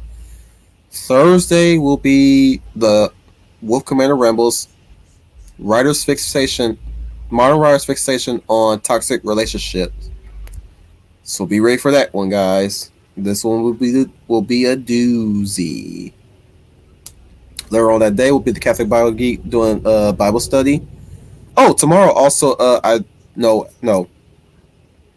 The next day after Thursday, Famine has uh Famine will be relaunching his second cup of coffee, second cup of cafe, I think it's called. Later on that day, I think is me and Matches game stream where he's doing Space Marine. Probably, I don't know yet. Um, I think there's a rewatch in order on Friday. I'm not sure though. Saturday is Ma Pacelli's rewatch 51st Dates. I'm skipping on that one. I probably won't be there. I'll probably just be there to say hello and just dip out. But that's happening because that movie never that never that 51st Dates, as good as some people say it is, it does not grab me. And why would I try to watch a movie that doesn't grab me that much? Plus, I just don't. Grant, I did see Blended, but then again, Blended was whatever. But sadly, I tend to not see Al Sandler and Drew Barrymore looking good together. I don't know why. That's just me.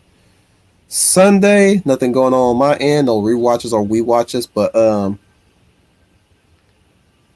study hall with H Boomer and Troy Pacelli, Papa Pacelli. Uh, After that, it's me and Mr. Matchstick's we watch of Lupin the third, the recent movie that has released, the 3D movie the 3D animated movie. We'll be doing that this Sunday. Monday will be Monday Night Muse, Silent Gravers Monday Night Muse. Please check her out. Hopefully, she'll have something ready for us to discuss and to talk about. I definitely did like her yesterday's stream. That was a really eye opener. Consider that me being an atheist to dig into. I definitely did appreciate being there. So there's that. Also, I also enjoy the Catholic Bible Geeks Bible study as well. So it's good. It's good that those two are pushing the faith as always, and they're pushing the faith in meaningful and spiritual ways, whereas most people are not doing that in a way. So it's good that to know that there's people like that are still pushing the faith in positive ways and spiritual ways, and definitely following the faith consistently, whereas most people tend to flip flop in the faith or do things in the faith that most people would consider blasphemous, or at least stuff like that. But but they work really well off each other, really well. I gotta give them that definitely. I really hats off to them on that one for finding each other. Hats off to them for being an aisle together, and they're really strong together. Truth be told, they're very strong together, and that's a good thing. That's really a good thing for them. And she completes them. She really she bounces them out really well too. Both of them balance each other out. So it's really good to know that despite how everything has happened, there's this brightness that happens at the end of the tunnel that we reach in the end. So we take that light at the end of the tunnel any chance we get, and to me, that's the light at the end of the tunnel that two people find each other and are still together despite the odds that are happening all around us. So that being said, to Sound Engraver and the Professor, Good luck on your journey on that front. Continue to keep your faith strong. And to anybody who's also religious in this chat too, keep that faith strong from an atheist to a religious. Keep that going as much as you can for how long you can to your feet don't work, I guess. Um, but this has been your Wolf Commander, your werewolf. Sign out. Love you guys, and stay safe out there. Ow!